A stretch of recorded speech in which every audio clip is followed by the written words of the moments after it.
The Angel of the Revolution by George Griffith. Chapter 1. At the 11th Hour. Victory! It flies! I am master of the powers of the air at last! They were strange words to be uttered, as they were, by a pale, haggard, half-starved looking young fellow in a dingy, comfortless room on the top floor of a South London tenement house, and yet there was a triumphant ring in his voice, and a clear, bright flush on his thin cheeks, that spoke at least for his own absolute belief in their truth. Let us see how far he was justified in that belief. To begin at the beginning, Richard Arnold was one of those men whom the world is wont to call dreamers and enthusiasts before they succeed, and heaven-born geniuses and benefactors of humanity afterwards. He was 26, and for nearly 6 years past he had devoted himself, soul and body, to a single idea, to the so far unsolved problem of aerial navigation. This idea had haunted him ever since he had been able to think logically at all, first dimly at school, and then more clearly at college, where he had carried everything before him in mathematics and natural science, until it had at last become a ruling passion that crowded everything else out of his life, and made him, commercially speaking, that most useless of social units, a one-ideaed man, whose idea could not be put into working form. He was an orphan, with hardly a blood relation in the world. He had started with plenty of friends, mostly made at college, who thought he had a brilliant future before him, and therefore looked upon him as a man whom it might be useful to know. But as time went on and no results came, these dropped off, and he got to be looked upon as an amiable lunatic, who was wasting his great talents and what money he had on impracticable fancies, when he might have been earning a handsome income if he had stuck to the beaten track and gone in for practical work. The distinctions that he had won at college, and the reputation he had gained as a wonderfully clever chemist and mechanician, had led to several offers of excellent positions in great engineering firms, but to the surprise and disgust of his friends he had declined them all. No one knew why, for he had kept his secret with the almost passionate jealousy of the true enthusiast, and so his refusals were put down to sheer foolishness, and he became numbered with the geniuses who are failures because they are not practical. When he came of age he had inherited a couple of £1,000, which had been left in trust to him by his father. Had it not been for that £2,000, he would have been forced to employ his knowledge and his talents conventionally, and would probably have made a fortune. But it was just enough to relieve him from the necessity of earning his living for the time being, and to make it possible for him to devote himself entirely to the realization of his life dream, at any rate until the money was gone. Of course, he yielded to the temptation. Nay, he never gave the other course a moment's thought. £2,000 would last him for years, and no one could have persuaded him that, with complete leisure, freedom from all other concerns, and money for the necessary experiments, he would not have succeeded long before his capital was exhausted. So he put the money into a bank whence he could draw it out as he chose, and withdrew himself from the world to work out the ideal of his life. Year after year passed, and still success did not come. He found practice very different from theory, and in 100 details he met with difficulties he had never seen on paper. Meanwhile his money melted away in costly experiments, which only raised hopes that ended in bitter disappointment. His wonderful machine was a miracle of ingenuity, and was mechanically perfect in every detail save one: it would do no practical work. Like every other inventor who had grappled with the problem, he had found himself constantly faced with that fatal ratio of weight to power. No engine that he could devise would do more than lift itself and the machine. Again and again he had made a toy that would fly, as others had done before him, but a machine that would navigate the air as a steamer or an electric vessel navigated the waters, carrying cargo and passengers, was still an impossibility while that terrible problem of weight and power remained unsolved. In order to eke out his money to the uttermost, he had clothed and lodged himself meanly, and had denied himself everything but the barest necessaries of life. Thus he had prolonged the struggle for over 5 years of toil and privation and hope deferred, and now, when his last sovereign had been changed and nearly spent, success, real, tangible, practical success, had come to him, and the discovery that was to be to the 20th century what the steam engine had been to the 19th was accomplished. He had discovered the true motive power at last. 2 liquefied gases, which, when united, exploded spontaneously, were admitted by a clockwork escapement in minute quantities into the cylinders of his engine, and worked the pistons by the expansive force of the gases generated by the explosion. There was no weight but the engine itself and the cylinders containing the liquefied gases. Furnaces, boilers, condensers, accumulators, dynamos, all the ponderous apparatus of steam and electricity were done away with, and he had a power at command greater than either of them. There was no doubt about it. The moment that his trembling fingers set the escapement mechanism in motion, the model that embodied the thought and labour of years rose into the air as gracefully as a bird on the wing, and sailed round and round in obedience to its rudder, straining hard at the string which prevented it from striking the ceiling. It was weighted in strict proportion to the load that the full-sized airship would have to carry. To increase this was merely a matter of increasing the power of the engine and the size of the floats and fans. The room was a large one, for the house had been built for a better fate than letting in tenements, and it ran from back to front with a window at each end. Out of doors there was a strong breeze blowing, and as soon as Arnold was sure that his ship was able to hold its own in still air, he threw both the windows open and let the wind blow straight through the room. Then he drew the air ship down, straightened the rudder, and set it against the breeze. In almost agonized suspense he watched it rise from the floor, float motionless for a moment, then slowly forged ahead in the teeth of the wind, gathering speed as it went. It was then that he had uttered that triumphant cry of "Victory!" All the long years of privation and hope deferred vanished in that one supreme moment of innocent and bloodless conquest, and he saw himself master of a kingdom as wide as the world itself. He let the model fly the length of the room before he stopped the clockwork and cut off the motive power, allowing it to sink gently to the floor. Then came the reaction. He looked steadfastly at his handiwork for several moments in silence, and then he turned and threw himself onto a shabby little bed that stood in one corner of the room, and burst into a flood of tears. Triumph had come, but had it not come too late? He knew the boundless possibilities of his invention, but they had still to be realized. To do this would cost thousands of pounds, and he had just £1/2 crown and a few coppers. Even these were not really his own, for he was already a week behind with his rent, and another payment fell due the next day. That would be 12 shillings in all, and if it was not paid he would be turned into the street. As he raised himself from the bed, he looked despairingly round the bare, shabby room. No, there was nothing there that he could pawn or sell. Everything saleable had gone already to keep up the struggle of hope against despair. The bed and washstand, the plain deal table, and the one chair that comprised the furniture of the room were not his. A little carpenter's bench, a few worn tools and odds and ends of scientific apparatus, and a dozen well-used books. These were all that he possessed in the world now, save the clothes on his back, and a plain painted sea chest, in which he was wont to lock up his precious model when he had to go out. His model? No, he could not sell that. At best it would fetch but the price of an ingenious toy, and without the secret of the 2 gases it was useless. But was not that worth something?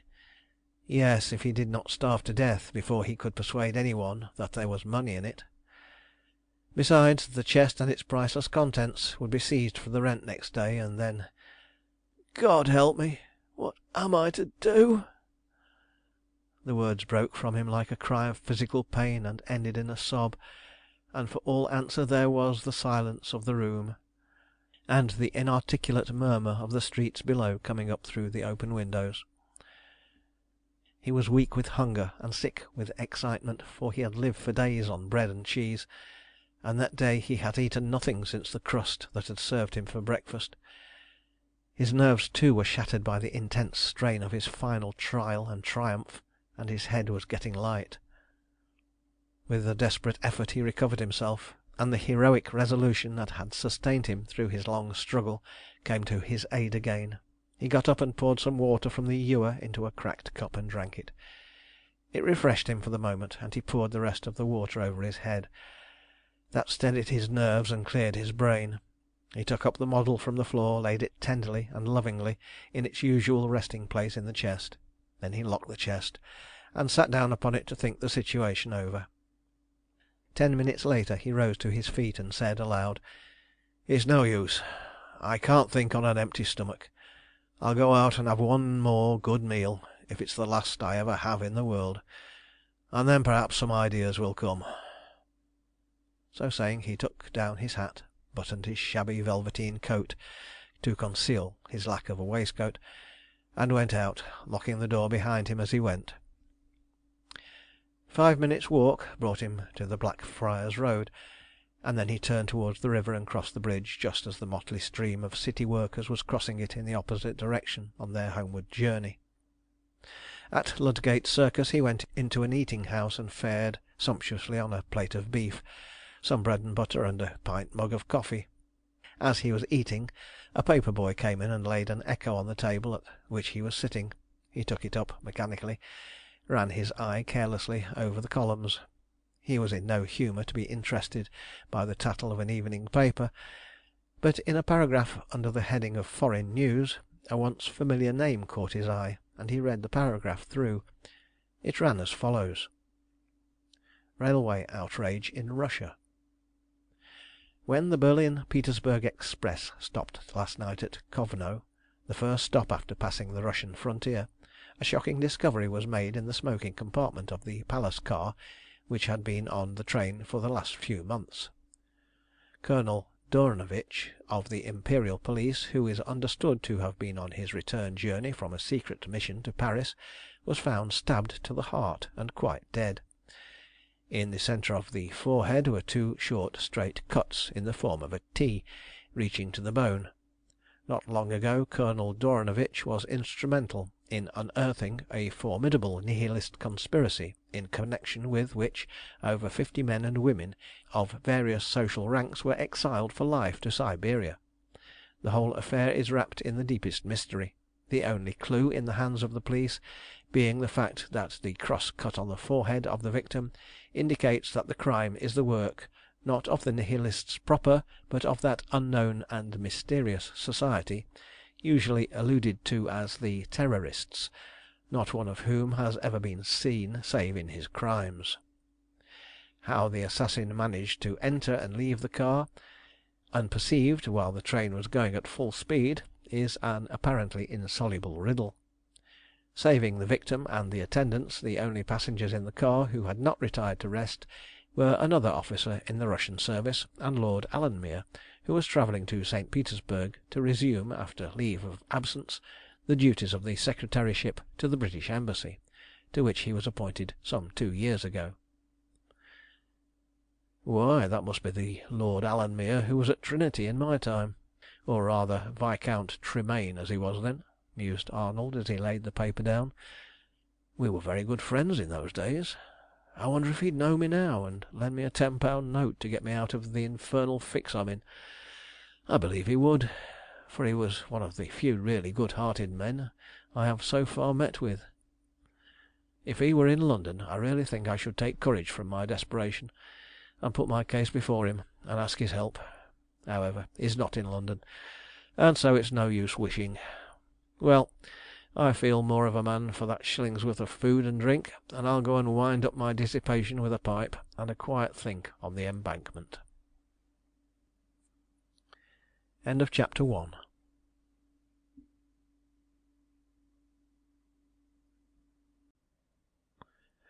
Chapter 2. At War with Society. When Richard Arnold reached the Embankment dusk had deepened into night, so far at least as nature was concerned. But in London, in the beginning of the 20th century, there was but little night to speak of, save in the sense of a division of time.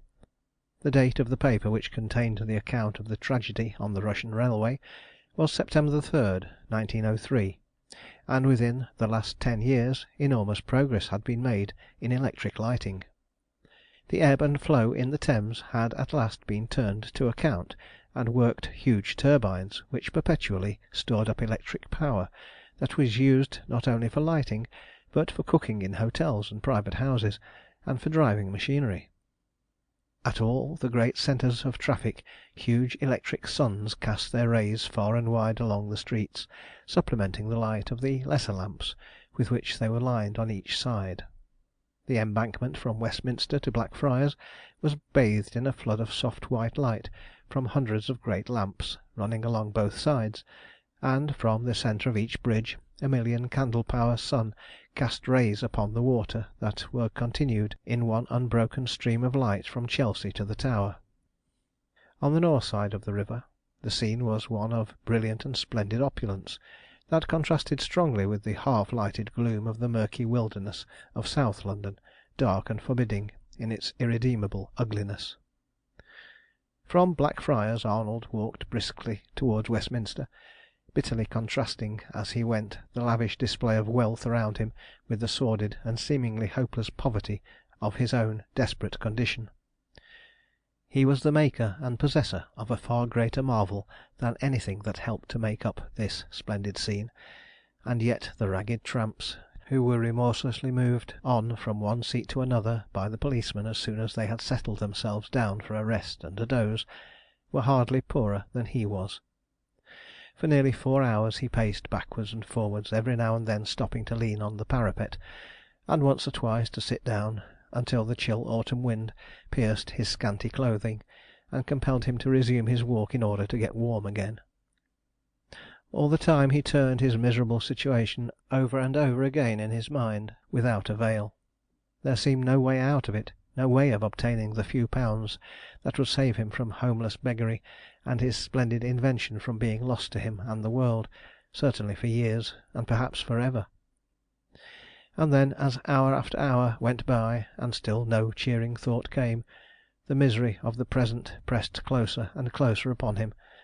He dare not go home, for that would be to bring the inevitable disaster of the morrow nearer, and, besides, it was home no longer till the rent was paid.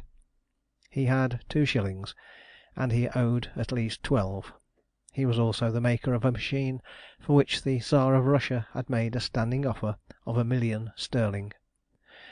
That million might have been his if he had possessed the money necessary to bring his invention under the notice of the great autocrat.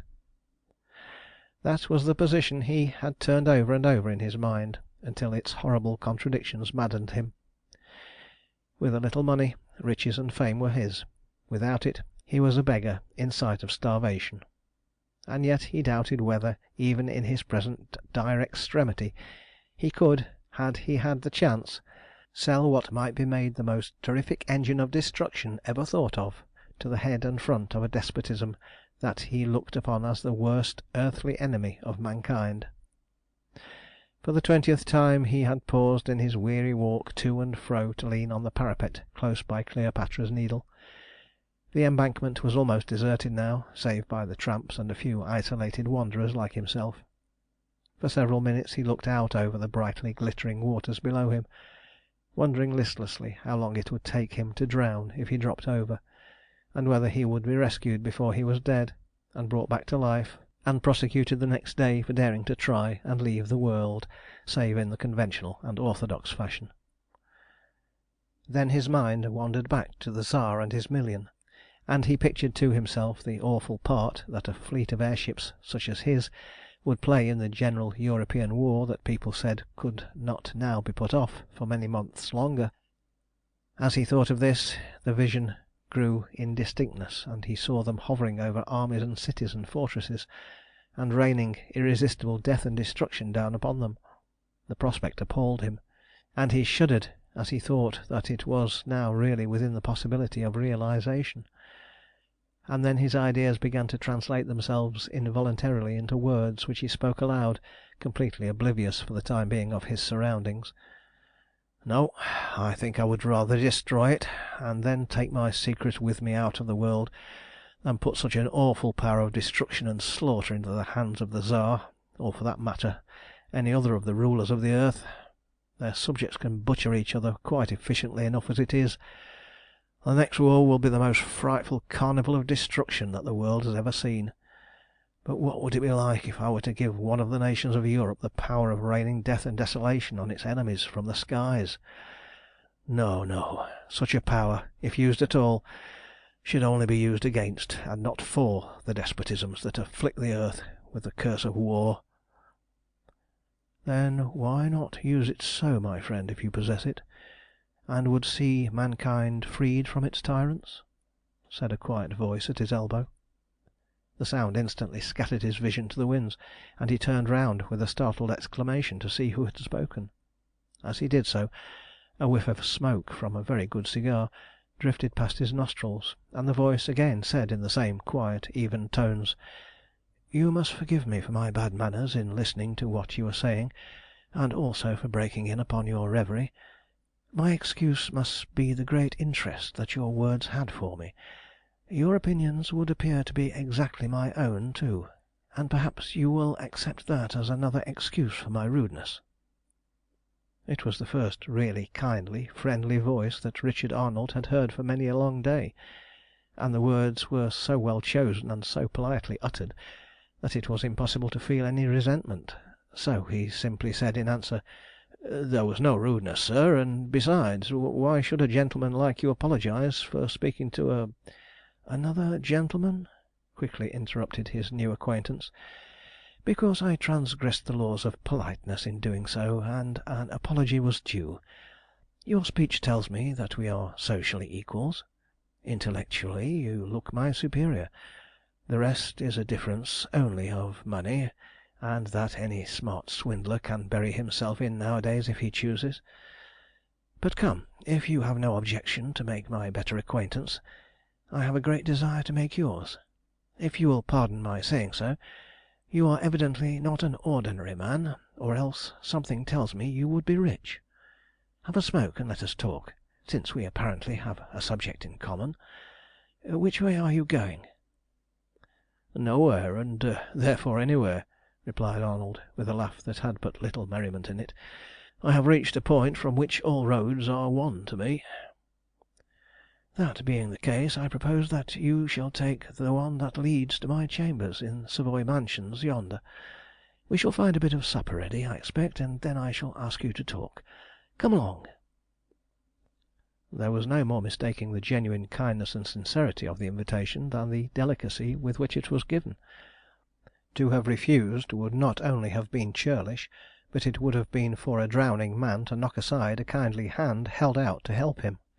So Arnold accepted, and the two new, strangely met and strangely assorted friends walked away together in the direction of the Savoy.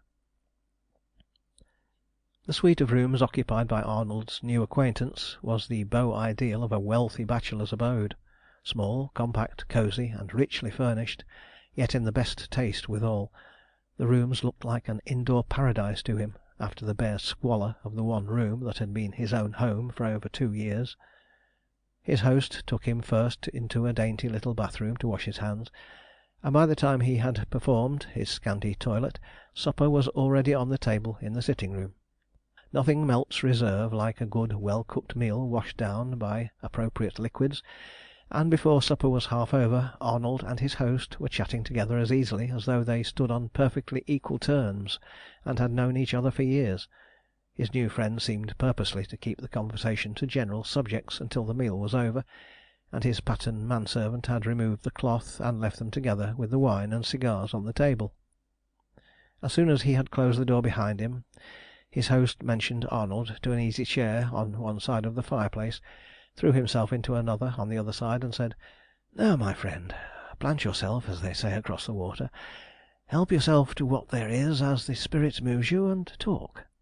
The more about yourself the better. But stop, I forgot we do not even know each other's name yet. Let me introduce myself first.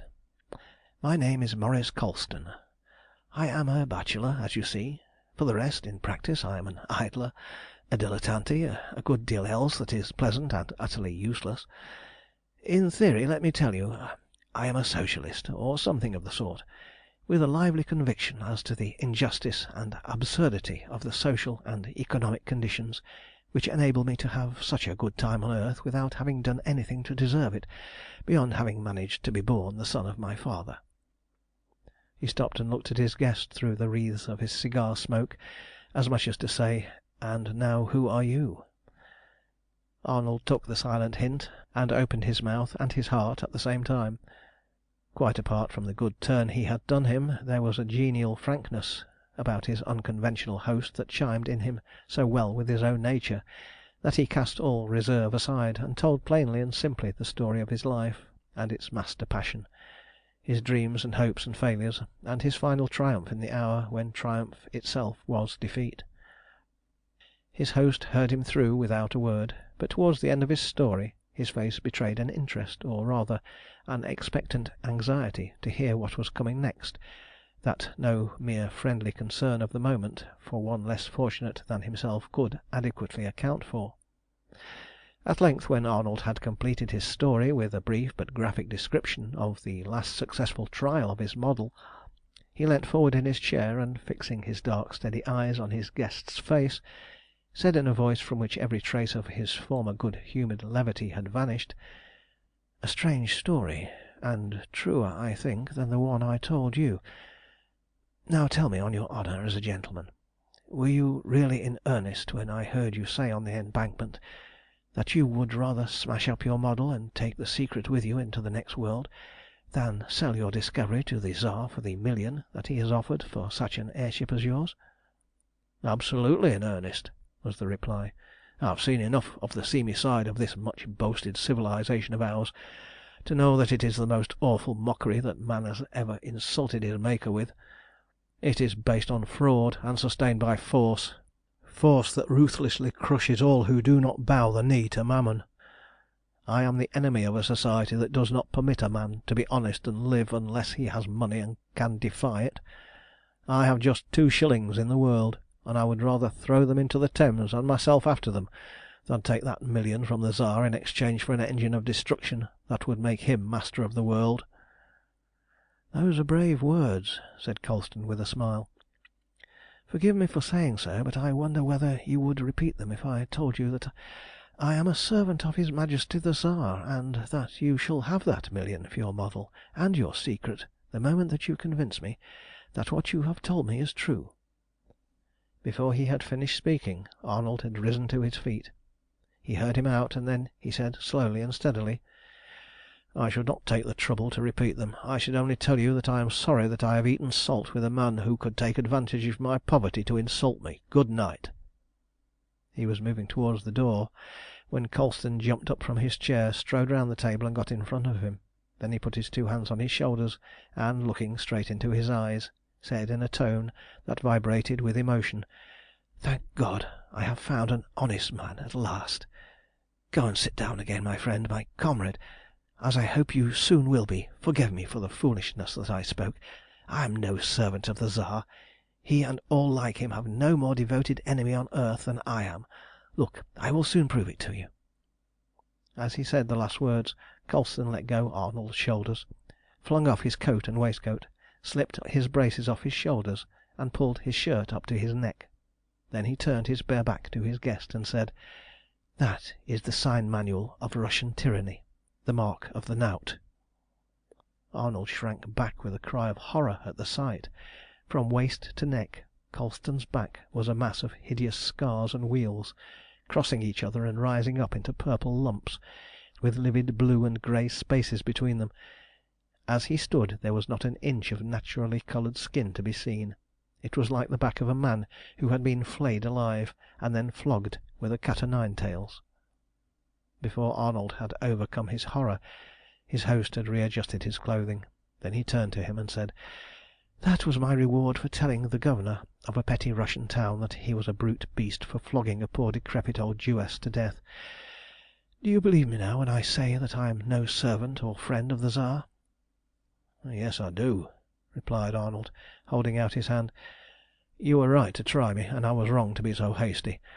It is a failing of mine that has done me plenty of harm before now. I think I know now what you are without your telling me. Give me a piece of paper, and you shall have my address, so that you can come to morrow and see the model. Only I warn you that you will have to pay my rent to keep my landlord's hands off it. And then I must be off, for I see it's past 12. "You are not going out again to night, my friend, while I have a sofa and plenty of rugs at your disposal," said his host. "You'll sleep here, and in the morning we'll go together to see this marvel of yours. Meanwhile, sit down and make yourself at home with another cigar. We have only just begun to know each other, we two enemies of society." End of chapter 2.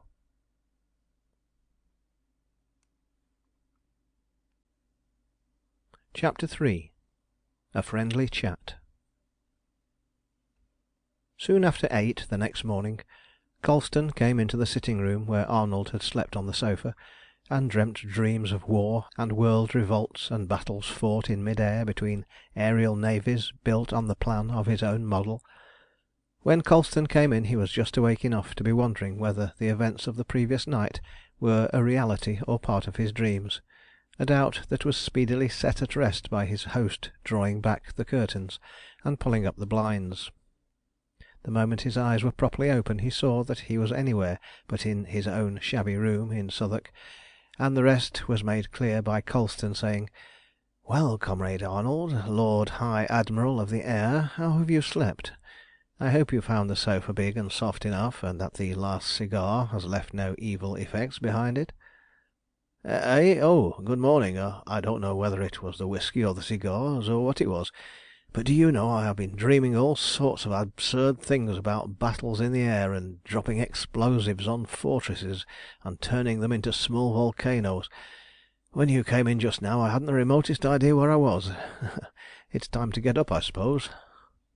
"Yes, it's after 8 a good bit. I've had my tub, so the bathroom is at your service. Meanwhile, Burrows will be laying the table for breakfast. When you have finished your tub, come into my dressing room and let me rig you out. We are about of a size, and I think I shall be able to meet your most fastidious taste.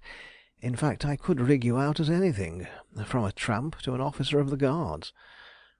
"It wouldn't take much change to accomplish the former, I'm afraid, but really I couldn't think of trespassing so far on your hospitality as to take your very clothes from you.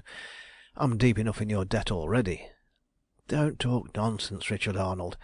The tone in which those last words were said shows me that you have not duly laid to heart what I said last night.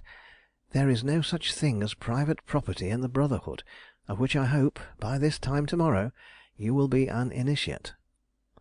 What I have here is mine only for the purposes of the cause, wherefore it is as much yours as mine. For to day we are going on the Brotherhood's business. Why then should you have any scruples about wearing the Brotherhood's clothes? Now clear out and get tubbed, and wash some of those absurd ideas out of your head." "Well, as you put it that way, I don't mind, only remember that I don't necessarily put on the principles of the Brotherhood with its clothes." So saying, Arnold got up from the sofa, stretched himself, and went off to make his toilet. When he sat down to breakfast with his host half an hour later, very few who had seen him on the Embankment the night before would have recognised him as the same man. The tailor, after all, does a good deal to make the man, externally at least, and the change of clothes in Arnold's case had transformed him from a superior-looking tramp into an aristocratic and decidedly good-looking man, in the prime of his youth, saving only for the thinness and pallor of his face, and a perceptible stoop in the shoulders. During breakfast they chatted about their plans for the day, and then drifted into generalities, chiefly of a political nature. The better Arnold came to know Maurice Colston, the more remarkable his character appeared to him, and it was his growing wonder at the contradictions that it exhibited that made him say towards the end of the meal, "I must say you're a queer sort of conspirator, Colston.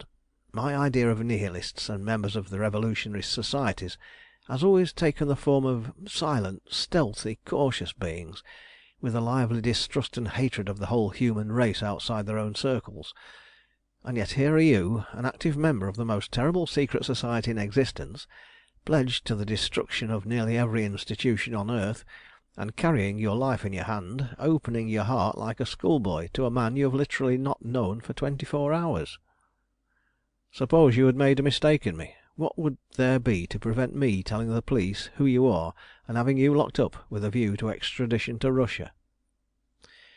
"In the first place," replied Colston quietly, "you would not do so, because I am not mistaken in you, and because in your heart, whether you fully know it or not, you believe as I do about the destruction that is about to fall upon society. In the second place, if you did betray my confidence, I should be able to bring such an overwhelming array of the most respectable evidence to show that I was nothing like what I really am, that you would be laughed at for a madman, and in the third place, there would be an inquest on you within 24 hours after you had told your story. Do you remember the death of Inspector Ainsworth, of the Criminal Investigation Department, about 6 months ago?" "Oh yes, of course I do.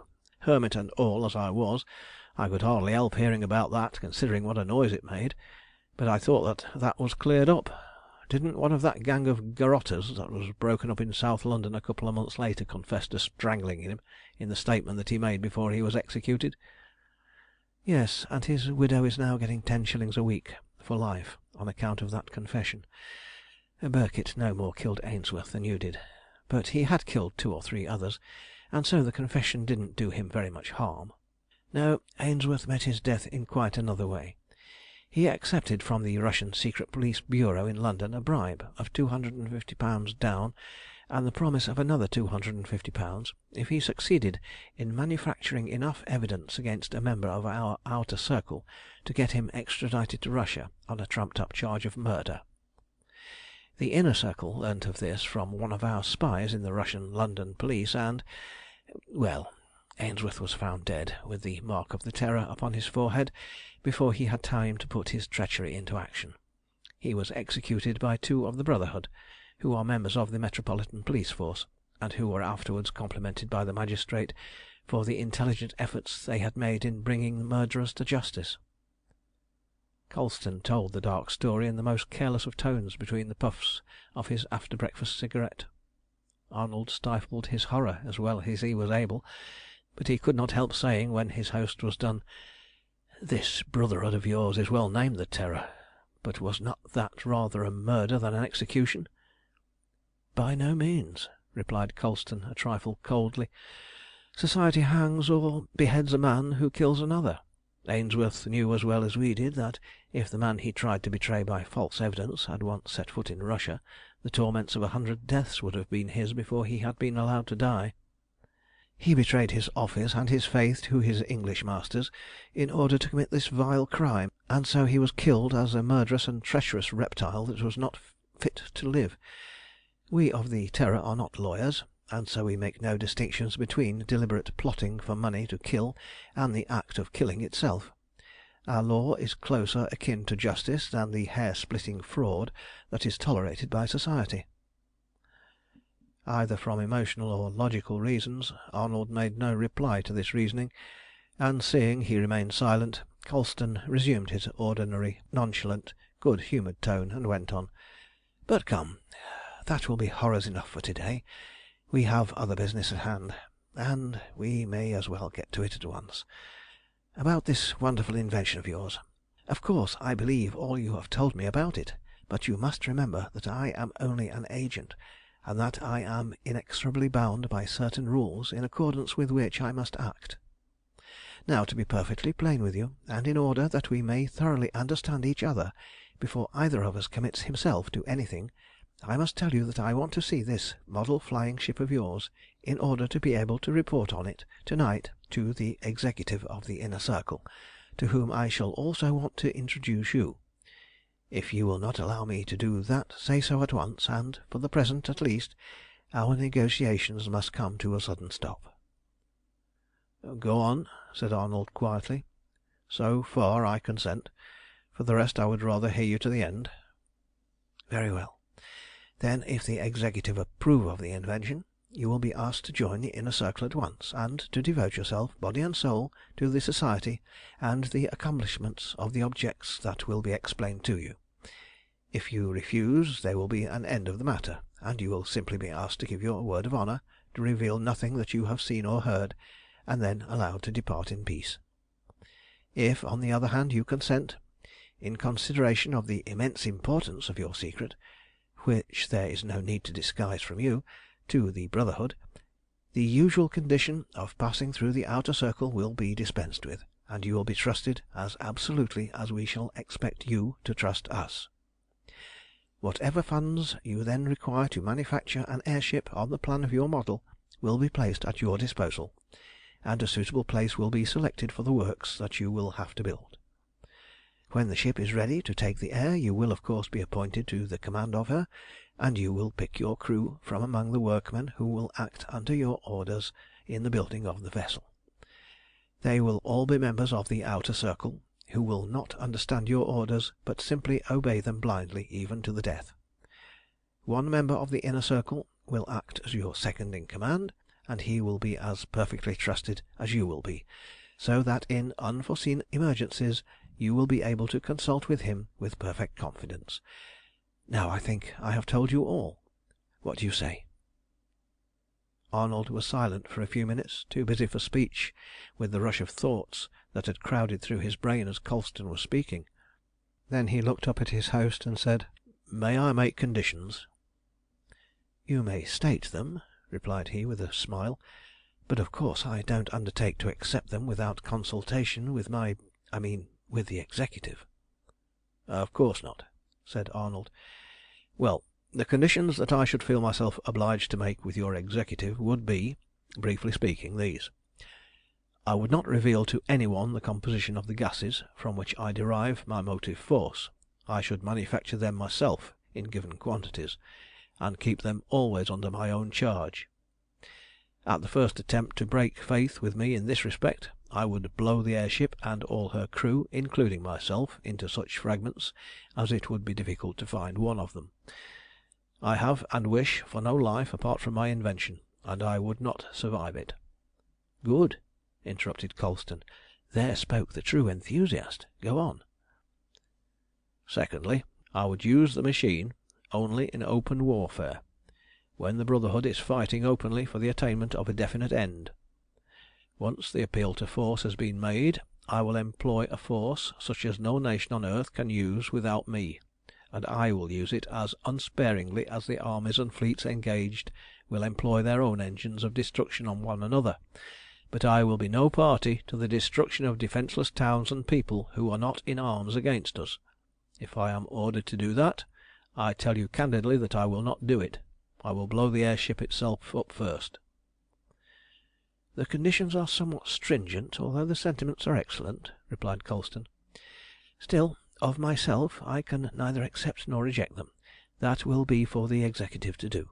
For my own part, I think that you will be able to arrive at a basis of agreement on them. And now I think we have said all we can say for the present. And so, if you are ready, we'll be off, and satisfy my longing to see the invention that is to make us the arbiters of war, when war comes, which I fancy will not be long now." Something in the tone in which these last words were spoken struck Arnold with a kind of cold chill, and he shivered slightly as he said in answer to Colston, "I am ready when you are, and no less anxious than you to set eyes on my model. I hope to goodness it is all safe. Do you know, when I am away from it I feel just like a woman away from her first baby." A few minutes later, two of the most dangerous enemies of society alive were walking quietly along the embankment towards Blackfriars, smoking their cigars, and chatting as conventionally as though there were no such things on earth as tyranny and oppression, and their necessarily ever-present enemies, conspiracy and brooding revolution. End of chapter 3.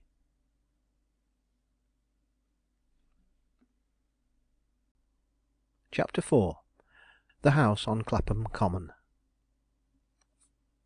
20 minutes' walk took Arnold and Colston to the door of the tenement house in which the former had lived since his fast dwindling store of money had convinced him of the necessity of bringing his expenses down to the lowest possible limit if he wished to keep up the struggle with fate very much longer. As they mounted the dirty, evil-smelling staircase, Colston said, Phew! Verily you are a hero of science if you have brought yourself to live in a hole like this for a couple of years rather than give up your dream and grow fat on the loaves and fishes of conventionality." "This is a palace compared with some of the rookeries about here," replied Arnold with a laugh. "The march of progress seems to have left this half of London behind as hopeless. 10 years ago there were a good many thousands of highly respectable mediocrities living on this side of the river, but now I am told that the glory has departed from the very best of its localities, and given them up to various degrees of squalor.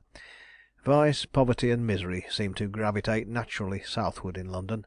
I don't know why, but they do. Well, here is the door of my humble den." As he spoke he put the key in the lock and opened the door, bidding his companion enter as he did so. Arnold's anxiety was soon relieved by finding the precious model untouched in its resting place, and it was at once brought out. Colston was delighted beyond his powers of expression with the marvellous ingenuity with which the miracle of mechanical skill was contrived and put together, and when Arnold, after showing and explaining to him all the various parts of the mechanism and the external structure, at length set the engine working, and the air ship rose gracefully from the floor and began to sail around the room in the wide circle to which it was confined by its mooring line, he stared at it for several minutes in wondering silence, following it round and round with his eyes, and then he said in a voice from which he vainly strove to banish the signs of the emotion that possessed him, "It is the last miracle of science. With a few such ships as that one could conquer the world in a month." "Yes, that would not be a very difficult task, seeing that neither an army nor a fleet could exist for 12 hours with 2 or 3 of them hovering above it," replied Arnold. The trial over, Arnold set to work and took the model partly to pieces for packing up, and while he was putting it away in the old sea chest, Colston counted out 10 sovereigns and laid them on the table.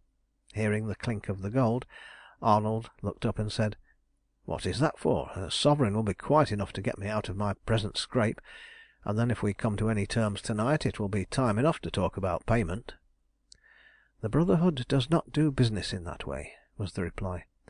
"At present your only connection with it is a commercial one, and £10 is a very moderate fee for the privilege of inspecting such an invention as this.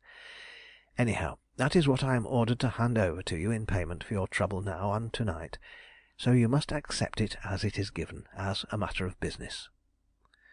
"Very well," said Arnold, closing and locking the chest as he spoke. "If you think it worth £10, the money will not come amiss to me. Now, if you will remain and guard the household gods for a minute, I will go and pay my rent and get a cab." Half an hour later, his few but priceless possessions were loaded on a 4-wheeler, and Arnold had bidden farewell for ever to the dingy room in which he had passed so many hours of toil and dreaming, suffering and disappointment. Before lunch time they were safely bestowed in a couple of rooms which Colston had engaged for him in the same building in which his own rooms were. In the afternoon, among other purchases, a more convenient case was bought for the model, and in this it was packed with the plans and papers which explained its construction, ready for the evening journey. The two friends dined together at 6 in Colston's rooms, and at 7 sharp his servant announced that the cab was at the door. Within 10 minutes they were bowling along the Embankment towards Westminster Bridge in a luxuriously appointed hansom of the newest type, with the precious case lying across their knees. "This is a comfortable cab," said Arnold, when they had gone 100 yards or so. "By the way, how does the man know where to go? I didn't hear you give him any directions." "None were necessary," was the reply. "This cab, like a good many others in London, belongs to the Brotherhood, and the man who is driving it is one of the outer circle. Our Jehus are the most useful spies that we have. Many is the secret of the enemy that we have learned from, and many is the secret police agent who has been driven to his rendezvous by a terrorist who has heard every word that has been spoken on the journey." "How on earth is that managed?" "Every one of the cabs is fitted with a telephonic arrangement communicating with the roof.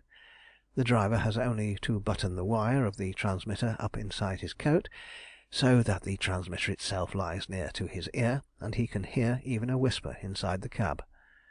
The man who is driving us, for instance, has a sort of retainer from the Russian Embassy to be on hand at certain hours on certain nights in the week, Our cabs are all better horsed, better appointed, and better driven than any others in London, and consequently they are favourites, especially among the young attachés, and are nearly always employed by them on their secret missions or love affairs, which, by the way, are very often the same thing. Our own Jehu has a job on to night, from which we expect some results that will mystify the enemy not a little. We got our first suspicions of Ainsworth from a few incautious words that he spoke in one of our cabs." "It's a splendid system, I should think, for discovering the movements of your enemies," said Arnold, not without an uncomfortable reflection on the fact that he was himself now completely in the power of this terrible organization, which had keen eyes and ready hands in every capital of the civilized world. "But how do you guard against treachery? It is well known that all the governments of Europe are spending money like water to unearth this mystery of the Terror. Surely all your men cannot be incorruptible." "Practically they are so. The very mystery which enshrouds all our actions makes them so. We have had a few traitors, of course, but as none of them has ever survived his treachery by 24 hours, a bribe has lost its attraction for the rest." In such a conversation as this time was passed, while the cab crossed the river and made its way rapidly and easily along Kennington Road and Clapham Road to Clapham Common. At length it turned into the drive of one of those solid abodes of pretentious respectability which front the Common, and pulled up before a big stucco portico. "Here we are!" exclaimed Colston, as the doors of the cab automatically opened. He got out first, and Arnold handed the case to him, and then followed him. Without a word the driver turned his horse into the road again and drove off towards town, and as they ascended the steps the front door opened and they went in, Colston saying as they did so, "Is Mr. Smith at home?" "Yes, sir. You are expected, I believe. Will you step into the drawing room?" replied the clean-shaven and immaculately respectable manservant in evening dress, who had opened the door for them. They were shown into a handsomely furnished room lit with electric light. As soon as the footman had closed the door behind him, Colston said, "Well, now, here you are, in the conspirators' den, in the very headquarters of those terrorists for whom Europe is being ransacked constantly without the slightest success. I have often wondered what the rigid respectability of Clapham Common would think if it knew the true character of this harmless-looking house. I hardly think an earthquake in Clapham Road would produce much more sensation than such a discovery would. And now," he continued, his tone becoming suddenly much more serious, "in a few minutes you will be in the presence of the inner circle of the Terrorists, that is to say, those who practically hold the fate of Europe in their hands. You know pretty clearly what they want with you. If you have thought better of the business that we have discussed, you are still at perfect liberty to retire from it, on giving your word of honour not to disclose anything that I have said to you." "I have not the slightest intention of doing anything of the sort," replied Arnold. "You know the conditions on which I came here. I shall put them before your council, and if they are accepted your Brotherhood will, within their limits, have no more faithful adherent than I. If not, the business will simply come to an end as far as I am concerned, and your secret will be as safe with me as though I had taken the oath of membership." "Well said," replied Colston, "and just what I expected you to say. Now, listen to me for a minute. Whatever you may see or hear for the next few minutes, say nothing till you are asked to speak. I will say all that is necessary at first. Ask no questions, but trust to anything that may seem strange being explained in due course, as it will be. A single indiscretion on your part might raise suspicions which would be as dangerous as they would be unfounded. When you are asked to speak, do so without slightest fear, and speak your mind as openly as you have done to me." "You need have no fear for me," replied Arnold. "I think I am sensible enough to be prudent, and I am quite sure that I am desperate enough to be fearless. Little worse can happen to me than the fate that I was contemplating last night." As he ceased speaking there was a knock at the door. It opened, and the footman reappeared, saying in the most commonplace fashion, "Mr. Smith will be happy to see you now, gentlemen. Will you kindly walk this way?"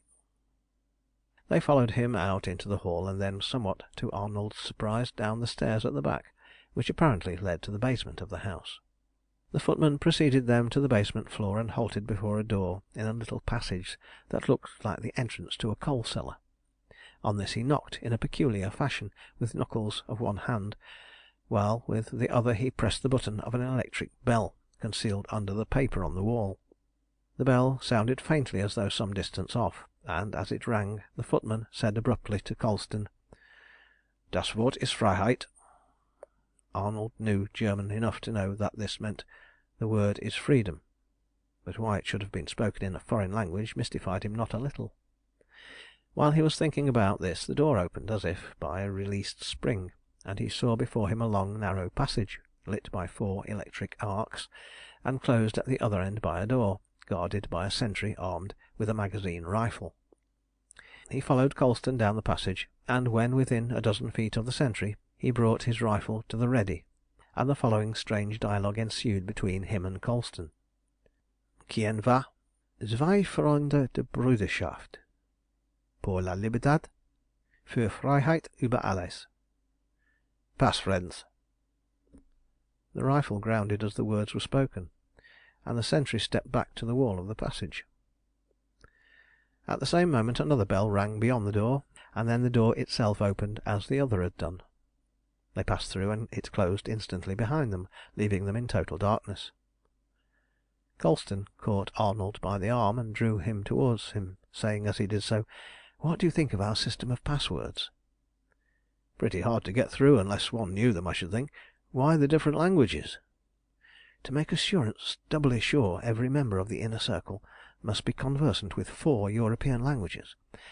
On these the changes are rung, and even I did not know what the 2 languages were to be to night before I entered the house, and if I had asked for Mr. Brown instead of Mr. Smith, we should never have got beyond the drawing room.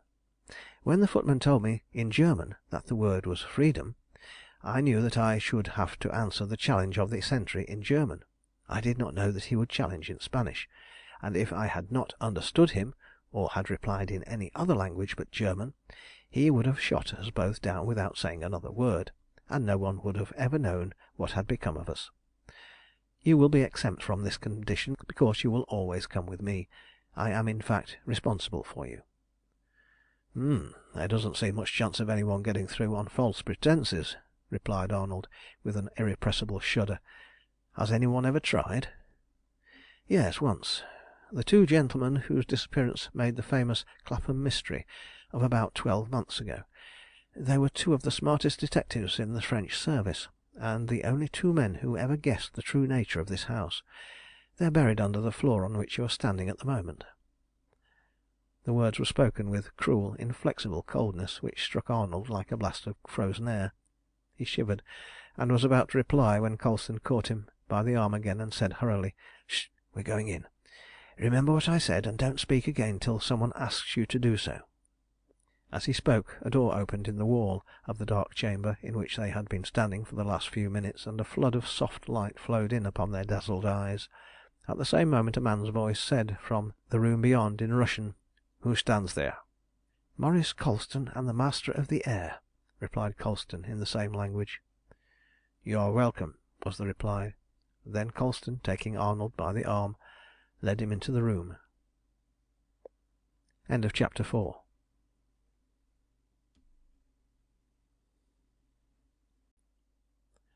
Chapter 5. The Inner Circle. As soon as Arnold's eyes got accustomed to the light, he saw that he was in a large, lofty room with panelled walls adorned with a number of fine paintings. As he looked at these, his gaze was fascinated by them even more than by the strange company which was assembled round the long table that occupied the middle of the room. Though they were all manifestly the products of the highest form of art, their subjects were dreary and repulsive beyond description. There was a horrible realism about them which reminded him irresistibly of the awful collection of pictorial horrors in the Musée Wiertz in Brussels, those works of the brilliant but unhappy genius who was driven into insanity by the sheer exuberance of his own morbid imagination. Here was a long line of men and women in chains staggering across a wilderness of snow that melted away into the horizon without a break. Beside them rode Cossacks armed with long whips, that they used on men and women alike when their fainting limbs gave way beneath them, and they were like to fall by the wayside to seek the welcome rest that only death could give them.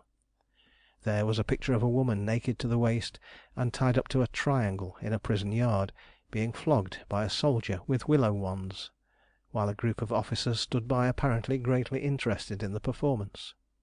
Another painting showed a poor wretch being knouted to death in the market-place of a Russian town, and yet another showed a young and beautiful woman in a prison cell with her face distorted by the horrible leer of madness, and her little white hands clawing nervously at her long dishevelled hair. Arnold stood for several minutes fascinated by the hideous realism of the pictures, and burning with rage and shame at the thought that they were all too terribly true to life, when he was startled out of his reverie by the same voice that had called them from the dark room, saying to him in English: "Well, Richard Arnold, what do you think of our little picture gallery? The paintings are good in themselves, but it may make them more interesting to you if you know that they are all faithful reproductions of scenes that have really taken place within the limits of the so-called civilized and Christian world. There are some here in this room now who have suffered the torments depicted on those canvases, and who could tell you of worse horrors than even they portray. We should like to know what you think of our paintings." Arnold glanced towards the table in search of Colston, but he had vanished. Around the long table sat 14 masked and shrouded forms that were absolutely indistinguishable one from the other. He could not even tell whether they were men or women, so closely were their forms and faces concealed. Seeing that he was left to his own discretion, he laid the case containing the model, which he had so far kept under his arm, down on the floor, and, facing the strange assembly, said as steadily as he could: "My own reading tells me that they are only too true to the dreadful reality. I think that the civilized and Christian society which permits such crimes to be committed against humanity, when it has the power to stop them by force of arms, is neither truly civilized nor truly Christian." "And would you stop them if you could?" "Yes, if it cost the lives of millions to do it. They would be better spent than the 30 million lives that were lost last century over a few bits of territory." "That is true, and augurs well for our future agreement. Be kind enough to come to the table and take a seat." The masked man who spoke was sitting in the chair at the foot of the table, and as he said this one of those sitting at the side got up and motioned Arnold to take his place.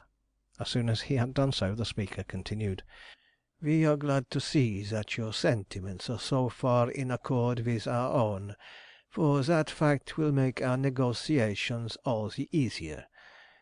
As you are aware, you are now in the inner circle of the Terrorists.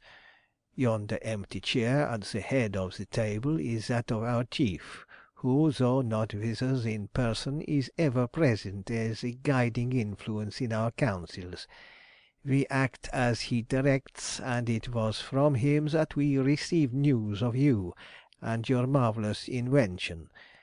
It is also by his directions that you have been invited here to-night with an object that you are already aware of.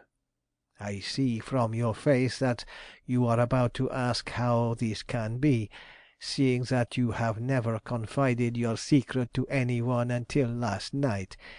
It will be useless to ask me, for I myself do not know. We who sit here simply execute the Master's will. We ask no questions, and therefore we can answer none concerning him." "I have none to ask," said Arnold, seeing that the speaker paused as though expecting him to say something.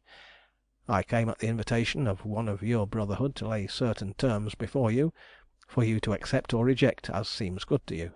How you got to know of me and my invention is, after all, a matter of indifference to me.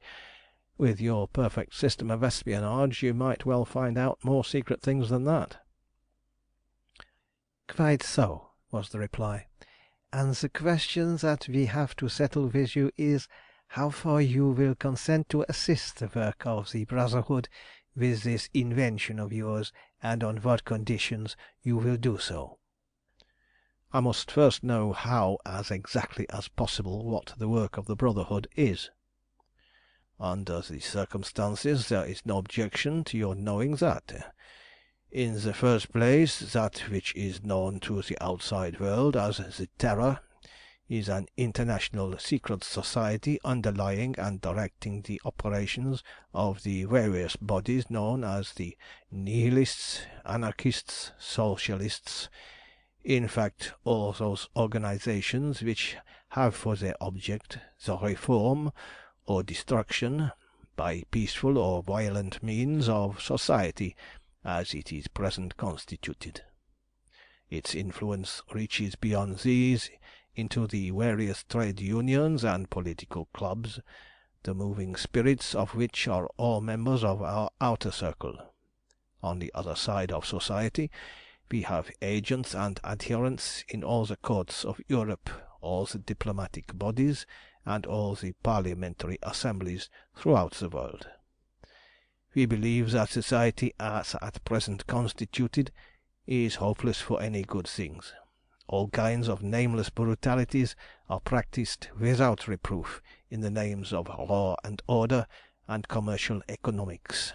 On one side human life is a splendid fabric of cloth of gold, embroidered with priceless gems, and on the other it is a mass of filthy, festering rags, swarming with vermin. We think that such a society which permits considerably more than half of humanity to be sunk in poverty and misery, while a very small portion of it fools away its life in perfectly ridiculous luxury, does not deserve to exist and ought to be destroyed. We also know that sooner or later it will destroy itself, as every similar society has done before it. For nearly 40 years there has now been almost perfect peace in Europe. At the same time, over 20 millions of men are standing ready to take the field in a week.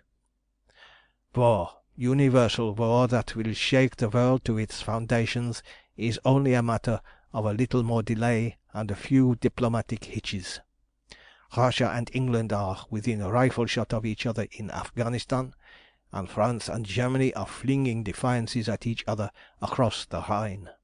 Some one must soon fire the shot that will set the world in a blaze, and meanwhile the toilers of the earth are weary of these dreadful military and naval burdens, and would care very little if the inevitable happened tomorrow. It is in the power of the Terrorists to delay or precipitate that war to a certain extent. Hitherto all our efforts have been devoted to the preservation of peace, and many of the so-called outrages which had taken place in different parts of Europe, and especially in Russia during the last few years, have been accomplished simply for the purpose of forcing the attention of the administrations to internal affairs for the time, and so putting off what would have led to a declaration of war. This policy has not been dictated by any hope of avoiding war altogether, for that would have been sheer insanity. We have simply delayed war as long as possible because we have not felt that we have been strong enough to turn the tide of battle at the right moment in favour of the oppressed ones of the earth and against their oppressors. But this invention of yours puts a completely different aspect on the European situation. Armed with such a tremendous engine of destruction as a navigable airship must necessarily be, when used in conjunction with the explosives already at our disposal, we could make war impossible to our enemies by bringing into the field a force with which no army or fleet could contend without the certainty of destruction. By these means we should ultimately compel peace and enforce a general disarmament on land and sea. The vast majority of those who make the wealth of the world are sick of seeing that wealth wasted in the destruction of human life and the ruin of peaceful industries. As soon, therefore, as we are in a position to dictate terms under such tremendous penalties, all the innumerable organizations with which we are in touch all over the world will rise in arms and enforce them at all costs. Of course, It goes without saying that the powers that are now enthroned in the high places of the world will fight bitterly and desperately to retain the rule that they have held for so long, but in the end we shall be victorious, and then on the ruins of this civilization a new and a better shall arise. That is a rough, brief outline of the policy of the Brotherhood, which we are going to ask you to-night to join. Of course, in the eyes of the world we are only a set of fiends, whose sole object is the destruction of society and the inauguration of a state of universal anarchy. That, however, has no concern for us. What is called popular opinion is merely manufactured by the press according to order, and does not count in serious concerns. What I have described to you are the true objects of the Brotherhood, and now it remains for you to say yes or no, whether you will devote yourself and your invention to carrying them out or not." For 2 or 3 minutes after the masked spokesman of the Inner Circle had ceased speaking, there was absolute silence in the room. The calmly spoken words which deliberately sketched out the ruin of a civilization and the establishment of a new order of things made a deep impression on Arnold's mind. He saw clearly that he was standing at the parting of the ways, and facing the most tremendous crisis that could occur in the life of a human being. It was only natural that he should look back, as he did, to the life from which a single step would now part him for ever, without the possibility of going back. He knew that if he once put his hands to the plough and looked back, death, swift and inevitable, would be the penalty of his wavering. This, however, he had already weighed and decided. Most of what he had heard had found an echo in his own convictions. Moreover, the life that he had left had no charms for him, while to be the one of the chief factors in a world revolution was a destiny worthy both of himself and his invention. So the fatal resolution was taken, and he spoke the words that bound him for ever to the Brotherhood. "As I have already told Mr. Colston," he began by saying, "I will join and faithfully serve the Brotherhood if the conditions that I feel compelled to make are granted." "We know them already," interrupted the spokesman, "and they are freely granted. Indeed, you can hardly fail to see that we are trusting you to a far greater extent than it is possible for us to make you trust us, unless you choose to do so. The airship once built and afloat under your command, the game of war would, to a great extent, be in your own hands. True, you would not survive treachery very long, but on the other hand, if it became necessary to kill you, the airship would be useless, that is, if you took your secret of the motive power with you into the next world." "As I undoubtedly should," added Arnold quietly. "We have no doubt that you would," was the equally quiet rejoinder. "And now I will read to you the oath of membership that you will be required to sign. Even when you have heard it, if you feel any hesitation in subscribing to it, there will still be time to withdraw, for we tolerate no unwilling or half-hearted recruits." Arnold bowed his acquiescence, and the spokesman took a piece of paper from the table and read aloud. "I, Richard Arnold, sign this paper in the full knowledge that in doing so I devote myself absolutely for the rest of my life to the service of the Brotherhood of Freedom, known to the world as the Terrorists. As long as I live, its ends shall be my ends, and no human consideration shall weigh with me where those ends are concerned. I will take life without mercy, and yield my own without hesitation at its bidding. I will break all other laws to obey those which it obeys, and if I disobey these, I shall expect death as the just penalty of my perjury." As he finished reading the oath he handed the paper to Arnold, saying as he did so, "There are no theatrical formalities to be gone through. Simply sign the paper and give it back to me, or else tear it up and go in peace." Arnold read it through slowly, and then glanced round the table. He saw the eyes of the silent figures sitting about him, shining at him through the holes in their masks. He laid the paper down on the table in front of him, dipped a pen in an inkstand that stood near, and signed the oath in a firm, unfaltering hand. Then, committed for ever, for good or evil, to the new life that he had adopted, he gave the paper back again. The President took it and read it, then passed it to the mask on his right hand. It went from one to the other round the table, each one reading it before passing it on, until it got back to the President. When it reached him he rose from his seat, and, going to the fireplace, dropped it into the flames, and watched it until it was consumed to ashes. Then, crossing the room to where Arnold was sitting, he removed his mask with one hand, and held the other out to him in a greeting, saying as he did so, "Welcome to the Brotherhood, thrice welcome, for your coming has brought the day of redemption nearer." End of chapter 5.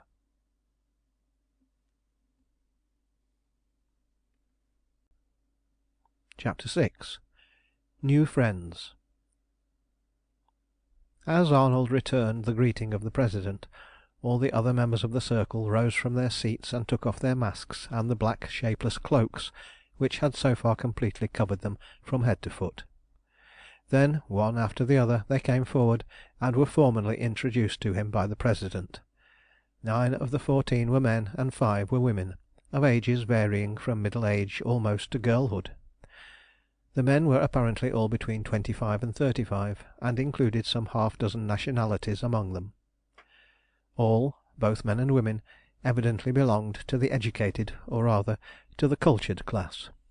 Their speech, which seemed to change with perfect ease from one language to another in the course of their somewhat polyglot converse, was the easy-flowing speech of men and women accustomed to the best society, not only in the social but the intellectual sense of the word. All were keen, alert, and swift of thought, and on the face of each one there was the dignifying expression of a deep and settled purpose, which at once differentiated them in Arnold's eyes from the ordinary idle or merely money-making citizens of the world. As each one came and shook hands with the new member of the Brotherhood, he or she had some pleasant word of welcome and greeting for him, and so well were the words chosen, and so manifestly sincere were they spoken, that by the time he had shaken hands all round, Arnold felt as much at home among them as though he were in the midst of a circle of old friends. Among the women were 2 who had attracted his attention and roused his interest far more than any of the other members of the circle. One of these was a tall and beautifully shaped woman, whose face and figure were those of a woman in the early 20s, but whose long, thick hair was as white as though the snows of 70 winters had drifted over it. As he returned her warm, firm hand-clasp, and looked upon her dark, resolute, and yet perfectly womanly figures, the young engineer gave a slight start of recognition. She noticed this at once, and said, with a smile and a quick flash from her splendid grey eyes, "Ah, I see you recognize me. No, I am not ashamed of my portrait. I am proud of the wounds that I received in the war with tyranny, so you need not fear to confess your recognition." It was true that Arnold had recognized her. She was the original of the central figure of the painting which depicted the woman being flogged by the Russian soldiers. Arnold flushed hotly at the words with the sudden passionate anger that they roused within him, and replied, in a low, steady voice, "Those who would sanction such a crime as that are not fit to live. I will not leave one stone of that prison standing upon another. It is a blot on the face of the earth, and I will wipe it out utterly." "There are thousands of blots as black as that on the earth, and I think you will find nobler game than an obscure Russian provincial prison. Russia has cities and palaces and fortresses that will make far grander ruins than that, ruins that will be worthy monuments of fallen despotism," replied the girl who had been introduced by the President as Radna Michaelis. "But here is someone else waiting to make your acquaintance. This is Natasha. She has no other name among us, but you will soon learn why she needs none." Natasha was the other woman who had so keenly aroused Arnold's interest. Woman, however, she hardly was, for she was seemingly still in her teens, and certainly could not have been more than 20. He had mixed but little with women, and during the past few years not at all, and therefore the marvellous beauty of the girl who came forward as Radna spoke seemed almost unearthly to him, and confused his senses for the moment as some potent drug might have done. He took her outstretched hand in awkward silence, and for an instant so far forgot himself as to gaze blankly at her in speechless admiration.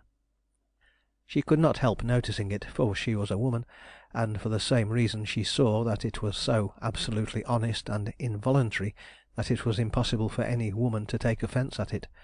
A quick bright flush swept up her lovely face as his hand closed upon hers. Her darkly fringed lids fell for an instant over the most wonderful pair of sapphire blue eyes that Arnold had ever dreamed of, and when she raised them again the flush had gone, and she said, in a sweet, frank voice, "I am the daughter of Natas, and he has desired me to bid you welcome in his name, and I hope you will let me do so in my own as well. We are all dying to see this wonderful invention of yours. I suppose you are going to satisfy our feminine curiosity, are you not?" The daughter of Natas! This lovely girl, in the first sweet flush of her pure and innocent womanhood, the daughter of the unknown and mysterious being whose ill-omened name caused a shudder if it was only whispered in the homes of the rich and powerful, the name with which the death sentences of the terrorists were invariably signed, and which had come to be an infallible guarantee that they would be carried out to the letter. No death warrants of the most powerful sovereigns of Europe were more certain harbingers of inevitable doom than were those which bore this dreaded name. Whether he were high or low, the man who received one of them made ready for his end. He knew not where or when the fatal blow would be struck. He only knew that the invisible hand of the terror would strike him as surely in the uttermost ends of the earth as it would in the palace or the fortress. Never once had it missed its aim, and never once had the slightest clue been obtained to the identity of the hand that held the knife or pistol. Some such thoughts as these flashed one after another through Arnold's brain as he stood talking with Natasha. He saw at once why she had only that one name. It was enough, and it was not long before he learned that it was the symbol of an authority in the circle that admitted of no question. She was the envoy of him whose word was law, absolute and irrevocable to every member of the Brotherhood, to disobey whom was death, and to obey whom had, so far at least, meant swift and invariable success, even where it seemed least to be hoped for. Of course, Natasha's almost girlish question about the airship was really a command, which would have been none the less binding had she only had her own beauty to enforce it. As she spoke, the President and Colston, who had only lost himself for the time behind a mask and a cloak, came up to Arnold and asked him if he was prepared to give an exhibition of the powers of his model, and to explain its working and construction to the circle at once. He replied that everything was perfectly ready for the trial, and that he would set the model working for them in a few minutes. The President then told him that the exhibition should take place in another room where there would be much more space than where they were, and bade him bring the box and follow him. A door was now opened in the wall of the room, remote from that by which he and Colston had entered, and through this the whole party went down a short passage, and through another door, at the end of which opened into a very large apartment, which, from the fact of its being windowless, Arnold rightly judged to be underground, like the council chamber that they had just left. A single glance was enough to show him the chief purpose to which the chamber was devoted. The wall at one end was covered with arm racks containing all the newest and most perfect makes of rifles and pistols, while at the other end, about 20 paces distant, were 3 electric signalling targets, graded, as was afterwards explained to him, to 1, 3, and 500 yards range. In a word, the chamber was an underground range for rifle and pistol practice, in which a volley could have been fired without a sound being heard 10 yards away. It was here that the accuracy of the various weapons invented from time to time was tested, and here, too, every member of the circle, man and woman, practised with rifle and pistol until an infallible aim was acquired. A register of scores was kept, and at the head of it stood the name of Radna Michaelis. A long table ran across the end at which the arm racks were, and on this Arnold laid the case containing the model, he standing on one side of the table and the members of the circle on the other, watching his movements with a curiosity that they took no trouble to disguise. He opened the case, feeling something like a scientific demonstrator with an advanced and critical class before him. In a moment the man disappeared, and the mechanician and the enthusiast took his place. As each part was taken out and laid upon the table, he briefly explained its use, and then, last of all, came the hull of the air ship. This was 3 feet long and 6 inches broad in its midships diameter. It was made in 2 longitudinal sections of polished aluminium, which shone like burnished silver. It would have been cigar-shaped but for the fact that the forward end was drawn out into a long sharp ram, the point of which was on a level with the floor of the hull amidships as it lay upon the table. 2 deep bilge plates running nearly the whole length of the hull kept it in an upright position and prevented the blades of the propellers from touching the table. For about half its whole length the upper part of the hull was flattened and formed a deck from which rose 3 short strong masts, each of which carried a wheel of thin metal, whose spokes were 6 inclined fans, something like the blades of a screw. A little lower than this deck there projected on each side a broad, oblong, slightly curved sheet of metal, very thin, but strengthened by means of wire braces till it was as rigid as a plate of solid steel, although it only weighed a few ounces. These air planes worked on an axis amidships, and could be inclined either way through an angle of 30 degrees. At the pointed stern there revolved a powerful 4-bladed propeller, and from each quarter, inclined slightly outwards from the middle line of the vessel, projected a somewhat smaller screw working underneath the aft end of the air planes. The hull contained 4 small double-cylinder engines, one of which actuated the stern propeller, and the other 3 the fan wheels and side propellers. There were, of course, no furnaces, boilers, or condensers.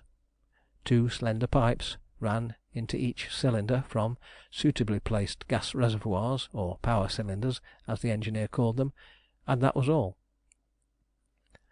Arnold deftly and rapidly put the parts together, continuing his running description as he did so, and in a few minutes the beautiful miracle of ingenuity stood complete before the wondering eyes of the circle, and a murmur of admiration ran from lip to lip, bringing a flush of pleasure to the cheek of its creator.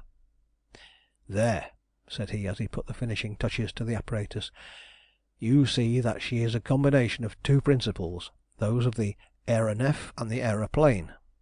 The first reached its highest development in Jules Verne's Imaginary Clipper of the Clouds, and the second in Hiram Maxim's aeroplane. Of course, Jules Verne's aeronef was merely an idea, and one that could never be realized, while Rober's mysterious source of electrical energy remained unknown, as it still does.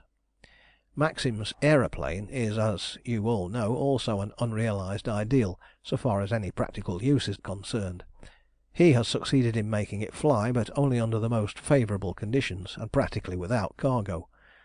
Its 2 fatal defects have been shown by experience to be comparatively overwhelming weight of the engine, and the fuel that he has to carry to develop sufficient power to rise from the ground and progress against the wind, and the inability of the machine to ascend perpendicularly to any required height. Without the power to do this, no airship can be any use save under very limited conditions.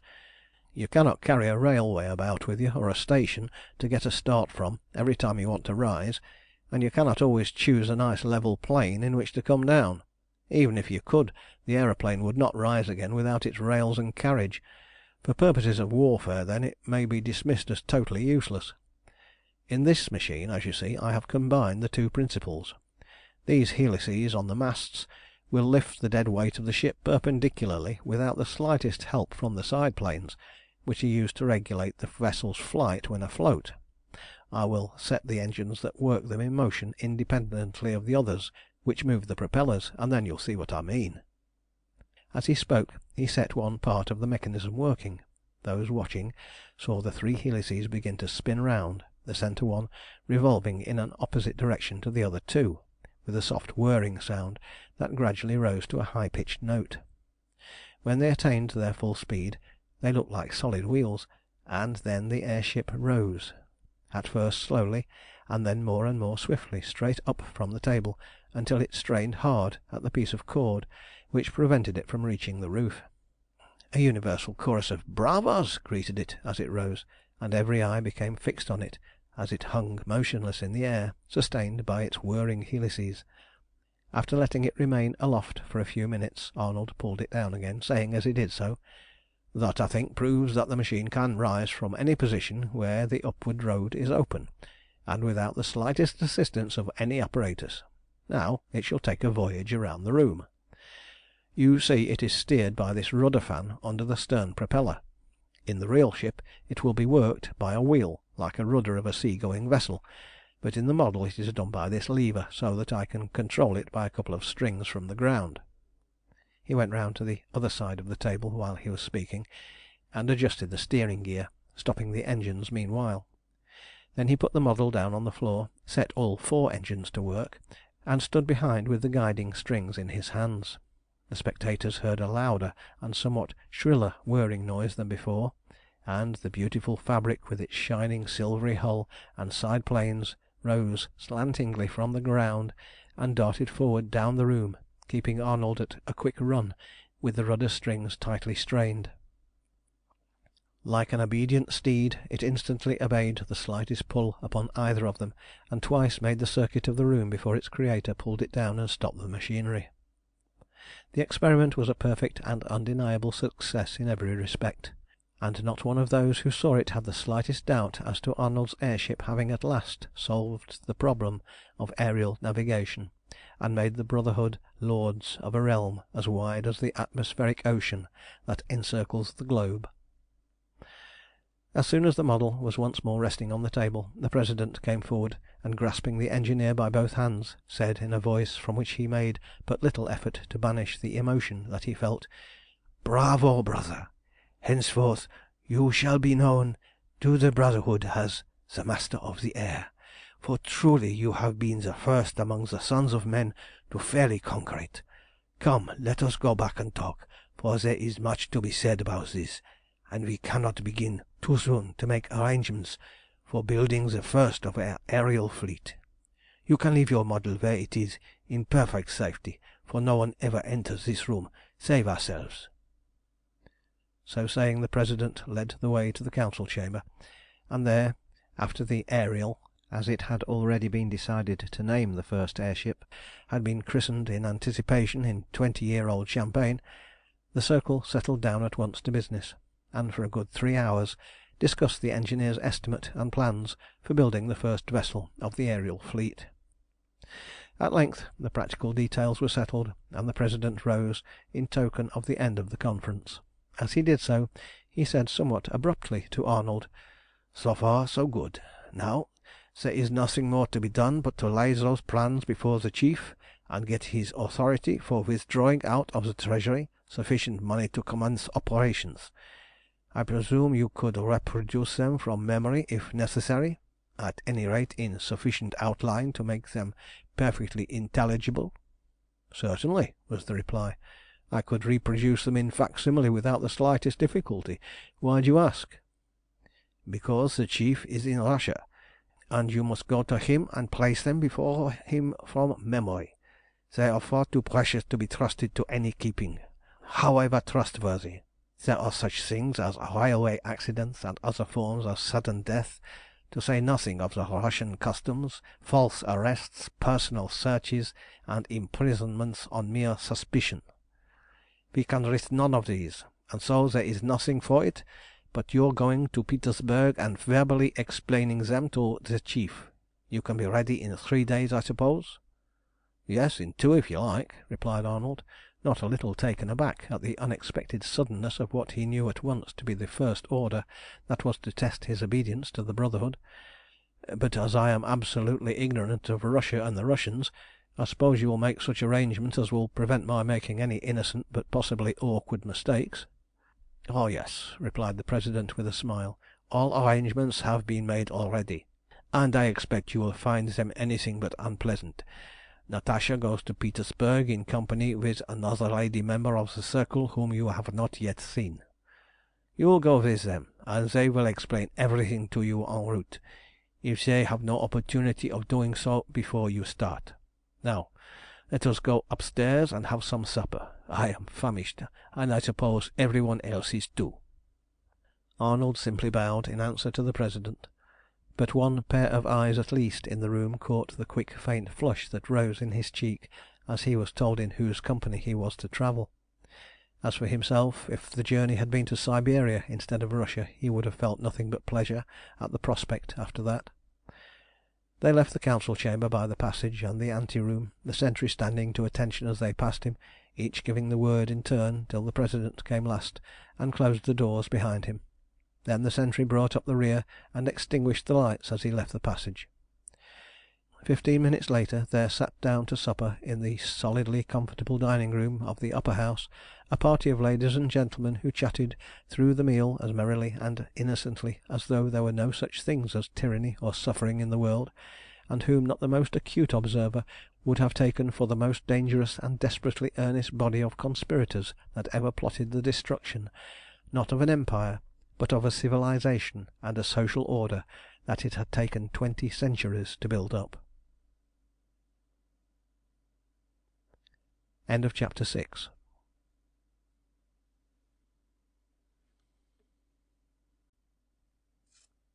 Chapter 7.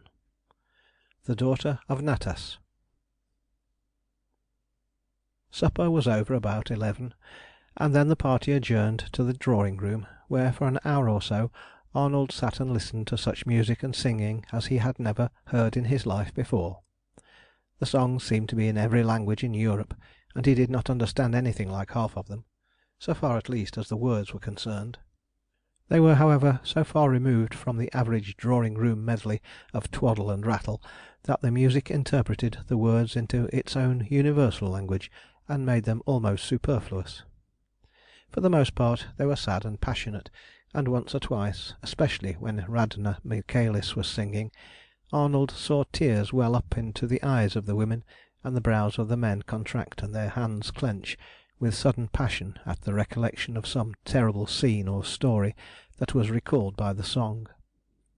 At last, close on midnight, the President rose from his seat and asked Natasha to sing the Hymn of Freedom. She acknowledged the request with an inclination of her head, and then as Radna sat down to the piano she took her place beside it. All the rest rose to their feet like worshippers in a church. The prelude was rather longer than usual, and as Radna played it, Arnold heard running through it, as it were, echoes of all the patriotic songs of Europe, from Scots Weh Hey and the Shan von Vocht to the forbidden Polish national hymn and the Swiss Republican song, which is known in England as God Save the Queen. The prelude ended with a few bars of the Marseillaise, and then Natasha began. It was a marvellous performance.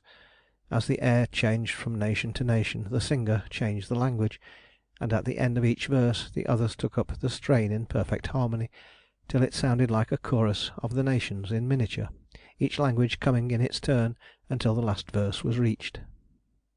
Then there was silence for a moment, and then the opening chords of the Marseillaise rang out from the piano, slow and stately at first, and then quickening, like the tread of an army going into battle.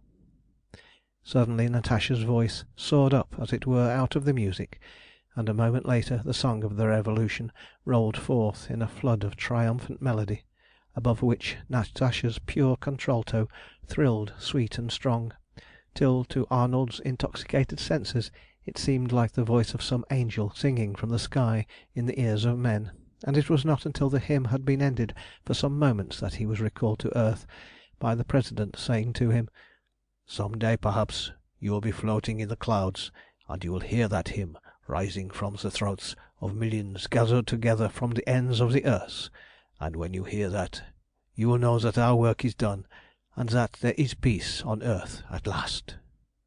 "I hope so," replied the engineer quietly, "and what is more, I believe that some day I shall hear it." "I believe so too," suddenly interrupted Radna, turning round on her seat at the piano.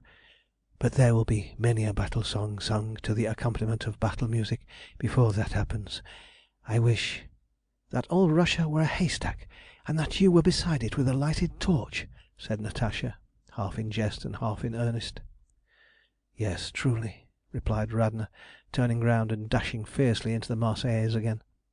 "I have no doubt of it, but come, it is after midnight, and we have to get back to Cheyne Walk.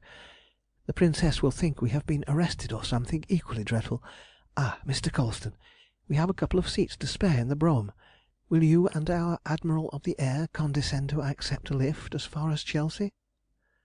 "The condescension is in the offer, Natasha," replied Colston, flushing with pleasure and glancing towards Radna the while. Radna answered with an almost imperceptible sign of consent, and Colston went on: "If it were in an utterly opposite direction—" "You would not be asked to come, sir, so don't try to pay compliments at the expense of common sense," laughed Natasha before he could finish. "If you do, you shall sit beside me instead of Radna all the way." There was a general smile at this retort, for Colston's avowed devotion to Radna and the terrible circumstances out of which it had sprung was one of the romances of the Circle. As for Arnold, he could scarcely believe his ears when he heard that he was to ride from Clapham Common to Chelsea, sitting beside this radiantly beautiful girl, beside whose innocence and gaiety there lay the shadow of her mysterious and terrible parentage. Lovely and gentle as she seemed, he knew even now how awful a power she held in the slender little hand whose nervous clasp he could still feel upon his own, and this knowledge seemed to raise an invisible yet impassable barrier between him and the possibility of looking upon her as under other circumstances it would have been natural for a man to look upon so fair a woman. Natasha's brougham was so far an improvement on those of the present day that it had two equally comfortable seats, and on these the four were cosily seated a few minutes after the party broke up. To Arnold, and doubtless to Colston also, the miles flew past at an unheard of speed, but for all that, long before the carriage stopped at the house in Chesney Walk, he had come to the conviction that, for good or evil, he was now bound to the Brotherhood by far stronger ties than any social or political opinions could have formed. After they had said good night at the door, and received an invitation to lunch for the next day to talk over the journey to Russia, he and Colston decided to walk to the Savoy, for it was a clear moonlit night, and each had a good deal to say to the other, which could be better and more safely said in the open air than in a cab. So they lit their cigars, buttoned up their coats, and started off eastward along the Embankment to Vauxhall. "Well, my friend, tell me how you have enjoyed your evening, and what you think of the company," said Colston, by way of opening the conversation. "Until supper I had a very pleasant time of it. I enjoyed the business part of the proceedings intensely, as any other mechanical enthusiast would have done, I suppose, but frankly I confess that after that my mind is in a state of complete chaos, in the midst of which only one figure stands out at all distinctly." "And that figure is?" "Natasha. Tell me, who is she?" "I know no more as to her true identity than you do, or else I would answer you with pleasure." "What do you mean to say?" "I mean to say just what I have said. Not only do I not know who she is, but I do not believe that more than 2 or 3 members of the Circle at the outside know any more than I do. Those are probably Nicholas Roburoff, the President of the Executive, and his wife, and Radna Michaelis." "Then if Radna knows, how come is it that you do not know? You must forgive me if I am presuming on too short acquaintance, but it certainly struck me to night that you had very few secrets from each other." "There is no presumption about it, my dear fellow," replied Colston with a laugh. "It is no secret that Radna and I are lovers, and that she will be my wife when I have earned her." "Now you have raised my curiosity again," interrupted Arnold in an inquiring tone. "And will very soon satisfy it. You saw that horrible picture in the Council Chamber, yes?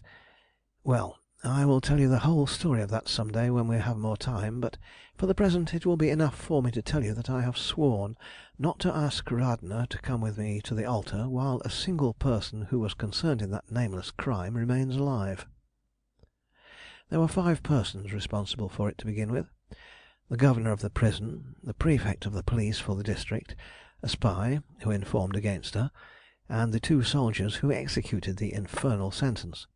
It happened nearly 3 years ago, and there are 2 of them alive still, the governor and the prefect of police.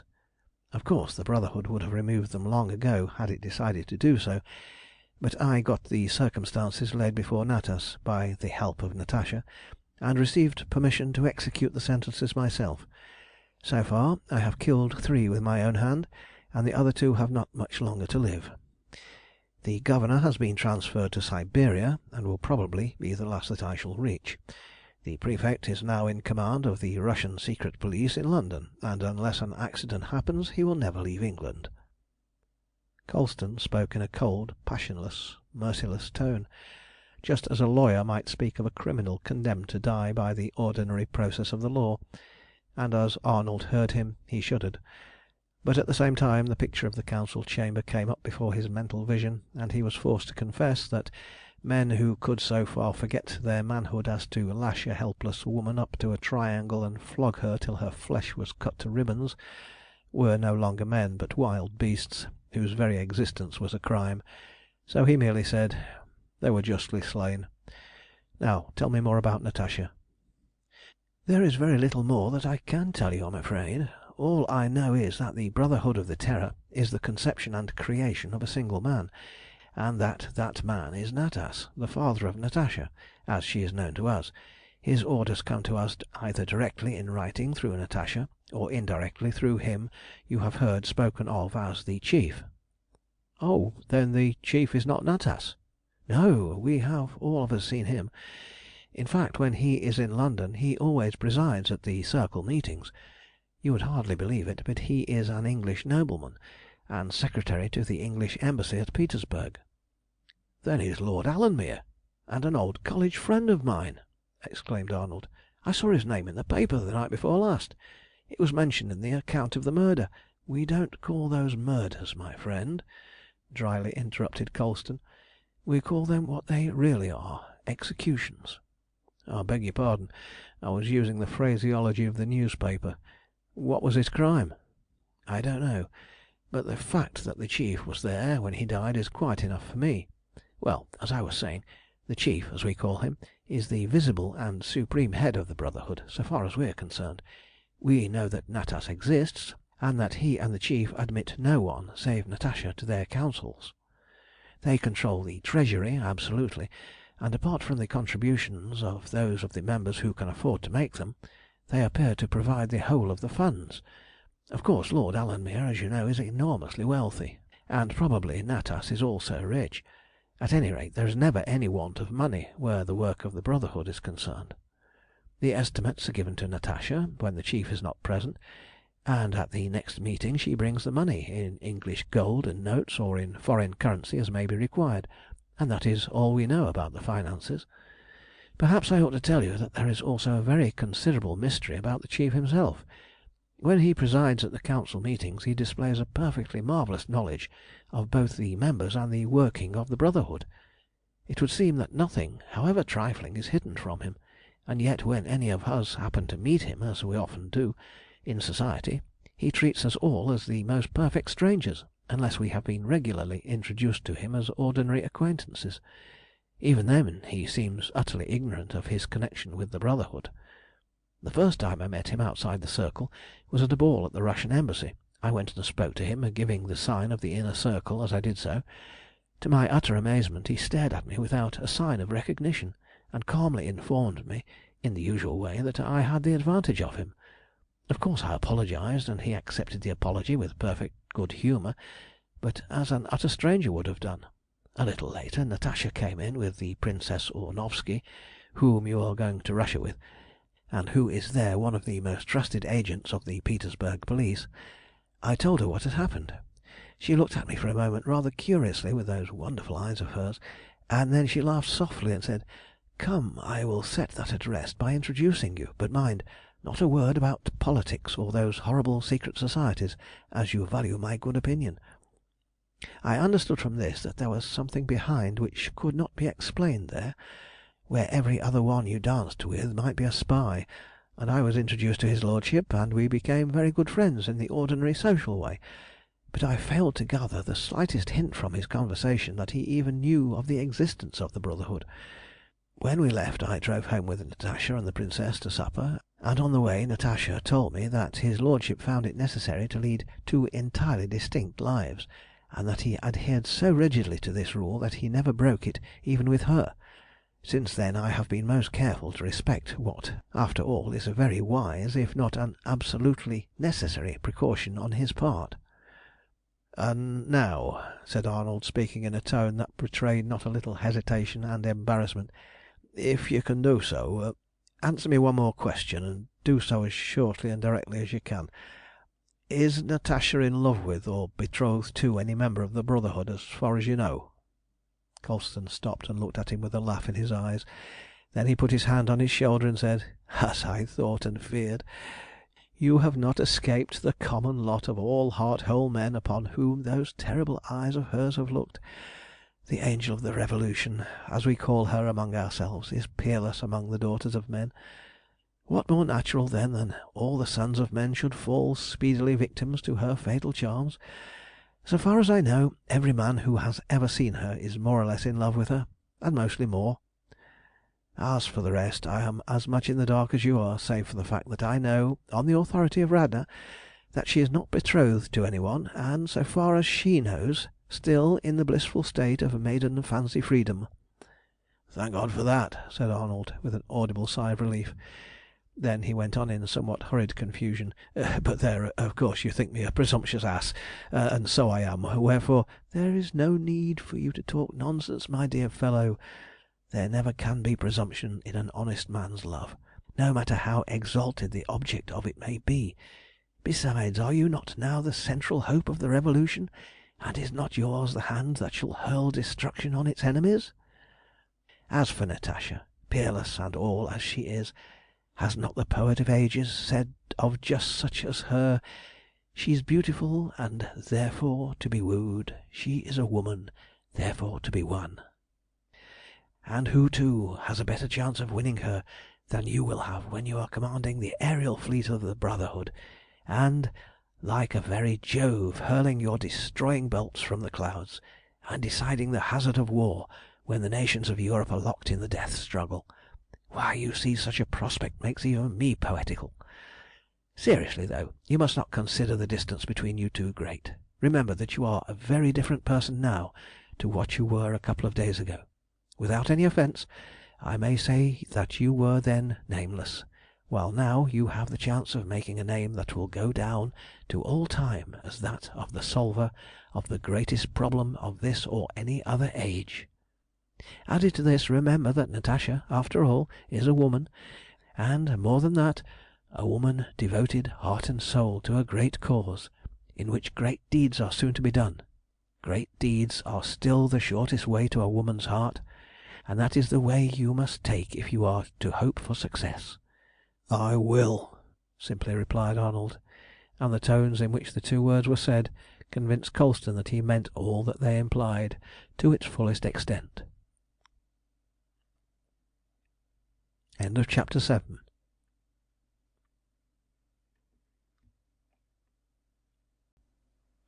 Chapter 8. Learning the Part. It was nearly 11 the next morning by the time Arnold and Colston had finished breakfast. This was mostly due to the fact that Arnold had passed an almost entirely sleepless night, and had only begun to doze off towards morning. The events of the previous evening kept on repeating themselves in various sequences, time after time, until his brain reeled in the whirl of emotions that they gave rise to. Although of a strongly mathematical and even mechanical turn of mind, the young engineer was also an enthusiast, and therefore there was a strong colouring of romance in his nature which lifted him far above the level upon which his mere intellect was accustomed to work. Where intellect alone was concerned, as for instance in the working out of a problem in engineering or mechanics, he was cool, calculating, and absolutely unemotional. His highly disciplined mind was capable of banishing every other subject from consideration save the one which claimed the attention of the hour, and of incorporating itself wholly with the work in hand until it was finished. These qualities would have been quite sufficient to assure his success in life on conventional lines. They would have made him rich and perhaps famous, but they would never have made him a great inventor, for no one can do anything really great who is not a dreamer as well as a worker. It was because he was a dreamer that he had sacrificed everything to the working out of his ideal, and risked his life on the chance of success, and it was for just the same reason that the tremendous purposes of the Brotherhood had been able to fire his imagination with luridly brilliant dreams of a gigantic world tragedy, in which he, armed with almost supernatural powers, should play the central part. This of itself would have been enough to make all other considerations of trivial moment in his eyes, and to bind him irrevocably to the Brotherhood.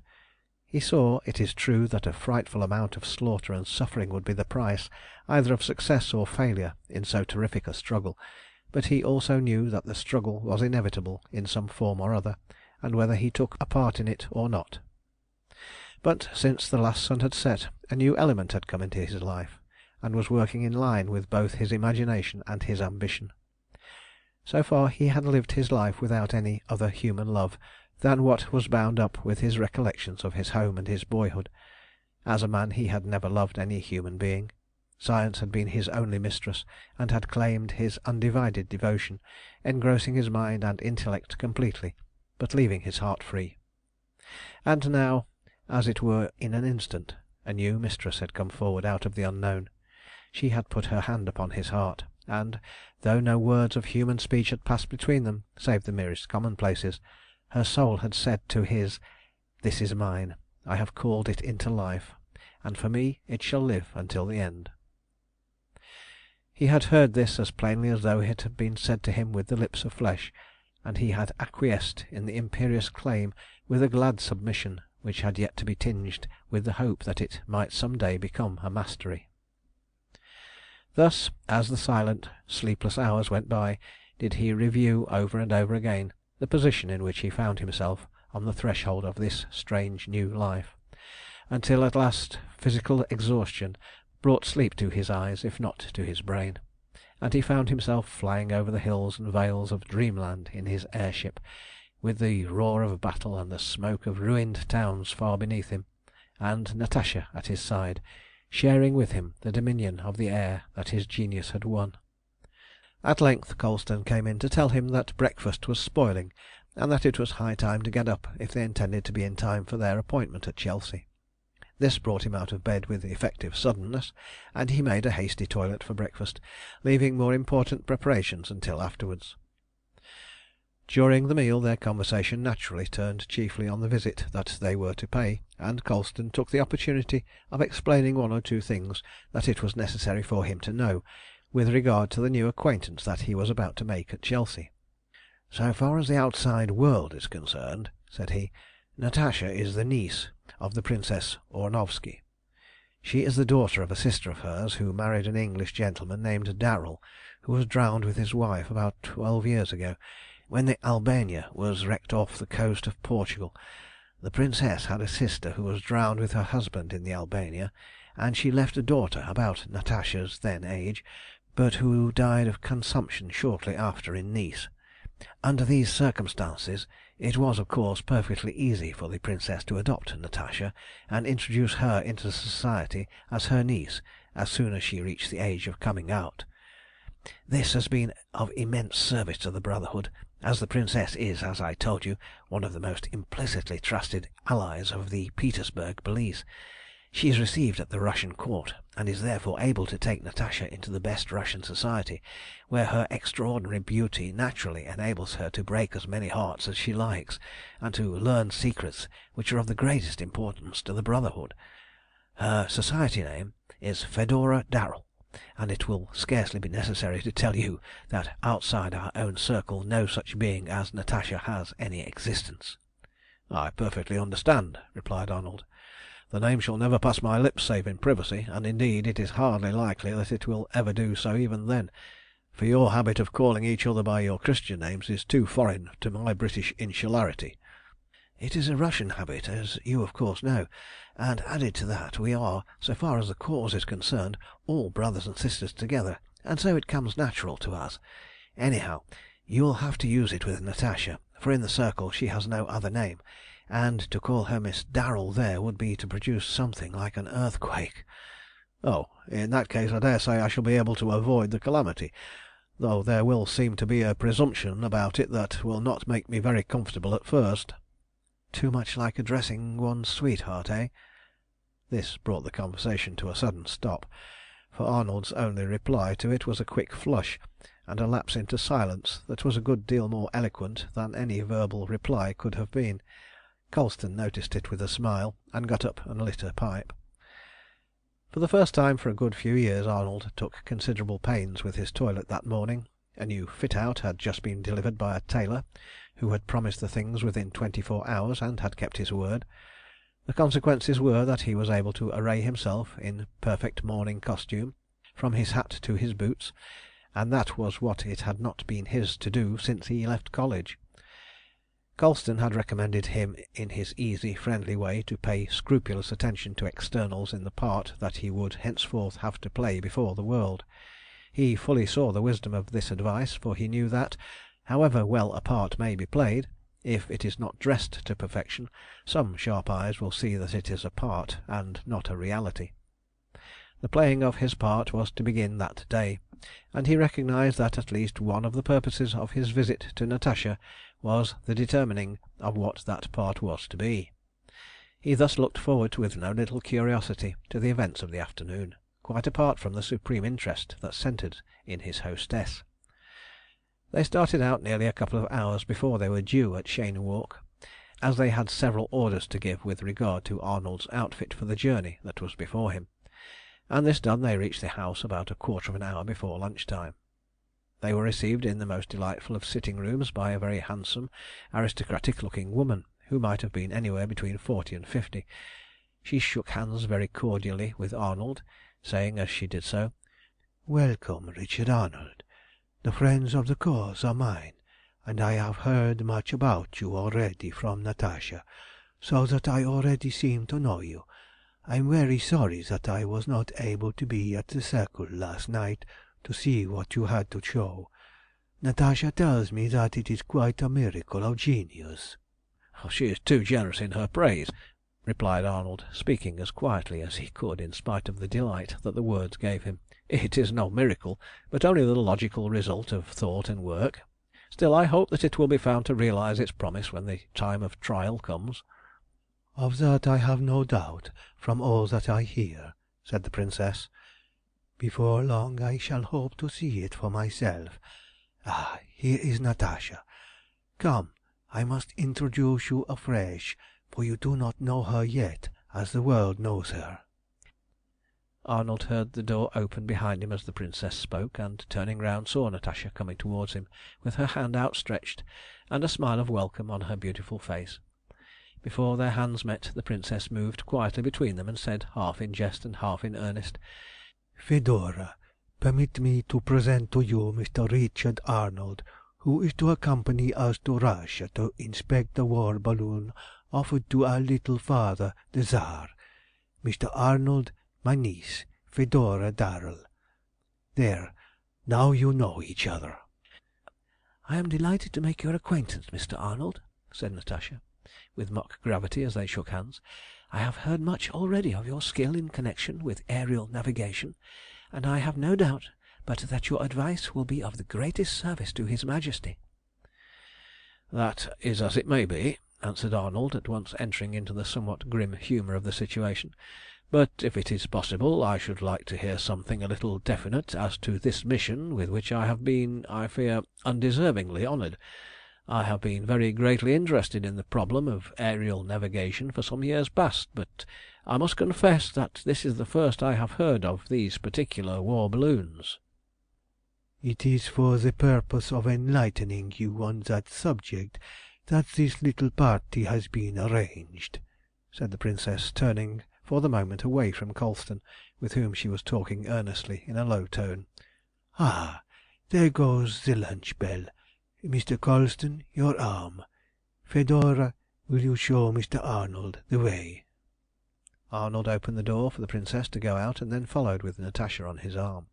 As they went out, she said in a low tone to him, "I think, if you don't mind, you'd better begin at once to call me Miss Darrell, so as to get into the way of it. A slip might be serious, you know." "Your wishes are my laws, Miss Darrell," replied he, the name slipping as easily off his tongue as if he had known by it for months. It may have been only a fancy on his part, but he thought he felt just the lightest imaginable pressure on his arm as he spoke. At any rate, he was vain enough or audacious enough to take the impression for reality, and walked the rest of the way to the dining room on air. The meal was dainty and perfectly served, but there were no servants present for obvious reasons, and so they waited on themselves. Colston sat opposite the Princess and carved the partridges, while Arnold was vis-à-vis to Natasha, a fact which had a perceptible effect upon his appetite. "Now," said the Princess, as soon as every one was helped, "I will enlighten you, Mr. Arnold, as to your mission to Russia. One part of the business, I presume, you are already familiar with?" Arnold bowed his assent, and she went on. "Then the other is easily explained. Interested as you are in the question, I suppose there is no need to tell you that for several years past the Tsar has had an offer open to all the world of £1,000,000 sterling for a vessel that will float in the air and be capable of being directed in its course as a ship at sea can be directed." "Yes, I am well aware of the fact. Pray proceed." As he said this, Arnold glanced across the table at Natasha, and a swift smile and a flash from her suddenly unveiled eyes told him that she too was thinking of how the world's history might have been altered had the Tsar's millions been paid for his invention. Then the Princess went on. "Well, through a friend at the Russian Embassy, I have learned that a French engineer has, as he says, perfected a balloon constructed on a new principle, which he claims will meet the conditions of the Tsar's offer. My friend also told me that His Majesty had decided to take an entirely disinterested opinion with regard to this invention, and asked me if I could recommend any English engineer who had made a study of aerial navigation, and who would be willing to go to Russia, superintend the trials of the war balloon, and report as to their success or otherwise. This happened a few days ago only, and as I happened to read an article that you will remember you wrote about 6 months ago in the 19th, or as it is now called the 20th century, I thought of your name and said I would try to find someone. 2 days later I got news from the circle of your invention, never mind how, you will learn that later on, and called at the Embassy to say I had found someone whose judgment could be absolutely relied upon. Now, wasn't that kind of me, to give you such a testimonial as that to His Omnipotence, the Tsar of all the Russias?" Once more Arnold bowed his acknowledgments, this time somewhat ironically, and Natasha interrupted the narrative by saying, with a spice of malice in her voice, "No doubt the little father will duly recognise your kindness, Princess, when he gets quite to the bottom of the matter." "I hope he will," replied the Princess, "but that is a matter of the future, and of considerable doubt as well." Then turning to Arnold again, she continued, "You will now, of course, see the immense advantage there appear to be in getting you to examine these war balloons. They are evidently the only possible rivals to your own invention in the field, and therefore it is of the utmost importance that you should know their strength or their weakness, as the case may be. Well, that is all I have to say so far. It has been decided that you shall go, if you are willing, with us to Petersburg the day after tomorrow to see the balloon and make your report. All your expenses will be paid on the most liberal scale, for the Tsar is no niggard in spending either his own or other people's money, and you will have a handsome fee into the bargain for your trouble." "So far as the work is concerned, of course I undertake it willingly," said Arnold, as the Princess stopped speaking. "But it hardly seems to me to be right that I should take even the Tsar's money under such circumstances. To tell you the truth, it looks to me rather uncomfortably like false pretences." Again Natasha's eyes flashed approval across the table, but nevertheless she said "You seem to forget, my friend, that we are at war with the Tsar, and all's fair in love and war. Besides, if you have any scruples about keeping the fee for your professional services, which, after all, you will render as honestly as though it were the merest matter of business, you can put it into the treasury, and so ease your conscience. Remember, too," she went on more seriously, "how the enormous wealth of this same Tsar has swollen by the confiscation of fortunes whose possessors had committed no other crime than becoming obnoxious to the corrupt bureaucracy." "I will take the fee if I fairly earn it, Miss Darrell," replied Arnold, returning the glance as he spoke, "and it shall be my first contribution to the treasury of the Brotherhood." "Spoken like a sensible man," chimed in the Princess. "After all, it is no worse than spoiling the Egyptians, and you have scriptural authority for that. However, you can do as you like with His Majesty's money when you get it. The main fact is that you have the opportunity of going to earn it, and that Colonel Martinov is coming here to tea this afternoon to bring our passports, specially authorizing us to travel without customs examination or any kind of questioning to any part of the Tsar's dominions, and that, I can assure you, is a very exceptional honour indeed." "Who did you say? Martinov? Is that the Colonel Martinov who is the director of the secret police here?" asked Colston hurriedly. "Yes," replied the Princess. "The same. Why do you ask?" "Because," said Colston quietly, "he received the sentence of death nearly a month ago, and to morrow night he will be executed, unless there is some accident. It was he who stood with the Governor of Brovno in the prison yard and watched Radna Michaelis flogged by the soldiers. I received news this morning that the arrangements are complete, and that the sentence will be carried out to morrow night." "Yes, that is so," added Natasha, as Colston ceased speaking. "Everything is settled. It is therefore well that he should do something useful before he meets his fate." "How curious that it should just happen so," said the Princess calmly, as she rose from the table and moved towards the door, followed by Natasha. As soon as the ladies had left the room, Colston and Arnold lit their cigarettes and chatted while they smoked over their last glass of claret. Arnold would have liked to have asked more about the coming tragedy, but something in Colston's manner restrained him, and so the conversation remained on the subject of the Russian journey until they returned to the sitting room. Chapter 8.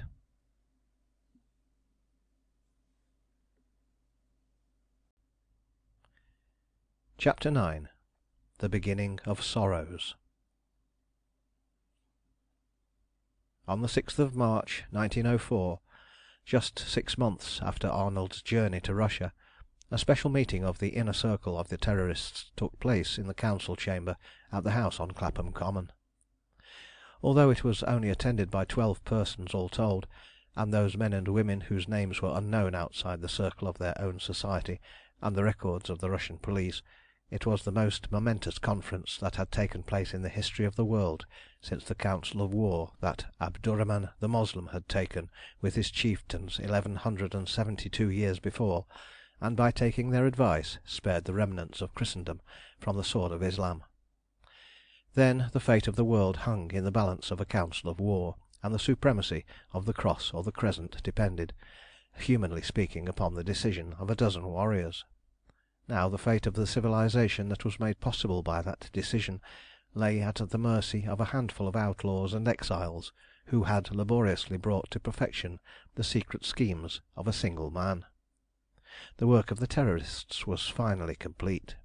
Under the whole fabric of society lay the mines which a single spark would now explode, and above this slumbering volcano the earth was trembling with the tread of millions of armed men, divided into huge hostile camps, and only waiting until diplomacy had finished its work in the dark and gave the long-awaited signal of inevitable and universal war.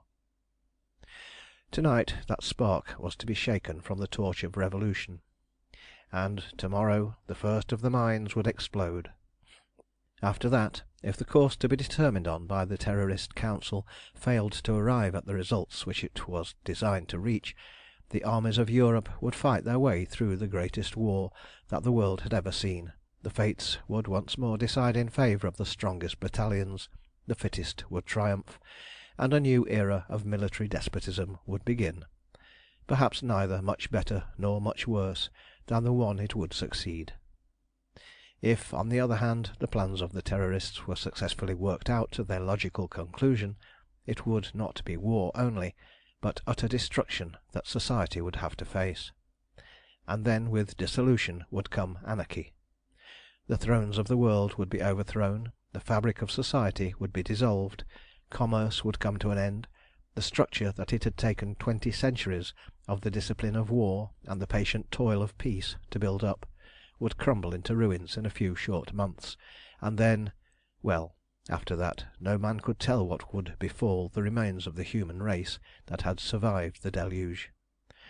The means of destruction were at hand, and they would be used without mercy, but for the rest no man could speak. When Nicholas Roburoff, the President of the Executive, rose in his place at 8 o'clock to explain the business in hand, every member present saw at a glance, by the gravity of his demeanour, that the communication that he had to make was of no ordinary nature. But even they were not prepared for the catastrophe that he announced in the first sentence that he uttered. "Friends," he said, in a voice that was rendered deeply impressive by the emotion that he vainly tried to conceal, "it is my mournful duty to tell you that she whom any one of us would willingly shed our blood to serve or save from the slightest evil, our beautiful and beloved Angel of the Revolution, as we so fondly call her, Natasha, the daughter of the Master, has, in the performance of her duty to the cause, fallen into the hands of Russia." Save for a low murmuring groan that ran round the table, the news was received in silence. It was too terrible, too hideous in the awful meaning that its few words conveyed, for any exclamations of grief or any outburst of anger to express the emotions that it raised. Not one of those who heard it but had good reason to know what it meant for a revolutionist to fall into the hands of Russia. For a man it meant the last extremity of human misery that flesh and blood could bear, but for a young and beautiful woman it was a fate that no words could describe, a doom that could only be thought of in silence and despair. And so the friends of Natasha were silent, though they did not yet despair. Roburoff bowed his head in acknowledgment of the inarticulate but eloquent endorsement of his words, and went on. "You already know the outcome of Richard Arnold's visit to Russia, how he was present at the trial of the Tsar's war balloon, and was compelled to pronounce it such a complete success that the autocrat at once gave orders for the construction of a fleet of 50 aerostats of the same pattern, and how, thanks to the warning conveyed by Anna Orlovsky, he was able to prevent his special passport being stolen by a police agent, and so to foil the designs of the chief of the 3rd Section to stop him taking the secret of the construction of the war balloon out of Russia. You also know that he brought back the chief's authority to build an airship after the model which was exhibited to us here, and that since his return he has been prosecuting that work on Drumcraig Island, one of the possessions of the chief in the Outer Hebrides, which he placed at his disposal for the purpose. You know also that Natasha and Anna Orlovsky went to Russia partly to discover the terms of the secret treaty that we believe to exist between France and Russia, and partly to warn and, if possible, remove from Russian soil a large number of our most valuable allies, whose names had been revealed to the Minister of the Interior, chiefly through the agency of the spy Martinov, who was executed in this room 6 months ago. The first part of the task was achieved, not without difficulty, but with complete success, and of that more anon. The second part was almost finished when Natasha and Anna Orlovsky were surprised in the house of Alexei Kasatakin, a member of the Moscow Nihilist circle, in the Bolshoi Dmitrietka. He had been betrayed by one of his own servants, and a police visit was the result. Added to this, there is a reason to believe that she had, quite apart from this, become acquainted with enough official secrets to make her removal desirable in high quarters. I need not tell you that this is the usual way in which the Tsar rewards those of his secret servants who get to know too much. The fact of her being found in the house of a betrayed Nihilist was taken as sufficient proof of sympathy or complicity, and she was arrested. Natasha, as Fedora Darrell, claimed to be a British subject, and as such to be allowed to go free in virtue of the Tsar's safe conduct which she exhibited. Instead of that, she was taken before the chief of the Moscow police, rudely interrogated, and then brutally searched. Unhappily, in the bosom of her dress was found a piece of paper bearing some of the new police cipher. That was enough. That night they were thrown into prison, and 3 days later taken to the convict depot under sentence of exile by administrative process to Sakhalin for life. You know what that means for a beautiful woman like Natasha. She will not go to Sakhalin. They do not bury beauty like hers in such an abode of desolation as that. If she cannot be rescued, she will only have two alternatives before her. She will become the slave and plaything of some brutal governor or commandant at one of the stations, or else she will kill herself. Of course, of these two, she would choose the latter, if she could and when she could. Should she be driven to that last resort of despair, she shall be avenged as woman never yet was avenged. But rescue must, if possible, come before revenge. The information that we received from the Moscow agent tells us that the convict train to which Natasha and Anna Ornovsky are attached left the depot nearly a fortnight ago. They were to be taken by train in the usual way to Nizhny Novgorod, thence by barge on the Volga and Kama to Perm, and on by rail to Tiumen, the forwarding station for the east. Until they reach Tiumen, they will be safe from anything worse than what the Russians are pleased to call discipline. But once they disappear into the wilderness of Siberia, they will be lost to the world, and far from all law but the will of their official slave drivers. It has therefore been decided that the rescue shall be attempted before the chain gang leaves Tiumen, if it can be reached in time. As nearly as we can calculate, the march will begin on the morning of Friday the 9th, that is to say, in 3 nights and 1 day from now. Happily we possess the means of making the rescue, if it can be accomplished by human means. I have received a report from Richard Arnold, saying that the Ariel is complete, and that she has made a perfectly satisfactory trial trip to the clouds. The Ariel is the only vehicle in existence that could possibly reach the frontier of Siberia in the given time, and it is fitting that her first duty should be the rescue of the Angel of the Revolution from the clutches of the tyrant of the North. Alexis Mazanov, it is the will of the Master that you shall take these instructions to Richard Arnold and accompany him on the voyage in order to show him what course to steer and assist him in every way possible. You will find the chief's yacht at Port Patrick ready to convey you to Drumcraig Island. When you have heard what is further necessary for you to hear, you will take the midnight express from Euston. Have you any preparations to make?" "No," replied Mazanoff, or Colston, to call him by a name more familiar to the reader. "I can start in half an hour if necessary, and on such an errand you may, of course, depend on me not to lose much time. I presume there are full instructions here?" "Yes, both for the rescue and for your conduct afterwards, whether you are successful or unsuccessful," said the President. Then turning to the others, he continued "You may now rest assured that all that can be done to rescue Natasha will be done, and we must therefore turn to other matters. I said a short time ago that the conditions of the secret treaty between France and Russia had been discovered by the 2 brave women who are now suffering for their devotion to the cause of the Revolution. A full copy of them is in the hands of the Chief, who arrives in London to day, and will at once lay the documents before Mr. Balfour, the Premier. It is extremely hostile to England, and amounts in fact to a compact on the part of France to declare war and seize the Suez Canal as soon as the first shot is fired between Great Britain and Russia. In return for this, Russia is to invade Germany and Austria, destroy the eastern frontier fortresses with her fleet of war balloons, and then cross over and do the same on the Rhine, while France at last throws herself upon her ancient foe.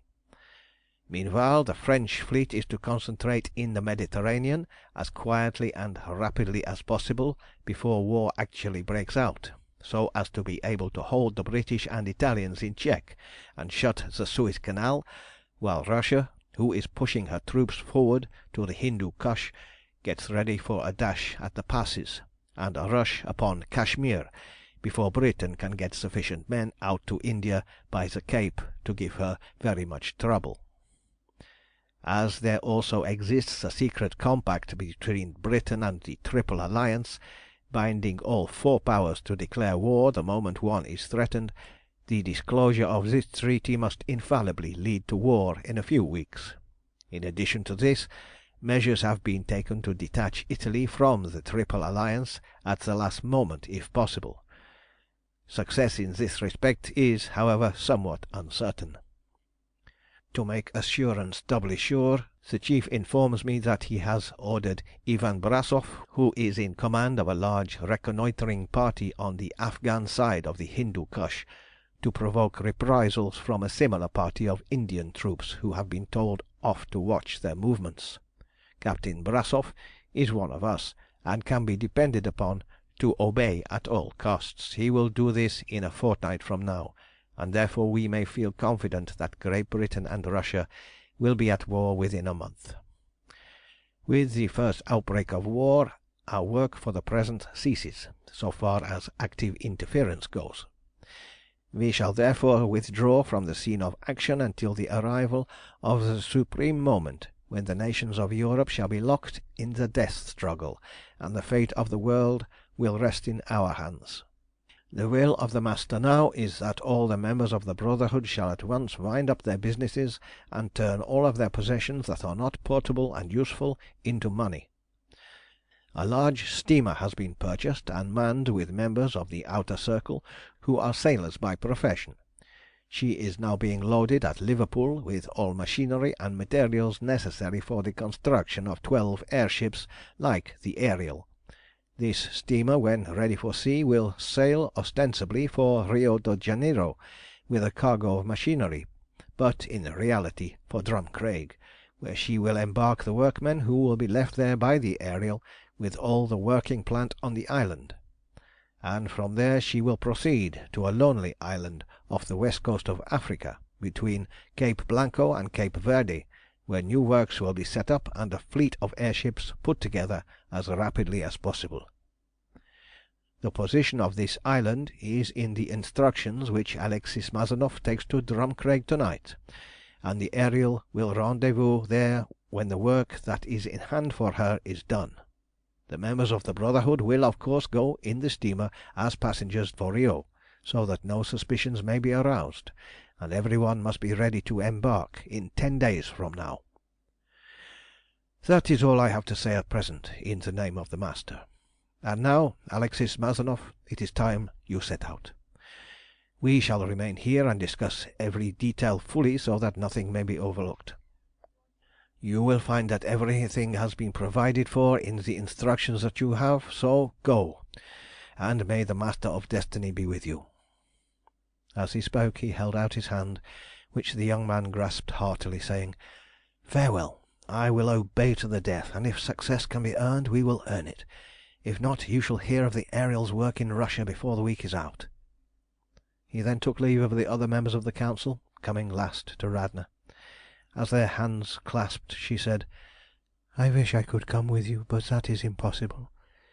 But bring Natasha back to us safe and sound, and there is nothing that you could ask of me that I will not say yes to. Go, and God speed your good work. Farewell." For all answer he took her in his arms before them all.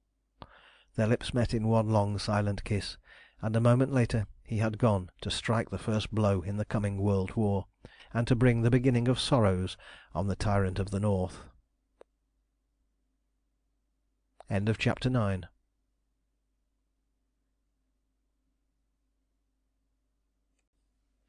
Chapter 10.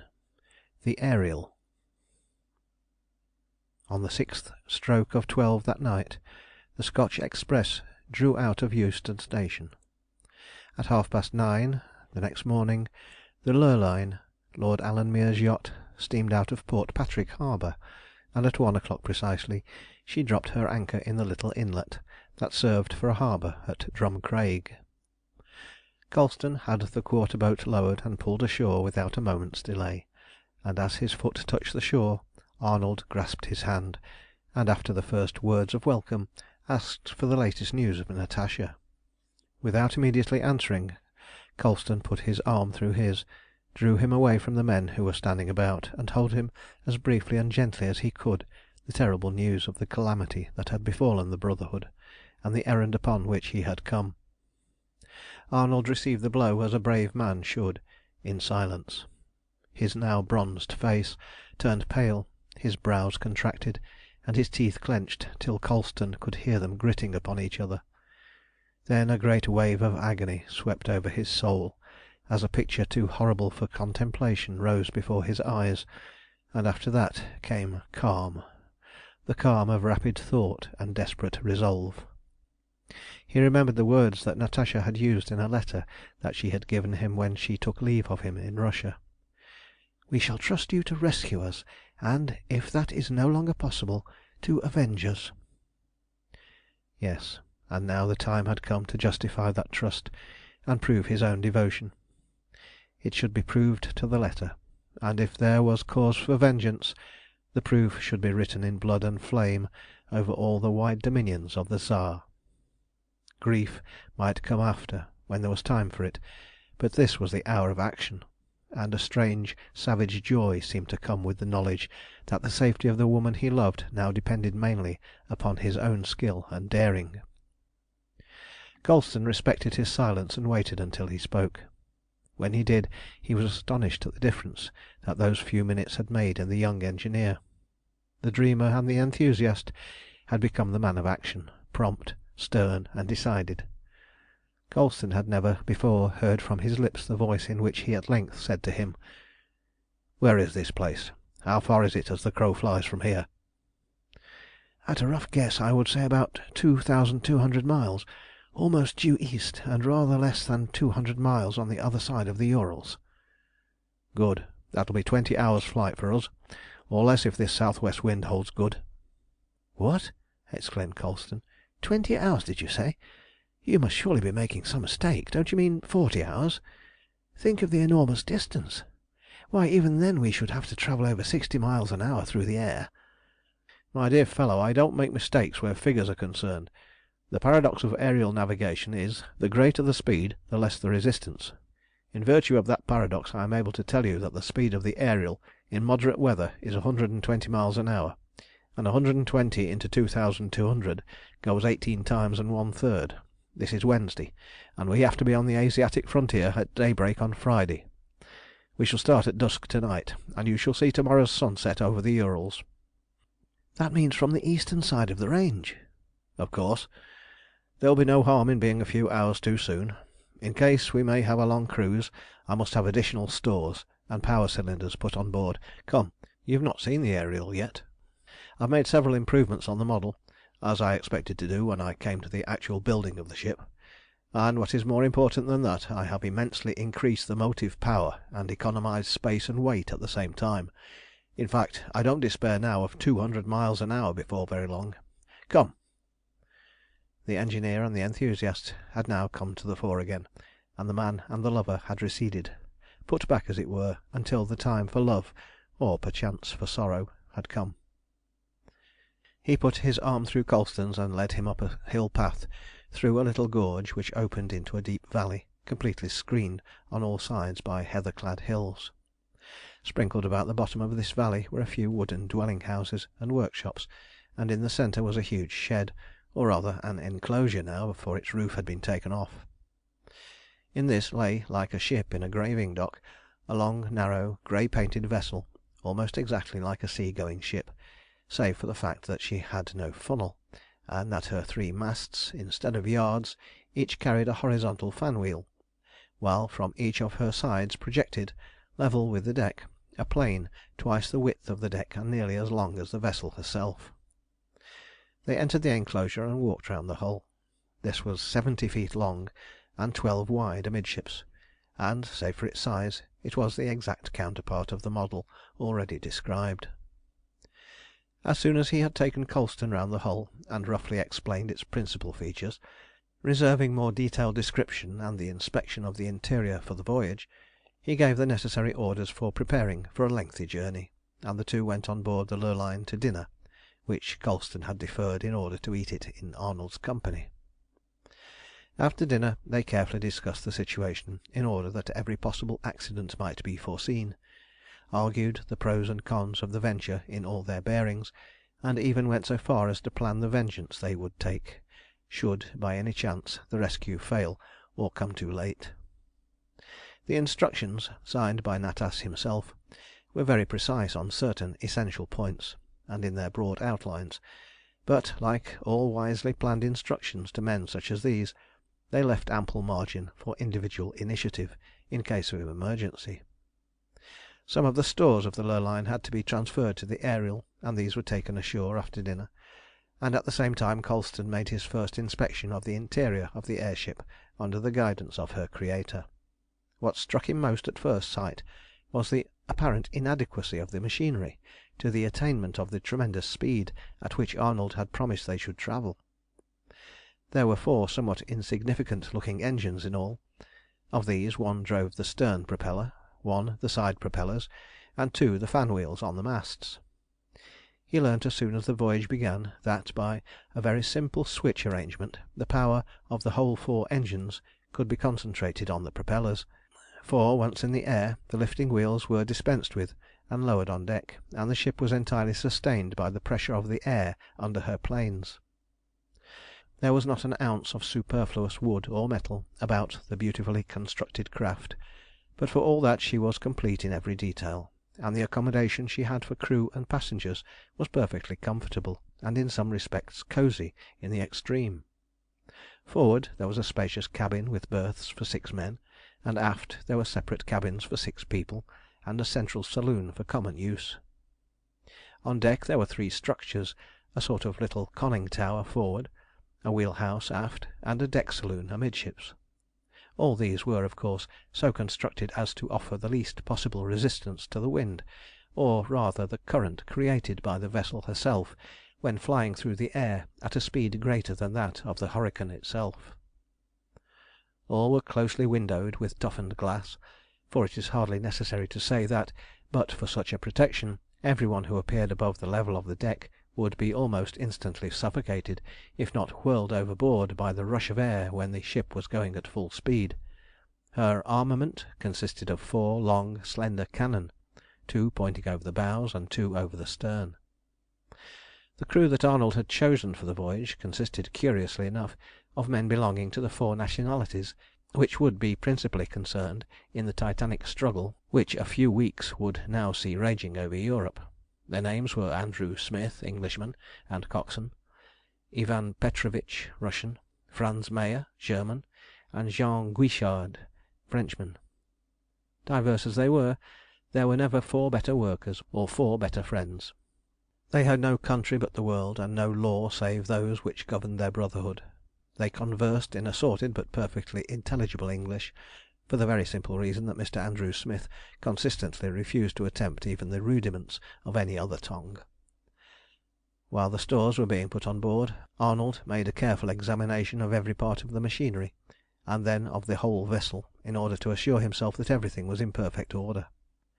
This done, he gave his final instructions to those of the little community who were left behind to await the arrival of the steamer, and as the sun sank behind the western ridges of the island he went on board the Ariel with Colston, took his place at the wheel, and ordered the fan wheels to be set in motion. Colston was standing by the open door of the wheelhouse as Arnold communicated his order to the engine room by pressing an electric button, one of 4 in a little square of mahogany in front of the wheel. There was no vibration or grinding as would have been the case in starting a steamer, but only a soft whirring, humming sound that rose several degrees in pitch as the engines gained speed, and the fan wheels revolved faster and faster until they sang in the air, and the Ariel rose without a jar or a tremor from the ground, slowly at first, and then more and more swiftly, until Colston saw the ground sinking rapidly beneath him, and the island growing smaller and smaller, until it looked like a little patch on the dark grey water of the sea. Away to the north and west he could see the innumerable islands of the Hebrides, while to the east the huge mountainous mass of the mainland of Scotland loomed dark upon the horizon. When the barometer marked 800 feet above sea level, the Ariel passed through a stratum of light clouds, and on the upper side of this the sun was still shining, shooting his almost level rays across it as though over some illimitable sea of white fleecy billows whose crests were tipped with rosy golden light. Above the surface of this fairy sea rose north eastward the black mass of Ben More on the island of Mull, and to the southward the lesser peaks of Jura and Islay. While he was still wrapped in admiration of the strange beauty of this, to him, marvellous scene, the Ariel had risen to 1,000 feet, still almost in a vertical line from the island. Arnold now pressed another button, and the stern propeller began to revolve swiftly and noiselessly, and Colston saw the waves of the cloud sea begin to slip behind, although so smooth was the working of the machinery and the motion of the air ship that but for this he could hardly have guessed that he was in motion.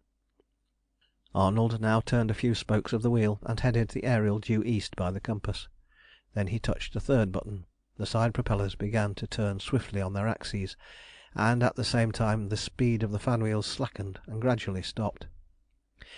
Colston now began to feel the air rushing by him in a stream so rapid and strong that he had to take hold of the side of the wheelhouse doorway to steady himself. "I think you'd better come inside and shut the door," said Arnold. "We are getting up speed now, and in a few minutes you won't be able to hold yourself there. You'll be able to see just as well inside." Colston did as he was bidden, and soon as he was safely inside, Arnold pulled a lever beside the wheel and slightly inclined the planes from forward aft. At the same time the fan wheels began to slide down the masts until they rested upon the deck. "Now you shall see her fly," said Arnold, taking a speaking tube from the wall and whistling thrice into it. Colston felt a slight tremor in the deck beneath his feet, and then a lifting movement.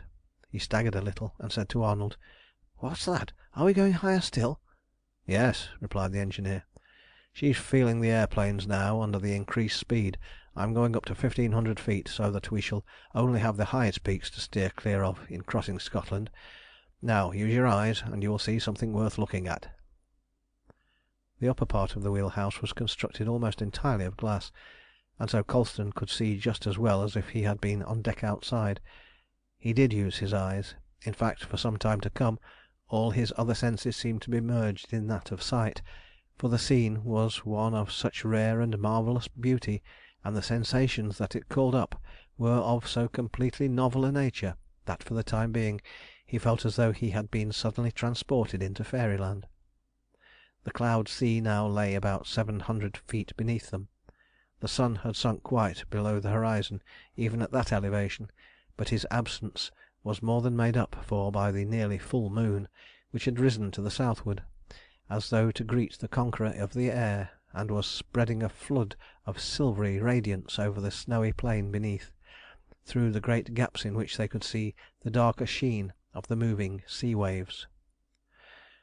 Their course lay almost exactly along the 56th parallel of latitude, and took them across Argyll, Dumbarton, and Stirlingshire to the head of the Firth of Forth. As they approached the mainland, Colston saw one or two peaks rise up out of the clouds, and soon they were sweeping along in the midst of a score or so of these. To the left Ben Lomond towered into the clear sky above his attendant peaks, and to the right the lower summits of the Campsie Fells soon rose a few miles ahead. The rapidity with which these mountain tops rose up on either side and were left behind proved to Colston that the Ariel must be travelling at a tremendous speed, and yet, but for the very slight quivering of the deck, there was no motion perceptible, so smoothly did the airship glide through the elastic medium in which she floated. So engrossed was he with the unearthly beauty of the new world into which he had risen, that for nearly 2 hours he stood without speaking a word. Arnold, wrapped in his own thoughts, maintained a like silence, and so they sped on amidst a stillness that was only broken by the soft whirring of the propellers and the singing of the wind past the masts and stays. At length a faint sound, like the dashing of breakers on a rocky coast, roused Colston from his reverie, and he turned to Arnold and said, "What is that? Not the sea, surely?" "Yes, those are the waves of the Firth of Forth breaking on the shores of Fife." "What? Do you mean to tell me that we have crossed Scotland already? Why, we have not been an hour on the way yet." "Oh yes, we have," replied the engineer. "We have been nearly 2. You have been so busy looking about you that you have not noticed how the time has passed. We have travelled a little over 240 miles. We are over the German Ocean now, and as there will be no more hills until we reach the Urals, we can go down a little." As he spoke he moved the lever beside him about an inch, and instantly the clouds seemed to rise up towards them as the Ariel swept downwards in her flight. 100 feet above them Arnold touched the lever again, and the air ship at once resumed her horizontal course. Then he put her head a little more to the northward, and called down the speaking tube for Andrew Smith to come and relieve him. A minute later Smith's head appeared at the top of the companion ladder which led from the saloon to the wheelhouse, and Arnold gave him the wheel and the course, saying at the same time to Colston, "Now come down and have something to eat, and then we will have a smoke and chat and go to bed. There's nothing more to be seen until the morning, and then I will show you Petersburg as it looks from the clouds." "If you told me you would show me the Urals themselves I should believe you after what I have seen," replied Colston, as together they descended the companion way from the wheelhouse to the saloon. "Ah, I'm afraid that will be too much even for the Ariel to accomplish in the time," said Arnold. "Still, I think I can guarantee that you shall cross Europe in such time as no man has ever crossed it before." End of chapter 10.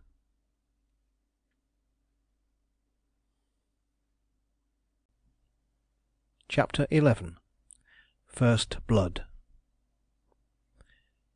After supper the two friends ascended to the deck saloon for a smoke, and to continue their discussion of the tremendous events in which they were so soon to be taking part.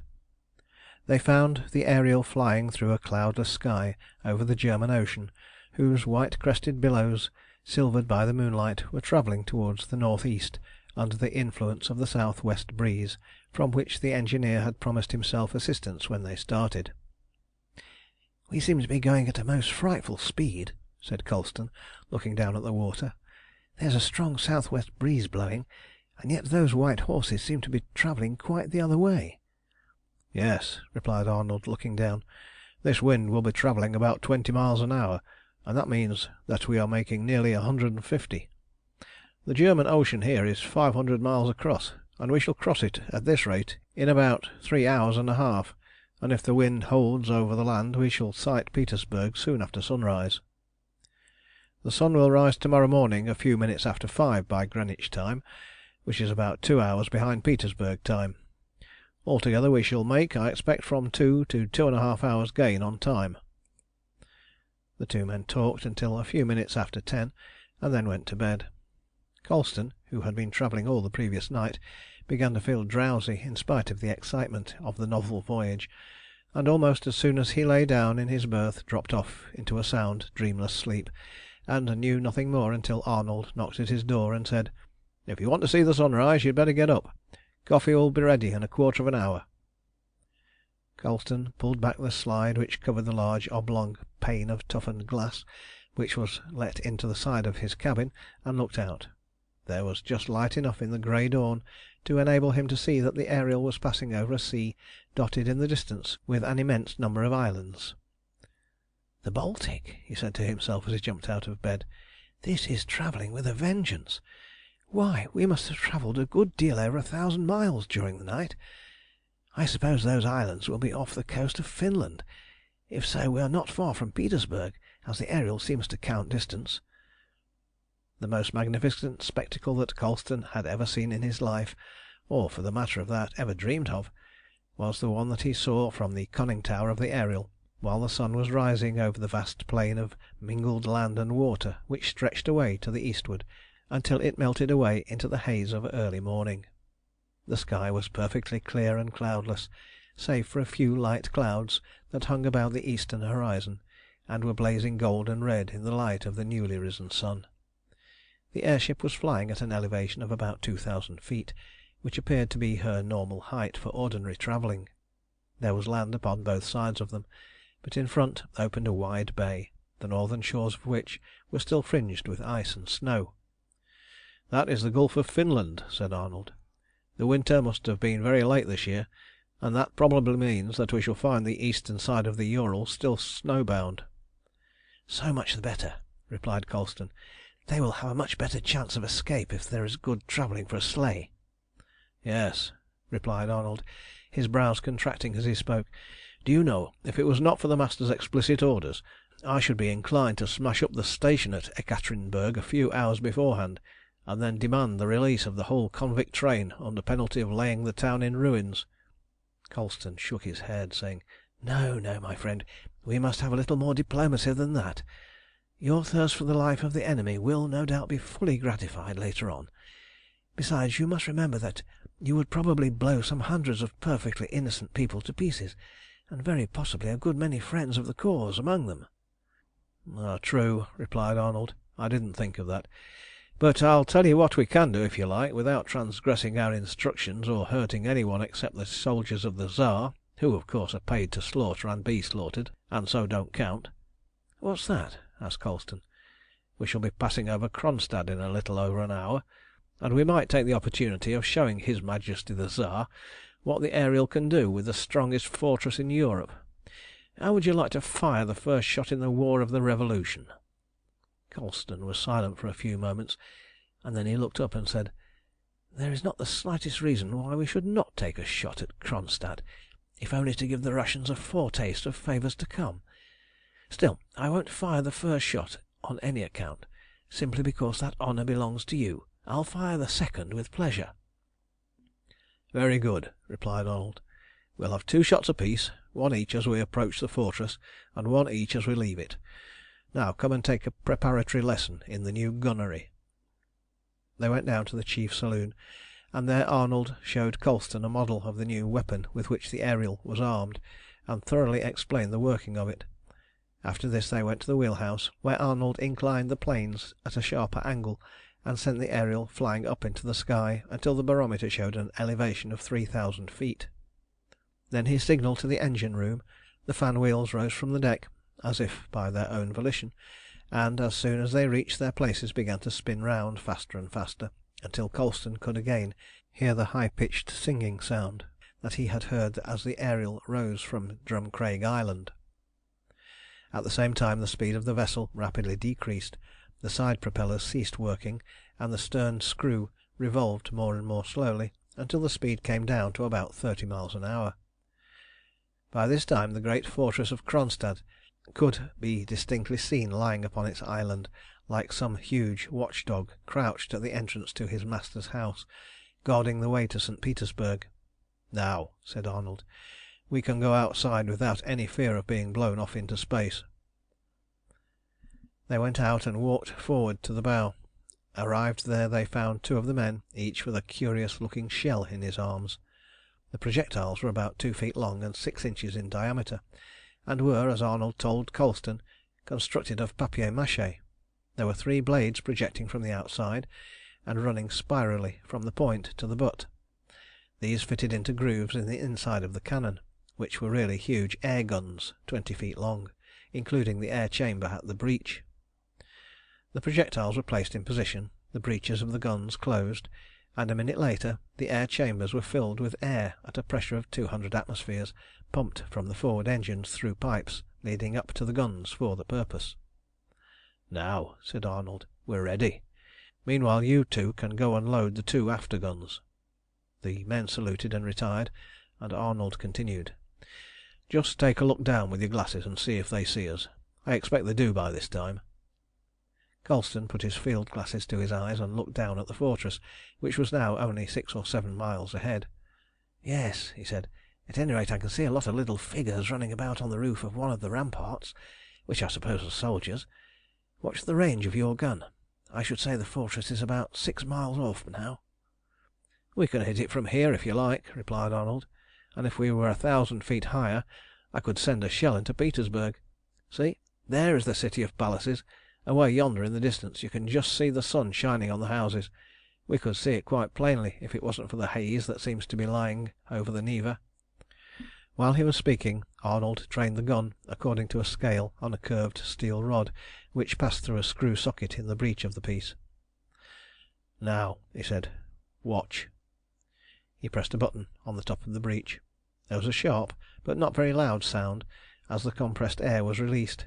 Something rushed out of the muzzle of the gun, and a few seconds later Colston could see the missile boring its way through the air and pursuing a slanting but perfectly direct path for the centre of the fortress.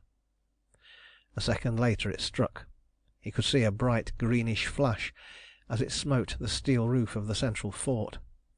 Then the fort seemed to crumble up and dissolve into fragments, and a few moments later a dull report floated up into the sky, mingled, as he thought, with screams of human agony.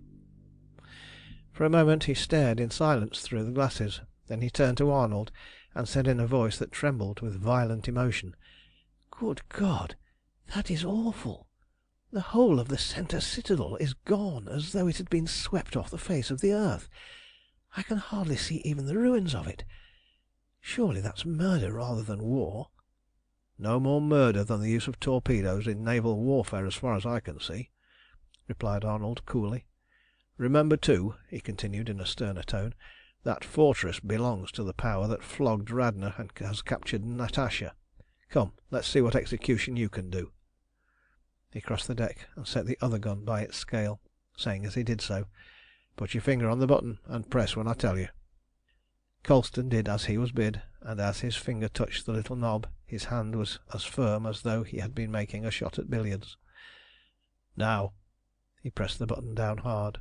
There was the same sharp sound, and a second messenger of destruction sped its way towards the doomed fortress. They saw it strike, and then came the flash, and after that a huge cloud of dust mingled with flying objects that might have been blocks of masonry, guns, or human bodies, rose into the air and then fell back again to the earth. "There goes one of the angles of the fortification into the sea," said Arnold as he saw the effects of the shot. "Kronstadt won't be much good when the war breaks out, it strikes me. I suppose they'll be replying soon with a few rifle shots. We'd better quicken up a bit." He went aft to the wheelhouse, followed by Colston, and signalled for the 3 propellers to work at their utmost speed. The order was instantly obeyed, and the fan wheel ceased revolving, and under the impetus of her propellers the Ariel leapt forwards and upwards like an eagle on its upward swoop, rose 500 feet in the air, and then swept over Kronstadt at a speed of more than 100 miles an hour. As they passed over they saw a series of flashes rise from one of the untouched portions of the fortress, but no bullets came anywhere near them. In fact, they must have passed through the air 2 or 3 miles astern of the flying Ariel. No soldier who ever carried a rifle could have sent a bullet within 1,000 yards of an object 70 feet long, travelling over 100 miles an hour at a height of nearly 4,000 feet, and so the Russians wasted their ammunition. As soon as they had passed over the fortress, Arnold signalled for the propellers to stop and the fan wheels to revolve again at half speed. The air ship stopped within 3 miles and remained suspended in air over the opening mouth of the Neva. Then the 2 afterguns were trained upon the fortress, and Colston and Arnold fired them together. The 2 shells struck at the same moment, one in each of the 2 angles of the ramparts. Their impact was followed by a tremendous explosion, far greater than could be accounted for by the shells themselves. "There goes one, if not 2, of his powder magazines. Look, half the fortress is a wreck. I wonder which fired the lucky shot." The man who a year before had been an inoffensive student of mechanics and an enthusiast dreaming of an unsolved problem, spoke of the frightful destruction of life and the havoc that he had caused by just pressing a button with his finger, as coolly and quietly as a veteran officer of artillery might have spoken of shelling a fort. There were 2 reasons for this almost miraculous change. One was to be found in the bitter hatred of Russian tyranny which he had imbibed during the last 6 months, and the other was the fact that the woman for whom he would have himself died 1,000 deaths if necessary was a captive in Russian chains, being led at that moment to slavery and degradation. As soon as they had seen the effects of the last 2 shots, Arnold said with a grim half smile on his lips, "I think it will be better if we don't show ourselves too plainly to Petersburg. It will take some time for the news of the destruction of Kronstadt to reach the city, and of course there will be the wildest rumours as to the agency by which it was done, so we may as well leave them to argue the matter out among themselves." He signalled again to the engine room, and with the united aid of her planes and the fan wheels, the Ariel mounted up and up into the sky, driven only by the stern propeller, and with the force of the other engines concentrated on the lifting wheels, until a height of 5,000 feet was reached. At that height she would have looked, if she could have been seen at all, nothing more than a little grey spot against the blue of the sky, and as they heard afterwards, she passed over St. Petersburg without being noticed. From St. Petersburg to Tiumen, as the crow flies, the distance is 1,150 English miles, and 9 hours after she had passed over the capital of the North, the Ariel had winged her way over the Urals and the still snow-clad forests of the eastern slopes, past the tear-washed pillar of farewells, and had come to a rest after her voyage of 2,200 miles, including the delay at Kronstadt, in 20 hours, almost to the minute, as her captain had predicted. End of chapter 11.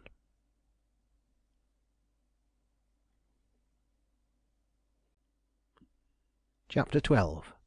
In the Master's Name. The Ariel, in order to avoid being seen from the town, had made a wide circuit to the northward at a considerable elevation, and as soon as a suitable spot had been sought out by means of the field glasses, she dropped suddenly and swiftly from the clouds into the depths of the dense forest through which the Tobolsk road runs from Tiumen to the banks of the Tobol. From Tiumen to the Tobol is about 25 miles by road. The railway, which was then finished as far as Tomsk, ran to Tobolsk by a more northerly and a direct route than the road, but convicts were still marched on foot along the great post road after the gangs had been divided at Tiumen according to their destinations. The spot which had been selected for the resting place of the Ariel was a little glade formed by the bend of a frozen stream about 5 miles east of the town, and at a safe distance from the road. Painted a light whitish grey all over, she would have been invisible even from a short distance as she lay amid the snow-laden trees, and Arnold gave strict orders that all the window slides were to be kept closed and no light shown on any account. Every precaution possible was taken to obviate a discovery which should seriously endanger the success of the rescue, but nevertheless the fan wheels were kept aloft, and everything was in readiness to rise into the air at a moment's notice should any emergency require them to do so. It was a little after 3 o'clock in the Thursday afternoon when the Ariel settled down in her resting place, and half an hour later Colston and Ivan Petrovitch appeared on deck completely disguised, the former as a Russian fur trader, and the latter as his servant. All the arrangements for the rescue had been once more gone over in every detail, and just before he swung himself over the side, Colston shook hands for the last time with Arnold, saying as he did so, "Well, good bye again, old fellow. Ivan shall come back and bring you the news if necessary, but if he doesn't come, don't be uneasy, but possess your soul in patience till you hear the whistle from the road in the morning. I expect the train will get in some time during the night, and in that case we shall have everything ready to make the attempt soon after daybreak, if not before. If we can get as far as this without being pursued, we shall come right on board. If not, we must trust to our horses and our pistols to keep the Cossacks at a distance till you can help us. In any case, rest assured that once clear of Tiumen we shall never be taken alive. Those are the Master's orders, and I will shoot Natasha myself before she goes back to captivity." "Yes, do so," replied Arnold. His lips quivered as he spoke, but there was no tremor in the hand with which he gripped Colston's in farewell. "She will prefer death to slavery, and I shall prefer it for her. But if you have to do it, you will at least have the consolation of knowing that within 12 hours of your death the Tsar shall be lying buried beneath the ruins of the Peterhof Palace. I will have his life for hers if only I live to take it." "I will tell her," said Colston simply. and if die she must, she will die content." So saying, he descended the little rope ladder, followed by Ivan, and in a few moments the two were lost in the deep shadow of the trees, while Arnold went down into the saloon to await with what patience he might the moment that would decide the fate of the daughter of Natas and the man who had gone, as he would so gladly have done, to risk his life to restore her to liberty.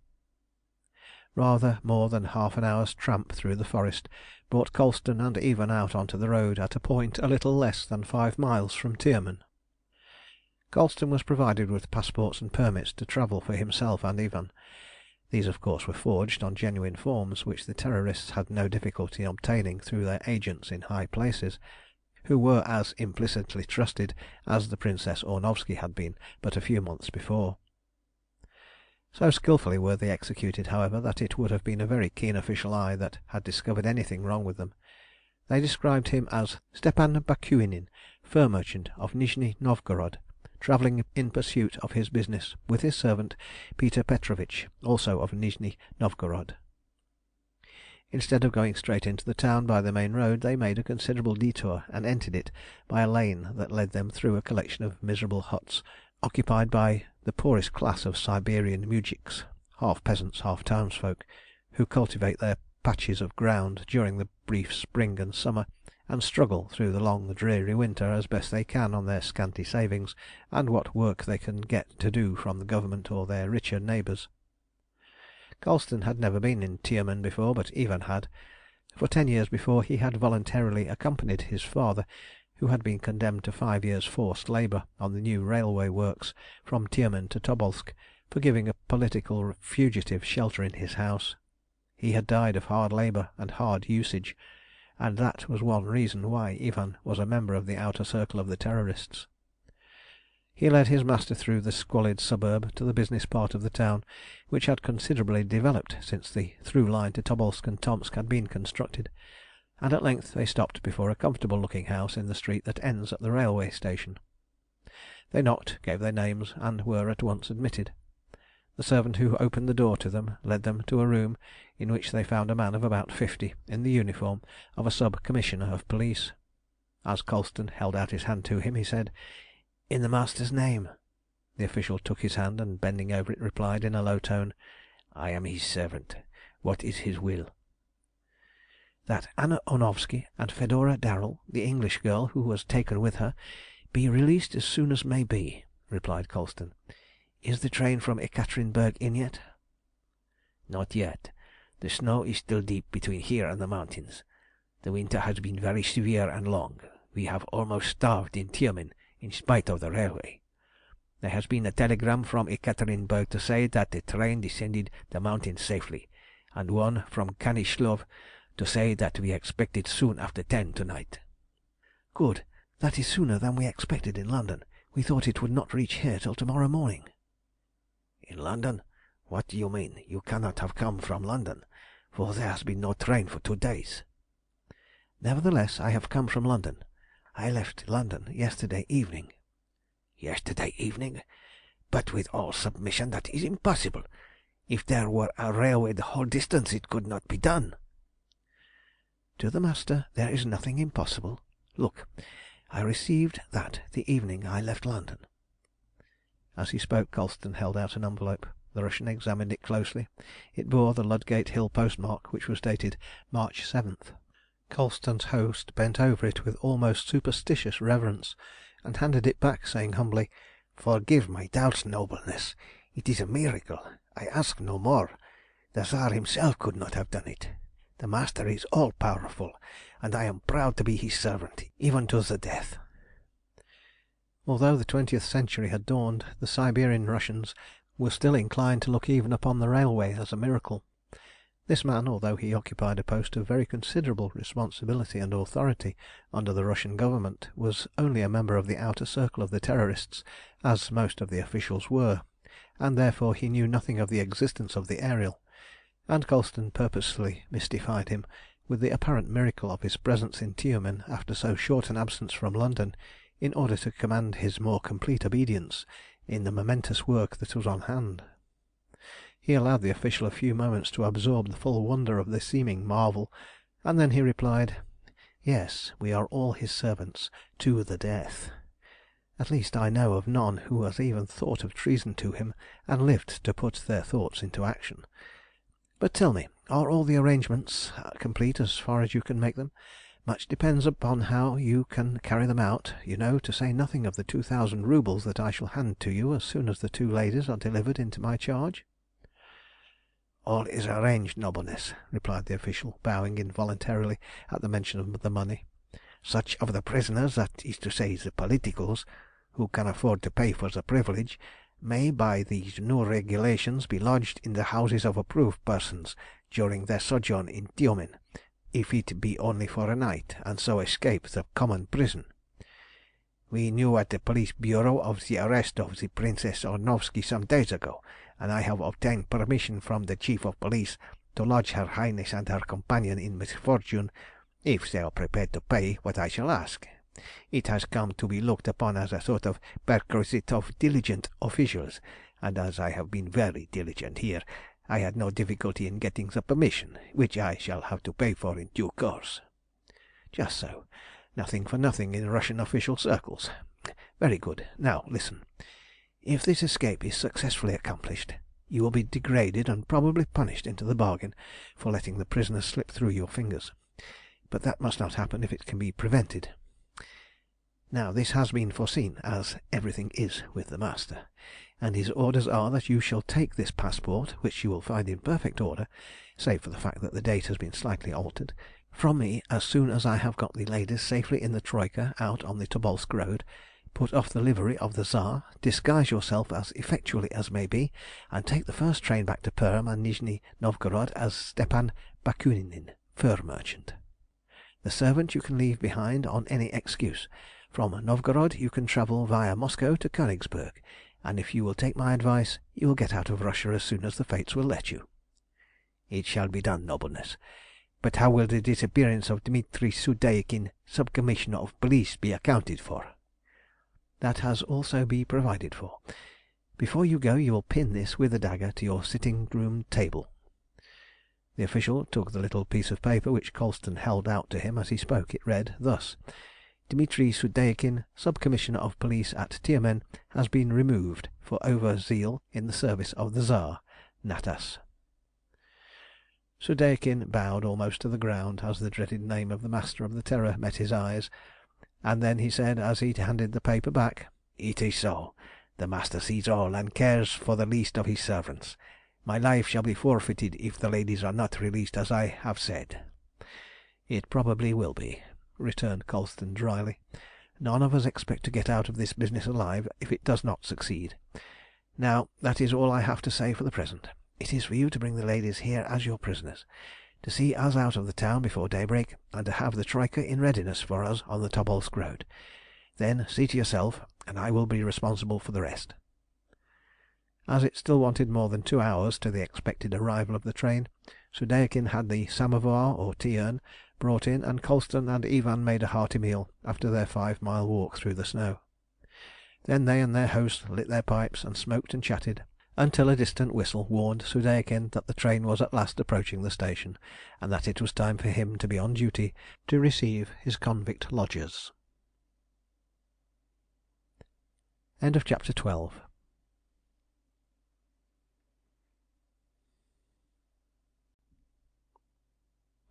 Chapter 13. For Life or Death. No time had ever seemed so long to Colston as did the hour and a half which passed after the departure of Sudeikin until his return. He would have given anything to have accompanied him to the station, but it would have been so very unwise to have incurred the risk of being questioned, and perhaps obliged to show the passport that Sudeikin was to use, that he controlled his impatience as best he could, and let events take their course. At length, when he had looked at his watch for the 50th time, and found that it indicated nearly 11:30, there was a heavy knock at the door. As it opened, Colston heard a rattle of arms and a clinking of chains. Then there was a sound of gruff guttural voices in the entrance hall, and the next moment the door of the room was thrown open, and Sudeikin walked in, followed by a young man in the uniform of a lieutenant of the line, and after them came 2 soldiers, to one of whom was handcuffed the Princess Ornovsky, and to the other Natasha. Shocked as he was at the pitiable change that had taken place in the appearance of the two prisoners since he had last seen them in freedom, Colston was far too well trained in the school of conspiracy to let the slightest sign of surprise or recognition escape him. He and Ivan rose as the party entered, greeted Soudeikin, and saluted the officer, hardly glancing at the two pale, haggard women in their rough grey shapeless gowns and hoods as they stood beside the men to whom they were chained. As the officer returned Colston's salute, he turned to Soudeikin and said civilly enough, "I did not know you had another guest. I hope we shall not overcrowd you." "By no means," replied the Commissioner, waving his hand towards Colston as he spoke. "This is only my nephew, Ernst Vronsky, who is staying with me for a day or two on his way through to Nizhny Novgorod with his furs, and that is his servant Ivan Arkavitch. You need not be uneasy. I have plenty of rooms, as I live almost alone, and I have set apart one for the prisoners which I think will satisfy you in every way. Would it please you to come and see it?" "Yes, we will go now and get them put in safety for the night, if you will lead the way." As the party left the room, Colston caught one swift glance from Natasha, which told him that she understood his presence in the house fully, and he felt that, despite her miserable position, he had an ally in her who could be depended upon. The officer carefully examined the room which had been provided for the two prisoners, tried the heavy shutters with which the windows were closed, and took from Soudeikin the keys of the padlocks to the bars which ran across them. He then directed the prisoners to be released from their handcuffs and locked them in the room, stationing one of the soldiers at the door and sending the other to patrol the back of the house from which the two windows of the room looked out. At the end of 2 hours the sentries were to change places, and in 2 hours more they were to be relieved by a detachment from the night patrol. This arrangement had been foreseen by Soudeikin, and it had been settled that the rescue was to be attempted as soon as the guard had been changed. This would give the prisoners time to get a brief but much needed rest after their long and miserable journey from Perm, penned up like sheep in iron-barred cattle trucks, and it would leave the drowsiest part of the night from 4 o'clock to sunrise for the hazardous work in hand. "That is a pretty girl you have there, Captain," said Colston as the officer returned to the sitting-room. "Is she for the mines or Stalin?" "For Stalin by sentence, but as a matter of fact for neither, as far as I can see." "You mean the little father will pardon her, or give her a lighter sentence, I suppose?" The officer grinned meaningly as he replied, "No, what? That is hardly likely. What I mean is that Captain Kharkov, who is in command of the convict train from here, has had instructions to convey her as comfortably as possible and with no more fatigue than is necessary to Chit in the Trans-Baikal, and that he is also charged with a letter from the Governor of Perm to the Governor of Chit. You know these gentlemen like to do each other a good turn when they can, and so, putting two and two together, I should say that His Excellency of Perm has concluded that our pretty prisoner will serve to beguile the dullness of that God-forsaken hole in which His Excellency of Chit is probably dying of ennui. She will be more comfortable there than at Stalin, and it is a lucky thing for her that she has found favour in His Excellency's eyes." Colston could have shot the fellow where he sat leering across the table, but though his blood was at boiling point he controlled himself sufficiently to make a reply after the same fashion, and soon after took his leave and retired for the night. At 4 o'clock the guard was changed. The new officer, after taking the keys, unlocked the door of the room in which Natasha and the Princess were confined, and roused them up to satisfy himself that they were still in safe keeping. It was a brutal formality, but perfectly characteristic of Siberian officialism. The man who had been on guard so far joined the patrol and returned to the barracks, while the new officer made himself comfortable with a bottle of brandy, with which Soudeikin had obligingly provided him in the sitting-room. It was a bitterly cold night, and he drank a couple of glasses of it in quick succession. 10 minutes after he had swallowed the second, he rolled backwards on the couch on which he was sitting and went fast asleep. A few moments later he had ceased to breathe. Then the door opened softly, and Soudeikin and Colston slipped into the room. The former shook him by the shoulder. His eyes remained half closed, his head lolled loosely from side to side, and his arms hung heavily downwards.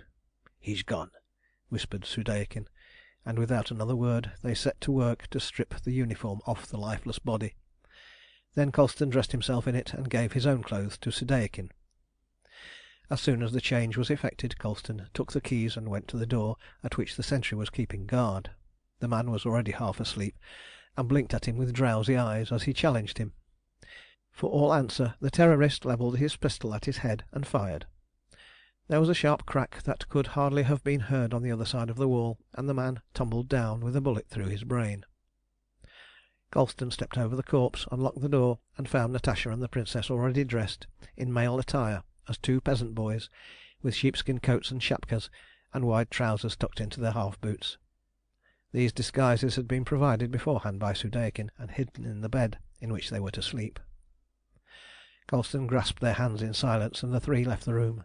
In the passage they found Ivan and Soudeikin, the former dressed in the uniform of the soldier who had been on guard outside the house, and whose half-stripped corpse was now lying buried in the snow. "Ready?" whispered Soudeikin. "Have you finished in there?" asked Colston, jerking his thumb towards the sitting-room. Soudeikin nodded in reply, and the five left the house by the back door. It was then after 4:30. Fortunately it was a dark, cloudy morning, and the streets of the town were utterly deserted. By ones and twos they stole through the by-streets and lanes without meeting a soul, until Soudeikin at length stopped at a house on the eastern edge of the town, about a mile from the Tobolsk road. He tapped at one of the windows. The door was softly opened by an invisible hand, and they entered and passed through a dark passage and out into a stable yard behind the house. Under a shed they found a troika, or three-horse sleigh, with the horses ready harnessed, in charge of a man dressed as a mujik. They got in without a word, all but Soudeikin, who went to the horses' heads, while the other man went and opened the gates of the yard. The bells had been removed from the harness, and the horses' feet made no sound as Soudeikin led them out through the gate. Ivan took the reins, and Colston held out his hand from the sleigh. There was a roll of notes in it, and as he gave it to Soudeikin he whispered, "Farewell. If we succeed, the Master shall know how well you have done your part." Soudeikin took the money with a salute and a whispered farewell, and Ivan trotted the horses quietly down the lane and swung round into the road at the end of it. So far all had gone well, but the supreme moment of peril had yet to come. A mile away down the road was the guard-house on the Tobolsk road leading out of the town, and this had to be passed before there was even a chance of safety. As there was no hope of getting the sleigh past unobserved, Colston had determined to trust to a rush when the moment came. He had given Natasha and the Princess a magazine pistol apiece, and held a brace in his own hands, so among them they had 100 shots. Ivan kept his horses at an easy trot till they were within 100 yards of the guard-house. Then, at a sign from Colston, he suddenly lashed them into a gallop, and the sleigh dashed forward at a headlong speed, swept round the curve past the guard-house, hurling one of the sentries on guard to the earth, and away out on to the Tobolsk road. The next instant the notes of a bugle rang out clear and shrill just as another sounded from the other end of the town. Colston at once guessed what had happened. The inspector of the patrols, in going his rounds, had called at Soudeikin's house to see if all was all right, and had discovered the tragedy that had taken place. He looked back and saw a body of Cossacks galloping down the main street towards the guard-house, waving their lanterns and brandishing their spears above their heads. "Whip up, Ivan! They'll be on us in a couple of minutes!" he cried. And Ivan swung his long whip out over the horses' ears and shouted at them till they put their heads down and tore over the smooth snow in gallant style. By the time the race for life and death really began they had a good mile start, and as they had only 4 more to go, Ivan did not spare his cattle, but plied whip and voice with a will till the trees whirled past in a continuous dark line, and the sleigh seemed to fly over the snow almost without touching it. Still the Cossacks gained on them yard by yard, till at the end of the 4th mile they were less than 300 yards behind. Then Colston leant over the back of the sleigh, and taking the best aim he could, sent 6 shots among them. He saw a couple of the flying figures reel and fall, but their comrades galloped heedlessly over them, yelling wildly at the top of their voices, and every moment lessening the distance between themselves and the sleigh. Colston fired a dozen more shots into them, and had the satisfaction of seeing 3 or 4 of them roll into the snow. At the same time he put a whistle to his lips, and blew a long shrill call that sounded high and clear above the hoarse yells of the Cossacks. Their pursuers were now within 100 yards of them, and Natasha, speaking for the first time since the race had begun, said, "I think I can do something now." As she spoke she leaned out of the sleigh sideways and began firing rapidly at the Cossacks. Shot after shot told either upon man or beast, for the Daughter of Natas was one of the best shots in the Brotherhood, but before she had fired a dozen times a bright gleam of white light shot downwards over the trees, apparently from the clouds, full in the faces of their pursuers. Involuntarily they reined up like one man, and their yells of fury changed in an instant into a general cry of terror. The Cossacks are as brave as any soldiers on earth, and they can fight any mortal foe like the fiends that they are, but here was an enemy they had never seen before, a strange, white, ghostly looking thing that floated in the clouds and glared at them with a great, blazing, blinding eye, dazzling them and making their horses plunge and rear like things possessed. They were not long left in doubt as to the intentions of their new enemy. Something came rushing through the air and struck the ground almost at the feet of their first rank. Then there was a flash of green light, a stunning report, and men and horses were rent into fragments and hurled into the air like dead leaves before a hurricane. Only 3 or 4 who had turned tail at once were left alive, and these, without daring to look behind them, drove their spurs into their horses' flanks and galloped back to Tiamen, half mad with terror, to tell how a demon had come down from the skies, annihilated their comrades, and carried the fugitives away into the clouds upon its back. When they reached the town it was a scene of the utmost panic. Soldiers were galloping and running hither and thither, bugles were sounding, and the whole population were turning out into the snow-covered streets. On every lip there were only 2 words: Natas, the terrorists. The death sentence on Soudeikin, the sub-commissioner of police, had been found pinned with a dagger to the table in the room in which lay the body of the lieutenant, with the bloody T on his forehead. Soudeikin had vanished utterly, leaving only his uniform behind him. So had the 2 prisoners for whom he had made himself responsible, and at the door of their room lay the corpse of their sentry, with a bullet hole clean through his head from front to back, while in the snow under one of the windows of the room lay the body of the other sentry, stabbed through the heart. From the very midst of one of the strongholds of Russian tyranny in Siberia, 2 important prisoners and a police official had been spirited away as though by magic, and now upon the top of all the wonder and dismay came the fugitive Cossacks with their wild tale about the air demon that had swooped down and destroyed their troop at a single blow. To crown all, half an hour later 3 horses mad with fear came galloping up the Tobolsk road, dragging behind them an empty sleigh, to one of the seats of which was pinned a scrap of paper, on which was written: "The Daughter of Natas sends greeting to the Governor of Tiamen, and thanks him for his hospitality." End of chapter 13.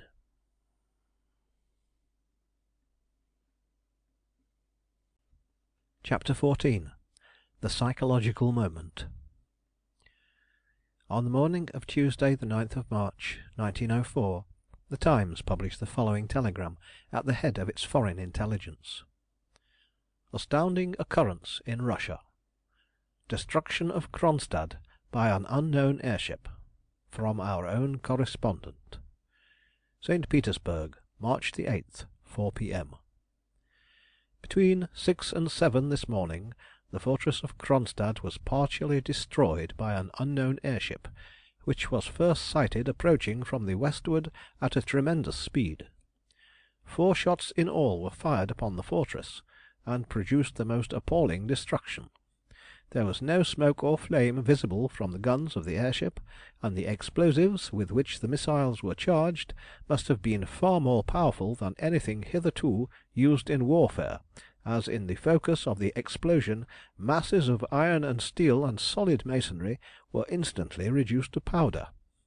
2 shots were fired as the strange vessel approached, and 2 as she left the fortress. The 2 latter exploded over one of the powder magazines, dissolved the steel roof to dust, and ignited the whole contents of the magazine, blowing that portion of the fortification bodily into the sea. At least half the garrison has disappeared, most of the unfortunate men having been practically annihilated by the terrific force of the explosions. The airship was not of the navigable balloon type, and is described by the survivors as looking more like a flying torpedo boat than anything else. She flew no flag, and there is no clue to her origin.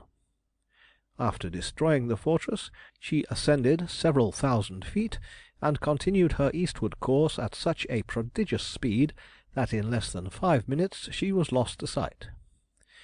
The excitement in St. Petersburg almost reaches the point of panic.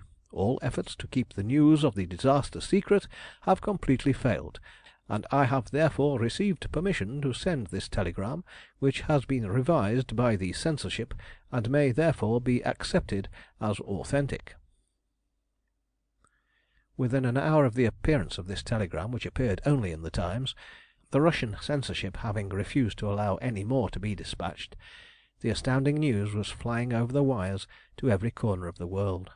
The Times had a lengthy and very able article on the subject, which, although by no means alarmist in tone, told the world, in grave and weighty sentences, that there could now be no doubt but that the problem of aerial navigation had been completely solved, and that therefore mankind stood confronted by a power that was practically irresistible, and which changed the whole aspect of warfare by land and sea.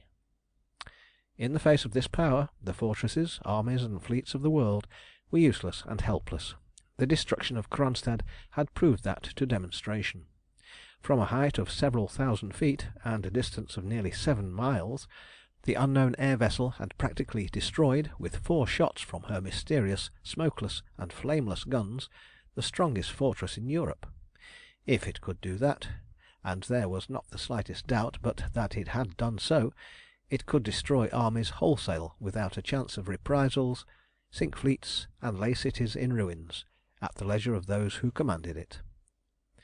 And here arose the supreme question of the hour, a question beside which all other questions of national or international policy sank instantly into insignificance. Who were those who held this new and appalling power in their hands? It was hardly to be believed that they were representatives of any regularly constituted national power, for although the air was full of rumours of war, there was at present unbroken peace all over the world. Even in the hands of a recognised power, the possession of such a frightful engine of destruction could not be viewed by the rest of the world with anything but the gravest apprehension, for that power, however insignificant otherwise, would now be in a position to terrorise any other nation or league of nations, however great. Manifestly, those who had built the one air vessel that had been seen, and had given such conclusive proof of her terrible powers, could construct a fleet if they chose to do so, and then the world would be at their mercy. If, however, as seemed only too probable, the machine was in the hands of a few irresponsible individuals, or, still worse, in those of such enemies of humanity as the Nihilists, or that yet more mysterious and terrible society who were popularly known as the Terrorists, then indeed the outlook was serious beyond forecast or description. At any moment the forces of destruction and anarchy might be let loose upon the world in such fashion that little less than the collapse of the whole fabric of society might be expected as the result. The above necessarily brief and imperfect digest gives only the headings of an article which filled nearly 2 columns of the Times, and it is needless to say that such an article in the leading columns of the most serious and respectable newspaper in the world produced an intense impression wherever it was read. Of course the telegram was instantly copied by the evening papers, which ran out of special editions for the sole purpose of reproducing it, with their own comments upon it, which, after all, were not much more original than the telegram. Meanwhile the Berliner Tageblatt, the Neue Freie Presse, the Kölnische Zeitung, and the Journal des Débats had received later and somewhat similar telegrams, and had given their respective views of the catastrophe to the world. By noon all the capitals of Europe were in a fever of expectation and apprehension. The cables had carried the news to America and India, and when the evening of the same day brought the telegraphic account of the extraordinary occurrence at Tiamen in the grey dusk of the early morning, proving almost conclusively that the rescue had been effected by the same agency that had destroyed Kronstadt, and that, worse than all, the air vessel was at the command of Natas, the unknown chief of the mysterious Terrorists, excitement rose almost to frenzy, and everywhere the wildest rumours were accepted as truth. In a word, the psychological moment had come all over Europe, the moment in which all men were thinking of the same thing, discussing the same event, and dreading the same results. To have found a parallel state of affairs, it would have been necessary to go back more than 100 years to the hour when the head of Louis XVI. Fell into the basket of the guillotine, and the monarchies of Europe sprang to arms to avenge his death. Meanwhile, other and not less momentous events had, unknown to the newspapers or the public, been taking place in 3 very different parts of the world. On the evening of Saturday the 6th, Lord Alanmere had called upon Mr. Balfour in Downing Street, and had laid the duplicates of the secret treaty between France and Russia, and copies of all the memoranda appertaining to it, before him, and had convinced him of their authenticity. At the same time he showed him plans of the war balloons, of which a fleet of 50 would, within a few days, be at the command of the Tsar. The result of this interview was a meeting of a Cabinet Council, and the immediate dispatch of secret orders to mobilise the fleet and the army, to put every available ship into commission, and to double the strength of the Mediterranean squadron at once. That evening 3 Queen's messengers left Charing Cross by the night mail, 1 for Berlin, 1 for Vienna, and 1 for Rome, each of them bearing a copy of the secret treaty. On Monday morning a council of ministers was held at the Peterhof Palace in St. Petersburg, presided over by the Tsar, and convened to discuss the destruction of Kronstadt. At this council it was announced that the fleet of war balloons would be ready to take the air in a week's time from then, and that the concentration of troops on the Afghan frontier was as complete as it could be without provoking immediate hostilities with Britain. In fact, so close were the Cossacks and the Indian troops to each other, both on the Pamirs and on the western slopes of the Hindu Kush, that a collision might be expected at any moment. The Council of the Tsar decided to let matters take their course in the east, and to make all arrangements with France to simultaneously attack the Triple Alliance as soon as the war balloons had been satisfactorily tested. Soon after daybreak on Wednesday the 10th, an affair of outposts took place near the northern end of the Sur Ulang Pass of the Hindu Kush, between 2 considerable bodies of Cossacks and Gurkhas, in which, after a stubborn fight, the Russians gave way before the magazine fire of the Indian troops, and fled, leaving nearly a fourth of their number on the field. The news of this encounter reached London on Wednesday night, and was published in the papers on Thursday morning, together with the intelligence that the fight had been watched from a height of nearly 3,000 feet by a small party of men and women in an airship, evidently a vessel of war, from the fact that she carried 4 long guns. She took no part in the fight, and as soon as it was over went off to the south-west, at a speed which carried her out of sight in a few minutes. End of chapter 14.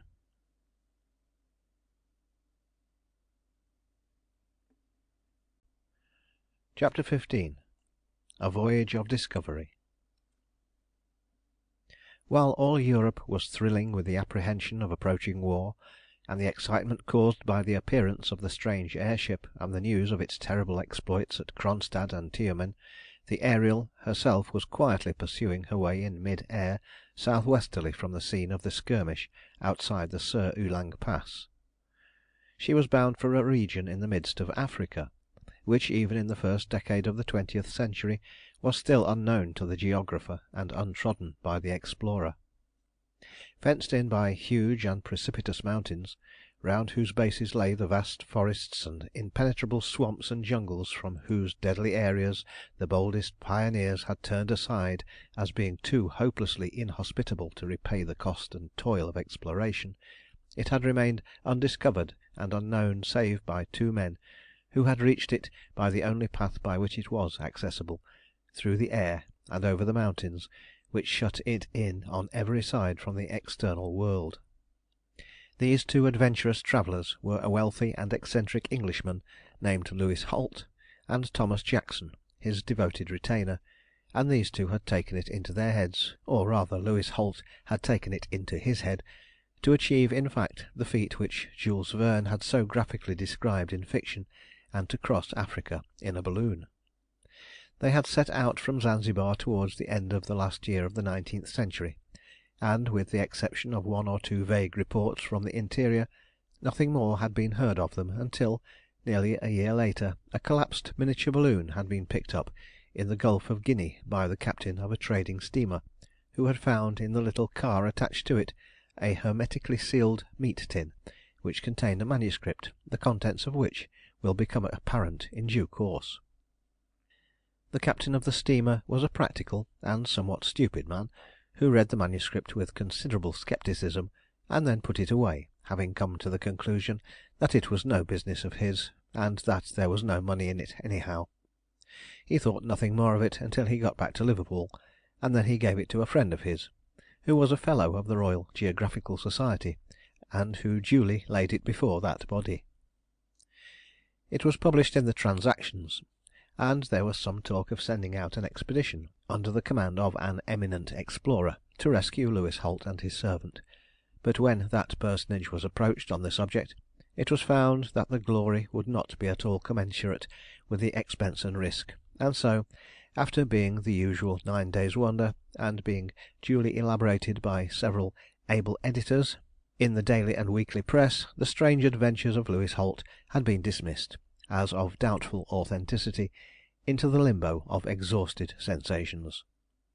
One man, however, had laid the story to heart somewhat more seriously, and that was Richard Arnold, who, on reading it, had formed the resolve that, if ever his dream of aerial navigation were realized, the first use he would make of his airship would be to discover and rescue the lonely travellers who were isolated from the rest of the world in the strange, inaccessible region of which the manuscript had given a brief but graphic and fascinating account. He was now carrying out that resolve, and at the same time working out a portion of a plan that was not his own, and which he had been very far from foreseeing when he made the resolution. Lewis Holt's original manuscript had been purchased by the President of the Inner Circle, and the Ariel was now in fact on a voyage of exploration, the object of which was the discovery of this unknown region, with a view to making it the seat of a settlement from which the members of the Executive could watch in security and peace the course of the tremendous struggle which would ere long be shaking the world to its foundations. In such a citadel as this, fenced in by a series of vast natural obstacles, impassable to all who did not possess the means of aerial locomotion, they would be secure from molestation, though all the armies of Europe sought to attack them, and the Ariel could, if necessary, traverse in 25 hours the 3,000-odd miles which separated it from the centre of Europe. After the rescue of Natasha and the Princess on the Tobolsk road, the Ariel, in obedience to the orders of the Council, had shaped her course southward to the western slopes of the Hindu Kush, in order to be present at the pre-arranged attack of the Cossacks on the British reconnoitring force. Arnold's orders were simply to wait for the engagement, and only to watch it, unless the British were attacked in overwhelming numbers.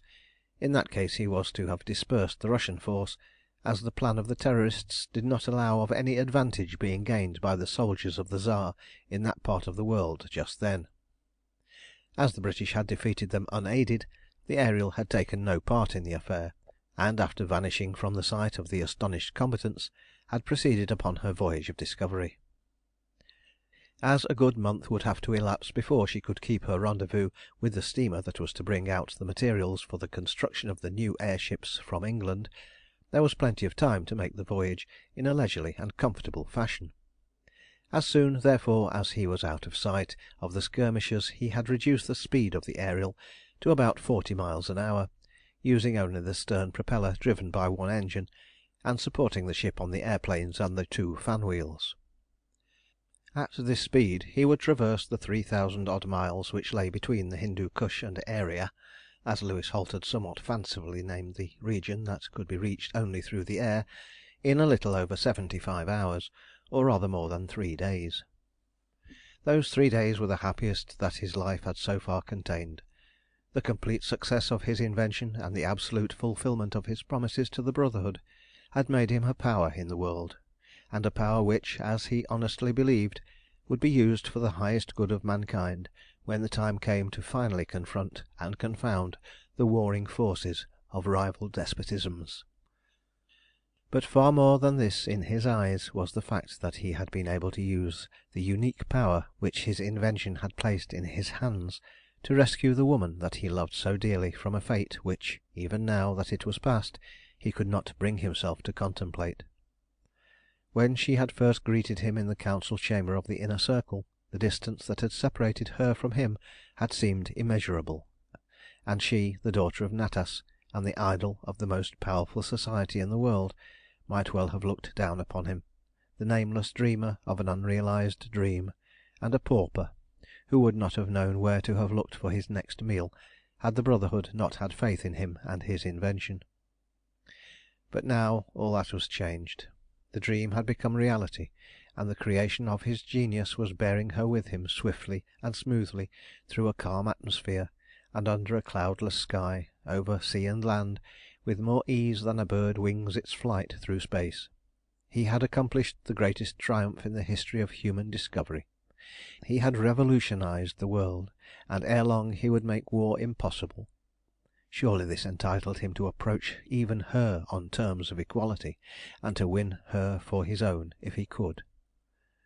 Natasha saw this too as clearly as he did, more clearly perhaps, for while he only arrived at the conclusion by a process of reasoning, she reached it intuitively at a single step.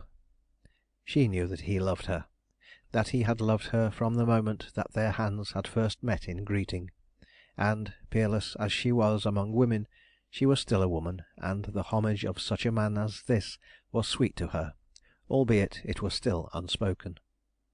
She knew too that the hopes of the Revolution, which before all things human claimed her whole-souled devotion, now depended mainly upon him and the use that he might make of the power that lay in his hands, and this of itself was no light bond between them, though not necessarily having anything to do with affection. So far she was heart whole, and though many had attempted the task, no man had yet made her pulses beat a stroke faster for his sake. Ever since she had been old enough to know what tyranny meant, she had been trained to hate it, and prepared to work against it, and, if necessary, to sacrifice herself body and soul to destroy it. Thus, hatred rather than love had been the creed of her life, and the mainspring of her actions, and, save her father and her one friend Radna, she stood aloof from mankind and its loves and friendships, rather the beautiful incarnation of an abstract principle than a woman to whom love and motherhood were the highest aims of existence.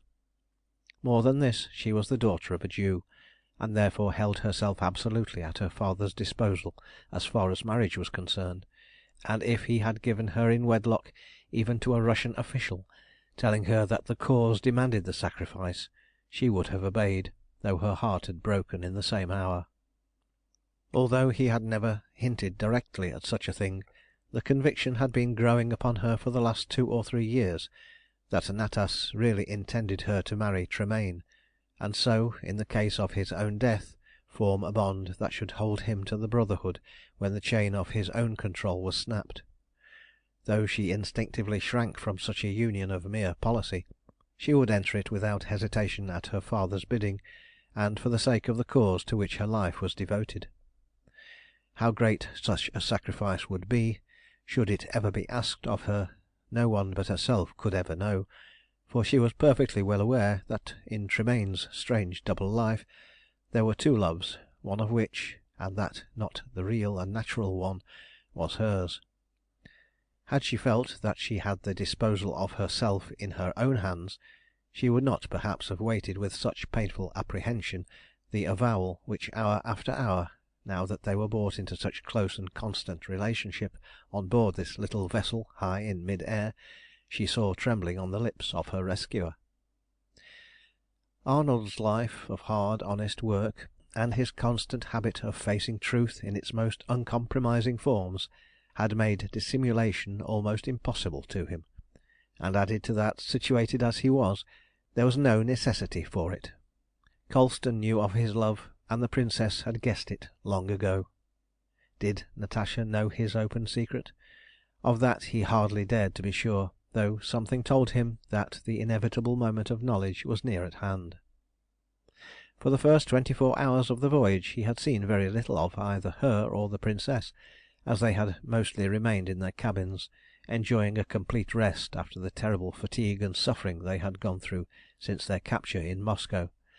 But on the Thursday morning they had had breakfast in the saloon with him and Colston, and had afterwards spent a portion of the morning on deck, deeply interested in watching the fight between the British and Russians.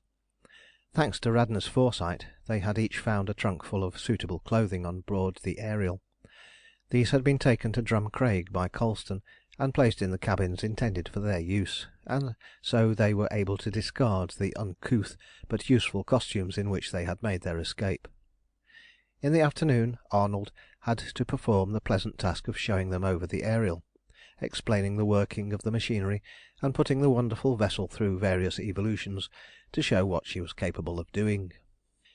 He rushed her at full speed through the air, took flying leaps over outlying spurs of mountain ranges that lay in their path, swooped down into valleys, and flew over level plains 50 yards from the ground like an albatross over the surface of a smooth tropic sea. Then he soared up from the earth again until the horizon widened out to a vast extent, and they could see the mighty buttresses of the roof of the world stretching out below them in an endless succession of ranges as far as the eye could reach. Neither Natasha nor the Princess could find words to at all adequately express all that they saw and learned during that day of wonders, and all night Natasha could hardly sleep for waking dreams of universal empire and a world at peace, equitably ruled by a power that had no need of aggression, because all the realms of the earth and air belonged to those who wielded it. When at last she did go to sleep, it was to dream again, and this time of herself, the Angel of the Revolution, sharing the aerial throne of the world empire with a man who had made revolutions impossible by striking the sword from the hand of the tyrants of earth for ever. End of chapter 15.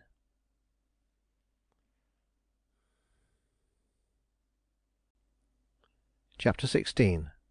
A Wooing in Mid-Air. After breakfast on the Friday morning, Natasha and Arnold were standing in the bows of the Ariel, admiring the magnificent panorama that lay stretched out 5,000 feet below them. The airship had by this time covered a little over 2,000 miles of her voyage, and was now speeding smoothly and swiftly along over the south-western shore of the Red Sea, a few miles southwards of the 16th parallel of latitude. Eastward the bright blue waves of the sea were flashing behind them in the cloudless morning sun. The high mountains of the African coast rose to the right and left and in front of them, and through the breaks in the chain they could see the huge masses of Abyssinia to the southward, and the vast plains that stretched away westward across the blue and white Niles, away to the confines of the Libyan desert.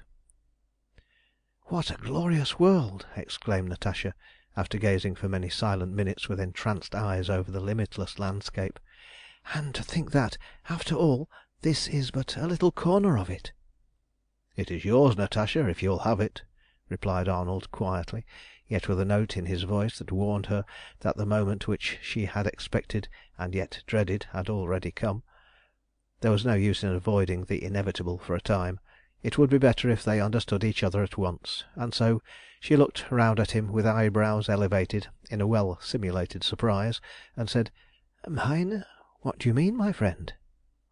There was an almost imperceptible emphasis on the last word that brought the blood to Arnold's cheek, and he answered, with a ring in his voice that gave unmistakable evidence of the effort that he was making to restrain the passion that inspired his words, "I mean just what I say. All the kingdoms of the world, and the glory of them from pole to pole, and from east to west, shall be yours, and shall obey your lightest wish. I have conquered the air, and therefore the earth and sea. In 2 months from now I shall have an aerial navy afloat that will command the world, and is it not needless to tell you, Natasha, why I glory in the possession of that power? Surely you must know that it is because I love you more than all that a subject world can give me, and because it makes it possible for me, if not to win you, at least not to be unworthy to attempt the task." It was a distinctly unconventional declaration, such a one indeed as no woman had ever heard since Alexander the Great had whispered in the ears of Lais his dreams of universal empire, but there was a straightforward earnestness about it which convinced her beyond question that it came from no ordinary man, but from one who saw the task before him clearly, and had made up his mind to achieve it. For a moment her heart beat faster than it had ever yet done at the bidding of a man's voice, and there was a bright flush on her cheeks and a softer light in her eyes as she replied, in a more serious tone than Arnold had ever heard her use: "My friend, you have forgotten something. You and I are not a man and a woman in the relationship that exists between us. We are two factors in a work such as has never been undertaken since the world began, two units in a mighty problem whose solution is the happiness or the ruin of the whole human race. It is not for us to speak of individual love while these tremendous issues hang undecided in the balance. One does not speak of love in the heat of war, and you and I and those who are with us are at war with the powers of the earth, and higher things than the happiness of individuals are at stake. You know my training has been one of hate and not of love. Until the hate is quenched I must not know what love is. Remember your oath, the oath which I have taken as well as you. As long as I live those ends shall be my ends, and no human considerations shall weigh with me where those ends are concerned. Is not this love of which you speak a human consideration that might clash with the purposes of the Brotherhood, whose ends you and I have solemnly sworn to hold supreme above all earthly things? My father has told me that when love takes possession of a human soul, reason abdicates her throne, and great aims become impossible. No, no, that great power which you hold in your hands was not given you just to win the love of a woman, and I tell you frankly that you will never win mine with it. More than this, if I saw you using it for such an end, I would take care that you did not use it for long. No man ever had such an awful responsibility laid upon him as the possession of this power lays upon you. It is yours to make or mar the future of the human race, of which I am but a unit. It is not the power that will ever win either my respect or my love, but the wisdom and the justice with which it may be used." "Ah, I see you distrust me. You think that because I have the power to be a despot, that therefore I may forget my oath and become one. I forgive you for the thought, unworthy of you as it is, and also, I hope, of me. No, Natasha, I am no skilled hand at love making, for I have never wooed any mistress but one before to day, and she is won only by plain honesty and hard service. Just what I will devote to the winning of you, whether you are to be won or not. But I must have expressed myself clumsily indeed for you to have even thought of treason to the cause. You are no more devoted adherent of it than I am. You have suffered in one way and I in another from the falsehood and rottenness of present-day society, but you do not hate it more utterly than I do, and you would not go to greater lengths than I would to destroy it. Yours is a hatred of emotion, and mine is a hatred of reason. I have proved that, as society is constituted, it is the worst and not the best qualities of humanity that win wealth and power, and such respect as the vulgar of all classes can give. But it is not such power as this that I would lay at your feet when I ask you to share the world empire with me. It is an empire of peace, and not of war, that I shall offer to you." "Then," said Natasha, taking a step towards him and laying her hand on his arm as she spoke, "when you have made war impossible to the rivalry of nations and races, and have proclaimed peace on earth, then I will give myself to you, body and soul, to do with as you please, to kill or keep alive, for then truly you will have done that which all the generations of men before you have failed to do, and it will be yours to ask and to have." As she spoke these last words, Natasha bowed her proudly carried head, as though in submission to the dictum that her own lips had pronounced, and Arnold, laying his hand on hers and holding it for a moment unresisting in his own, said, "I accept the condition, and as you have said, so shall it be. You shall hear no more words of love from my lips until the day that peace shall be proclaimed on earth and war shall be no more. And when that day comes, as it shall do, I will hold you to your words, and I will claim you and take you, body and soul, as you have said, though I break every other human tie save man's love for woman to possess you." Natasha looked him full in the eyes as he spoke these last words. She had never heard such words before, and by their very strength and audacity they compelled her respect and even her submission. Her heart was still untamed and unconquered, and no man was its lord, yet her eyes sank before the steady gaze of his, and in a low, sweet voice she answered, "So be it. There never was a true woman yet who did not love to meet her master. When that day comes I shall have met my master, and I will do his bidding. Till then we are friends and comrades in a common cause to which both our lives are devoted. Is it not better that it should be so?" "Yes, I am content. I would not take the prize before I have won it.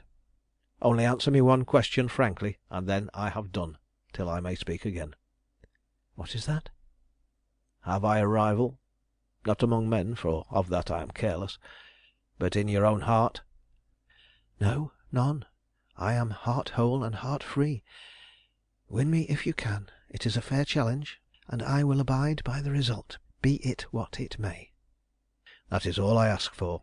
If I do not win you, may Heaven do so to me that I shall have no want of the love of woman for ever." So saying, he raised her hand to his lips and kissed it, in token of the compact that was made between them. Then, intuitively divining that she wished to be alone, he turned away without another word, and walked to the after end of the vessel. Natasha remained where she was for a good half hour, leaning on the rail that surrounded the deck, and gazing out dreamily over the splendid and ever-changing scene that lay spread out beneath her.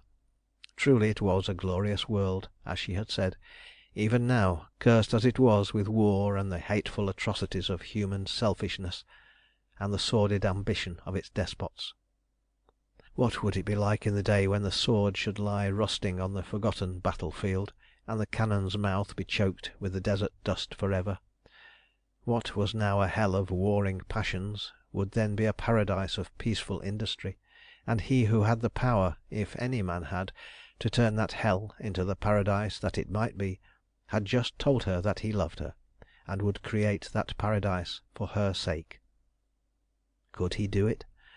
Was not this marvellous creation of his genius, that was bearing her in mid-air over land and sea, as a woman had never travelled before, a sufficient earnest of his power? Truly it was. And to be won by such a man was no mean destiny, even for her, the daughter of Natas, and the peerless angel of the Revolution. Situated as they were, it would of course have been impossible, even if it had been in any way desirable, for Arnold and Natasha to have kept their compact secret from their fellow travellers, who were at the same time their most intimate friends. There was not, however, the remotest reason for attempting to do so. Although with regard to the rest of the world the members of the Brotherhood were necessarily obliged to live lives of constant dissimulation, among themselves they had no secrets from each other. Thus, for instance, it was perfectly well known that Tremayne, during those periods of his double life in which he acted as chief of the Inner Circle, regarded the daughter of Natas with feelings much warmer than those of friendship or brotherhood in a common cause, and until Arnold and his wonderful creation appeared on the scene, he was looked upon as the man who, if any man could, would some day win the heart of their idolised angel. Of the other love that was the passion of his other life, no one, save Natasha, and perhaps Natas himself, knew anything, and even if they had known, they would not have considered it possible for any other woman to have held a man's heart against the peerless charms of Natasha. In fact, they would have looked upon such rivalry as mere presumption, that it was not at all necessary for their incomparable young Queen of the Terror to take into serious account. In Arnold, however, they saw a worthy rival even to the chief himself, for there was a sort of halo of romance, even in their eyes, about this serious, quiet-spoken young genius who had come suddenly forth from the unknown obscurity of his past life to arm the Brotherhood with a power which revolutionized their tactics and virtually placed the world at their mercy. In a few months he had become alike their hero and their supreme hope, so far as all active operations went. And now that with his own hand he had snatched Natasha from a fate of unutterable misery, and so signally punished their persecutors, it seemed to be only in the fitness of things that he should love her, win her for his own, if one she was to be by any man. This, at any rate, was the line of thought which led the Princess and Colston each to express their unqualified satisfaction with the state of affairs arrived at in the compact that had been made between Natasha and Arnold, armed neutrality, as the former smilingly described to the Princess while she was telling her of the strange wooing of her now avowed lover. Natasha was no woman to be wooed and won in the ordinary way, and it was fitting that she should be the guerdon of such an achievement as no man had ever undertaken before since the world began. The voyage across Africa progressed pleasantly and almost uneventfully for the 36 hours after the crossing of the Red Sea. After passing over the mountains of the coast, the Ariel had travelled at a uniform height of about 3,000 feet, over a magnificent country of hill and valley, forest and prairie, occasionally being obliged to rise another 1,000 feet or so to cross some of the ridges of mountain chains which rose into the peaks and mountain knots, some of which touched the snow line. Several times the airship was sighted by the people of the various countries over which she passed, and crowds swarmed out of the villages and towns, gesticulating wildly and firing guns and beating drums to scare the flying demon away. Once or twice they heard bullets singing through the air, but of these they took little heed, beyond quickening the speed of the airship for a time, knowing that there was not a chance in 100,000 of the Ariel being hit, and that even if she were, the bullet would glance harmlessly off her smooth hull of hardened aluminium. Once only they descended in a delightful little valley among the mountains, which appeared to be totally uninhabited, and here they renewed their store of fresh water and laid in one of fruit, as well as taking advantage of the opportunity to stretch their legs on terra firma. This was on the Saturday morning, and when they again rose into the air to continue their voyage, they saw that they had crossed the great mountain mass that divides the Sahara from the little known regions of equatorial Africa, and that in front of them to the south west lay, as far as the eye could reach, a boundless expanse of dense forest and jungle and swamp, a gloomy and forbidding looking region which it would be well nigh impossible to traverse on foot. Early in the afternoon the four voyagers were gathered in the deck saloon, closely examining a somewhat rudely drawn chart that was spread out on the table. It was the map that formed part of the manuscript which had been found in the car of Louis Holt's miniature balloon, and sketched out his route from Zanzibar to Aeria, and the country lying around, so far as he had been able to observe it. "This gives us, after all, very little idea of the distance we have yet to go," said Arnold, "for though Holt has got his latitude presumably right, we have very little clue as to his longitude, for he says himself that his watch was stopped in a thunderstorm, and that in the same storm he lost all count of the distance he had travelled.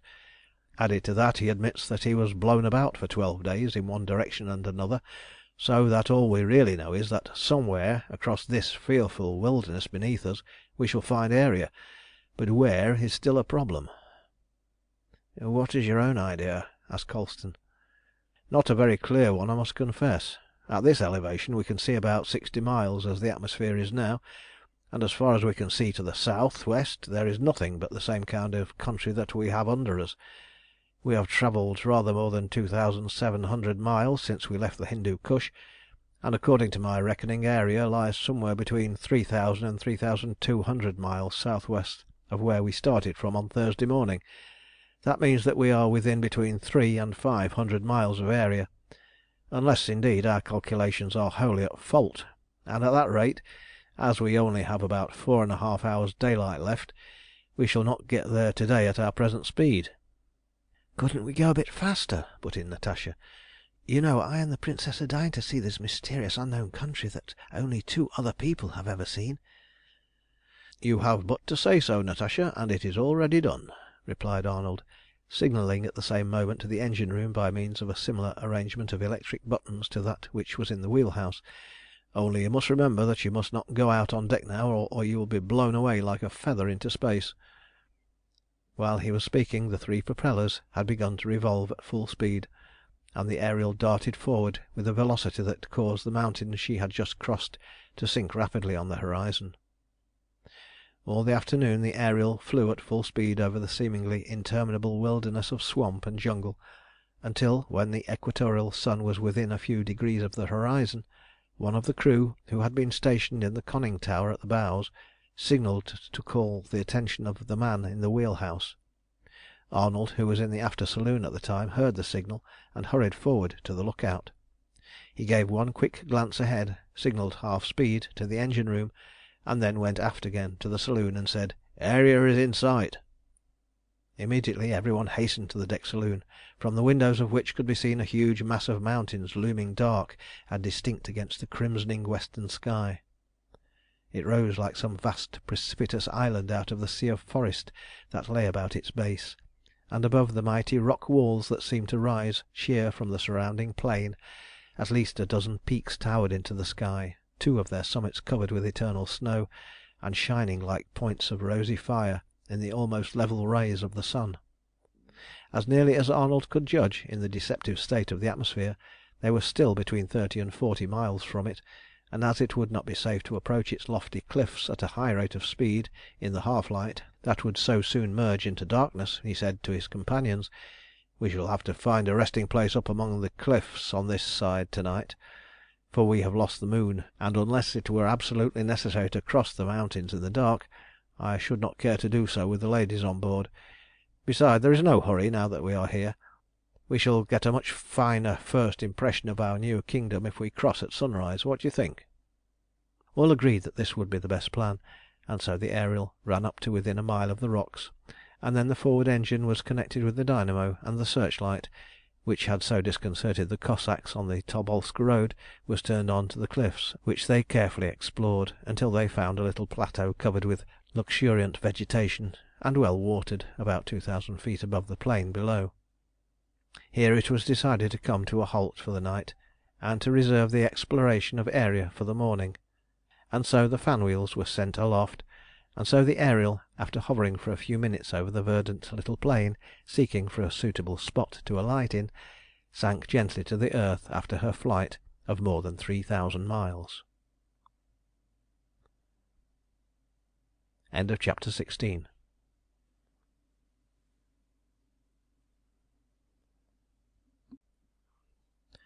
Chapter 17. Aeria Felix. Everyone on board the Ariel was astir the next morning as soon as the first rays of dawn were shooting across the vast plain that stretched away to the eastward, and by the time it was fairly daylight, breakfast was over, and all were anxiously speculating as to what they would find on the other side of the tremendous cliffs, on an eyrie in which they had found a resting place for the night. As soon as all was ready for a start, Arnold said to Natasha, who was standing alone with him on the after part of the deck, "If you would like to steer the Ariel into your new kingdom, I should be delighted to give you the lesson in steering that I promised you yesterday." Natasha saw the inner meaning of the offer at a glance, and replied with a smile that made his blood tingle, "That would be altogether too great a responsibility for a beginner. I might run on to some of these fearful rocks, but if you will take the helm when the dangerous part comes, I will learn all I can by watching you." "As long as you are with me in the wheelhouse for the next hour or so," said Arnold, with almost boyish frankness, "I shall be content. I need scarcely tell you why I want to be alone with you when we first sight this new home of our future empire." "I have half a mind not to come after that very injudicious speech. Still, if only for the sake of its delightful innocence, I will forgive you this time. You really must practise the worldly art of dissimulation a little, or I shall have to get the Princess to play chaperone." Natasha spoke these words in a bantering tone, and with a flush on her lovely cheeks, that forced Arnold to cut short the conversation for the moment by giving an order to Andrew Smith, who at that instant put his head out of the wheelhouse door to say, "All ready, sir." "Very well," replied Arnold. "I will take the wheel, and do you tell every one to keep under cover." Smith saluted and disappeared, and then Natasha and Arnold went into the wheelhouse while Colston and the Princess took their places in the deck saloon, the 2 men off duty going into the conning tower forward. "Why every one under cover, Captain Arnold?" asked Natasha, as soon as the two were ensconced in the wheelhouse and the door shut. "Because I am going to put the Ariel through her paces, and enter Aeria in style," replied he, signalling for the fan wheels to revolve. "The fact is, so far as I can see, these mountains are too high for us to rise over them by means of the lifting wheels, which are only calculated to carry the ship to a height of about 5,000 feet. After that the air gets too rarefied for them to get a solid grip. Now, these mountains look to me more like 7,000 feet high." "Then how will you get over them?" "I shall first take a cruise and see if I can find a negotiable gap, and then leap it." "What? Leap 7,000 feet?" "No, you forget that we shall be over 5,000 up when we take the jump, and I have no doubt that we shall find a place where 1,000 feet or more will take us over. That we shall rise easily with the planes and propellers, and you will see such a leap as man never made in the world before." While he was speaking, the Ariel had risen from the ground and was hanging a few hundred feet above the little plateau. He gave the signal for the wheels to be lowered and the propellers to set to work at half speed. Then he pulled the lever which moved the airplanes, and the vessel sped away forwards and upwards at about 60 miles an hour. Arnold headed her away from the mountains until he had got an offing of a couple of miles, and then he swung her round and skirted the cliffs, rising ever higher and higher, and keeping a sharp look out for a depression among the ridges that still towered nearly 3,000 feet above them. When he had explored some 20 miles of the mountain wall, Arnold suddenly pointed towards it and said, "There's a place I think will do. Look yonder, between those two high peaks away to the southward. That ridge is not more than 6,000 feet from the earth, and the Ariel can leap that as easily as an Irish hunter would take a 5-barred gate." "It looks dreadfully high from here," said Natasha, in spite of herself, turning a shade paler at the idea of taking a 6,000-foot ridge at a flying leap. She had splendid nerves, but this was her first aerial voyage, and it was also the first time that she had ever been brought so closely face to face with the awful grandeur of nature in her own secret and solitary places. She would have faced a levelled rifle without flinching, but as she looked at that frowning mass of rocks, towering up into the sky, and then down into the fearful depths below, where huge trees looked like tiny shrubs, and vast forests like black patches of heather on the earth, her heart stood still in her breast when she thought of the frightful fate that would overwhelm the Ariel and her crew should she fail to rise high enough to clear the ridge, or if anything went wrong with her machinery at the critical moment. "Are you sure you can do it?" she asked almost involuntarily. "Perfectly sure," replied Arnold quietly. "Otherwise I should not attempt it with you on board. The Ariel contains enough explosives to reduce her and us to dust and ashes, and if we hit that ridge going over she would go off like a dynamite shell. No, I know what she can do, and you need not have the slightest fear." "I am not exactly afraid, but it looks a fearful thing to attempt." "If there were any danger I should tell you, with my usual lack of dissimulation, but really there is none, and all you have to do is to hold tight when I tell you, and keep your eyes open for the first glimpse of Aeria." By this time the Ariel was more than 10 miles away from the mountains. Arnold, having now got offing enough, swung her round again, headed her straight for the ridge between the two peaks, and signalled full speed to the engine room. In an instant the propellers redoubled their revolutions, and the Ariel gathered away until the wind sang and screamed past her masts and stays. She covered 8 miles in less than 4 minutes, and it seemed to Natasha as though the rock wall were rushing towards them at an appalling speed, still frowning down 1,000 feet above them. For the instant she was all eyes. She could neither open her lips nor move a limb for sheer, irresistible physical terror. Then she heard Arnold say sharply, "Now, hold on tight." The nearest thing to her was his own arm, the hand of which grasped one of the spokes of the steering wheel. Instinctively she passed her own arm under it, and then clasped it with both her hands. As she did so she felt the muscles tighten and harden. Then with his other hand he pulled the lever back to the full, and inclined the planes to their utmost. Suddenly, as though some Titan had overthrown it, the huge black wall of rock in front seemed to sink down into the earth, the horizon widened out beyond it, and the Ariel soared upwards and swept over it, nearly 1,000 feet to the good. "Ah!"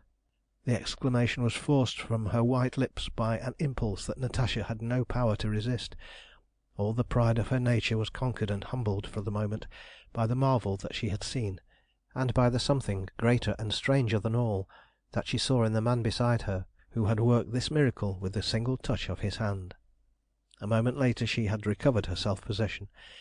She unclasped her hand from his arm, and as the colour came back to her cheeks, she said, as he thought, more sweetly than she had ever spoken to him before, "My friend, you have glorious nerves where physical danger is concerned, and now I freely forgive you for fainting in the council chamber when Martinov was executed. But don't try mine again like that if you can help it. For the moment I thought that the end of all things had come. Oh, look! What a paradise! Truly, this is a lovely kingdom that you have brought me to." "And one that you and I will yet reign over together," replied Arnold quietly, as he moved the lever again and allowed the Ariel to sink smoothly down the other side of the ridge over which she had taken her tremendous leap. When she had called it a paradise, Natasha had used almost the only word that would fitly describe the scene that opened out before them as the Ariel sank down after her leap across the ridge. The interior of the mountain mass took the form of an oval valley, as nearly as they could guess about 50 miles long by perhaps 30 wide. All round it the mountains seemed to rise unbroken by a single gap or chasm to between 3,000 and 4,000 feet above the lowest part of the valley, and above this again the peaks rose high into the sky, 2 of them to the snow line, which in this latitude was over 15,000 feet above the sea. Of the 2 peaks which reached to this altitude, one was at either end of a line drawn through the greater length of the valley, that is to say from north to south. At least 10 other peaks all round the walls of the valley rose to heights varying from 8,000 to 12,000 feet. The centre of the valley was occupied by an irregularly shaped lake, plentifully dotted with islands about its shores, but quite clear of them in the middle. In its greatest length it would be about 12 miles long, while its breadth varied from 5 miles to a few hundred yards. Its sloping shores were covered with the most luxuriant vegetation, which reached upwards almost unbroken, but changing in character with the altitude, until there was a regular series of transitions from the palms and bananas on the shores of the lake to the sparse and scanty pines and firs that clung to the upper slopes of the mountains. The lake received about a score of streams, many of which began as waterfalls far up the mountains, while 2 of them at least had their origin in the eternal snows of the northern and southern peaks. So far as they could see from the airship, the lake had no outlet, and they were therefore obliged to conclude that its surplus waters escaped by some subterranean channel, probably to reappear again as a river welling from the earth, it might be hundreds of miles away. Of inhabitants there were absolutely no traces to be seen, from the direction in which the Ariel was approaching.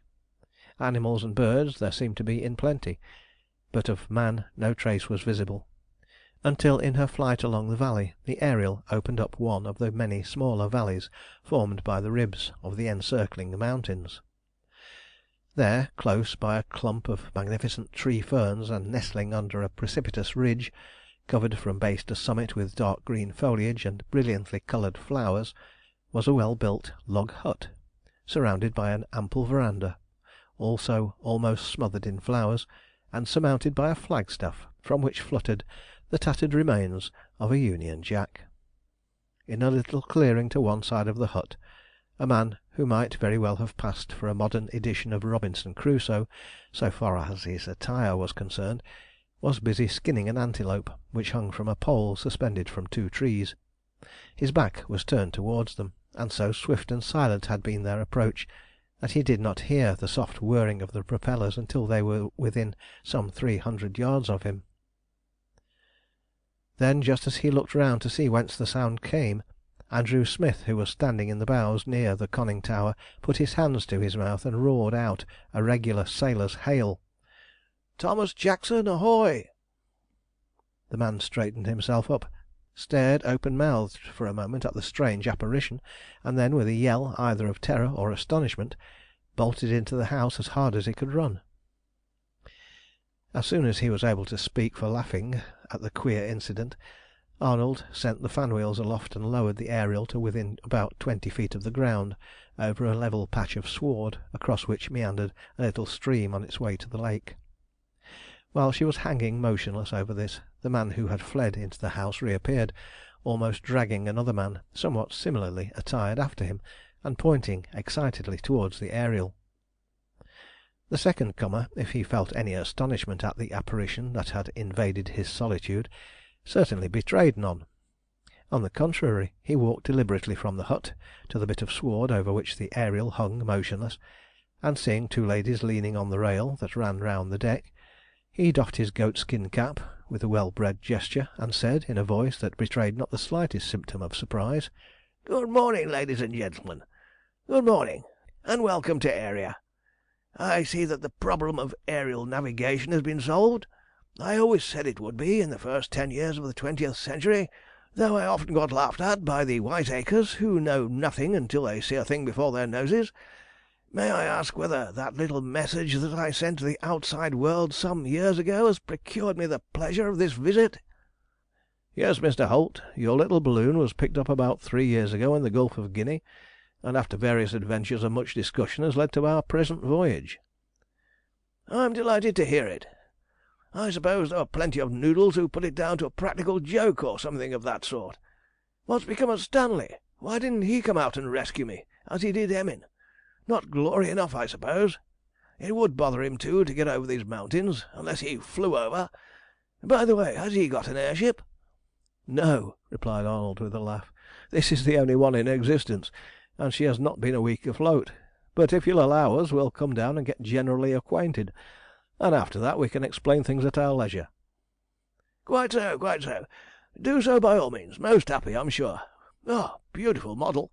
Comes down as easily as a bird. Capital mechanism. What's your motive power? Gas? Electricity? No, not steam. No funnels. Very ingenious. Always said it would be done some day. Build flying navies next, and be fighting in the clouds. Then there'll be general smash. Serve 'em right. Fools to fight.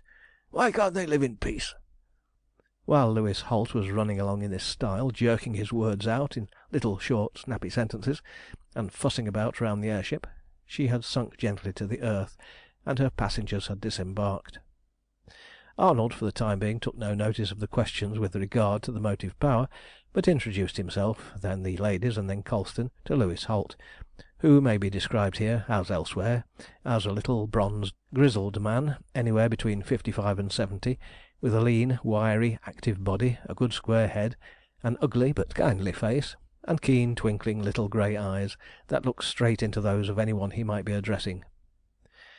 The introductions over, he was invited on board the Ariel, and a few minutes later, in the deck saloon, he was chatting away, 13 to the dozen, and drinking with unspeakable gusto the first glass of champagne he had tasted for nearly 5 years.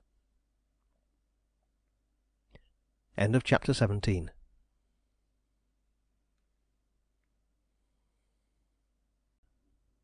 Chapter 18. A Navy of the Future. Arnold's instructions from the Council had been to remain in Aeria and make a thorough exploration of the wonderful region described in Lewis Holt's manuscript, until the time came for him to meet the Avondale, the steamer which was to bring out the materials for constructing the terrorists' aerial navy. Lewis Holt and his faithful retainer, during the 3 years and a half that they had been shut up in it from the rest of the world, had made themselves so fully acquainted with its geography that very little of its surface was represented by blanks on the map which the former had spent several months in constructing, and so no better or more willing guides could have been placed at their service than they were. Holt was an enthusiastic naturalist, and he descanted at great length on the strangeness of the flora and fauna that it had been his privilege to discover and classify in this isolated and hitherto unvisited region. It appeared that neither its animals nor its plants were quite like those of the rest of the continent, but seemed rather to belong to an anterior geological age. From this fact he had come to the conclusion that at some very remote period, while the greater portion of northern Africa was yet submerged by the waters of that ocean, of which what is now the Sahara was probably the deepest part, Aeria was one of the many islands that had risen above its surface, and that as the land rose and the waters subsided, its peculiar shape had prevented the forms of life which it contained from migrating or becoming modified in the struggle for existence with other forms, just as the flora and fauna of Australia have been shut off from those of the rest of the world. There were no traces of human inhabitants to be found, but there were apparently 2 or 3 families of anthropoid apes that seemed, so far as Holt had been able to judge, for they were extremely shy and cunning, and therefore difficult to approach, to be several degrees nearer to man, both in structure and intelligence, than any other members of the simian family that had been discovered in other parts of the world. As may well be imagined, a month passed rapidly and pleasantly away, what with exploring excursions by land and air, in the latter of which by no means the least diverting element was the keen and quaintly expressed delight of Louis Holt at the new method of travel. 2 or 3 times Arnold had for his satisfaction sent the Ariel flying over the ridge across which she had entered Aeria, but he had always been content with a glimpse of the outside world, and was always glad to get back again to the Happy Valley, as he invariably called his isolated paradise. The brief sojourn at this delightful land had brought back all the roses to Natasha's lovely cheeks, and had completely restored both her and the Princess to the perfect health that they had lost during their short but terrible experience of Russian convict life. But towards the end of the month they both began to get restless and anxious to get away to the rendezvous with the steamer that was bringing their friends and comrades out from England. So it came about that an hour or so after sunrise, on Friday the 20th of May, the company of the Ariel bade farewell for a time to Louis Holt and his companion, leaving them with a good supply of the creature comforts of civilization, which alone were lacking in Aeria, rose into the air and disappeared over the ridge to the north-west. They had rather more than 2,500 miles of plain and mountain and desert to cross before they reached the sea coast on which they expected to meet the steamer, and Arnold regulated the speed of the Ariel so that they would reach it about daybreak on the following morning. The voyage was quite uneventful, and the course that they pursued led them westward through the Zegzeb and Niti countries, and north-westward along the valley of the Niger, and then westward across the desert to the desolate sandy shores of the Western Sahara, which they crossed at sunrise on the Sunday morning in the latitude of the island which was to form their rendezvous with the steamer. They sighted the island about an hour later, but there was no sign of any vessel for 50 miles round it. The ocean appeared totally deserted, as indeed it usually is, for there is no trade with this barren and savage coast, and ships going to and from the southward portions of the continent give its treacherous sandbanks as wide a berth as possible. This, in fact, was the principal reason why this rocky islet, some 60 miles from the coast, had been chosen by the Terrorists for their temporary dockyard.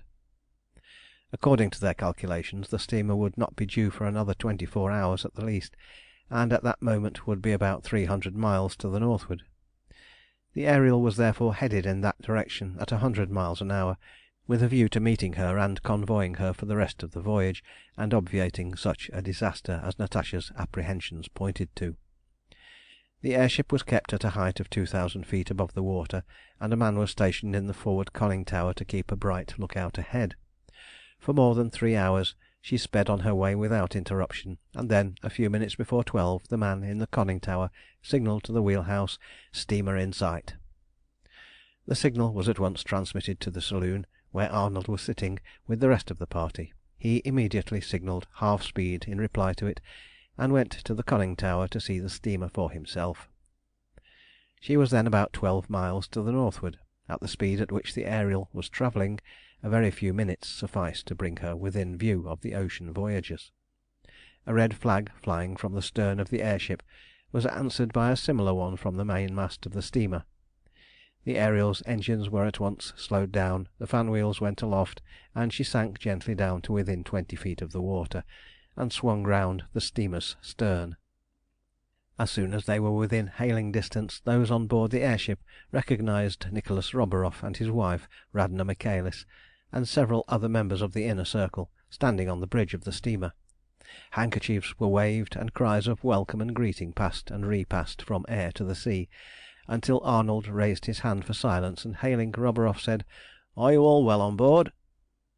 "Yes, all well," was the reply, "though we have had a rather risky time of it, for war was generally declared a fortnight ago, and we have had to run the blockade for a good part of the way. That is why we are a little before our time. Can you come nearer? We have some letters for you." "Yes," replied Arnold, "I'll come alongside. You go ahead, I'll do the rest." So saying, he ran the Ariel up close to the quarter of the Avondale as easily as though she had been lying at anchor, instead of going 20 miles an hour through the water, and went forward and shook hands with Roburoff over the rail, taking a packet of letters from him at the same time. Meanwhile Colston, who had grasped the situation at a glance, had swung himself on to the steamer's deck, and was already engaged in an animated conversation with Radna. The first advantage that Arnold took of the leisure that was now at his disposal was to read the letter directed to himself that was among those for Natasha, the Princess, and Colston, which had been brought out by the Avondale.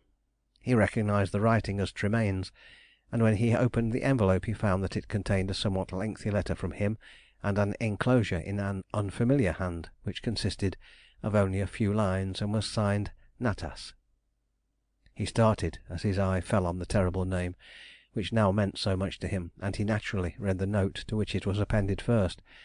There was neither date nor formal address, and it ran as follows: "You have done well, and fulfilled your promises as a true man should.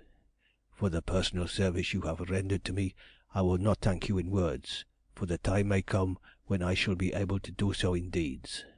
What you have done for the cause was your duty, and for that I know you desire no thanks.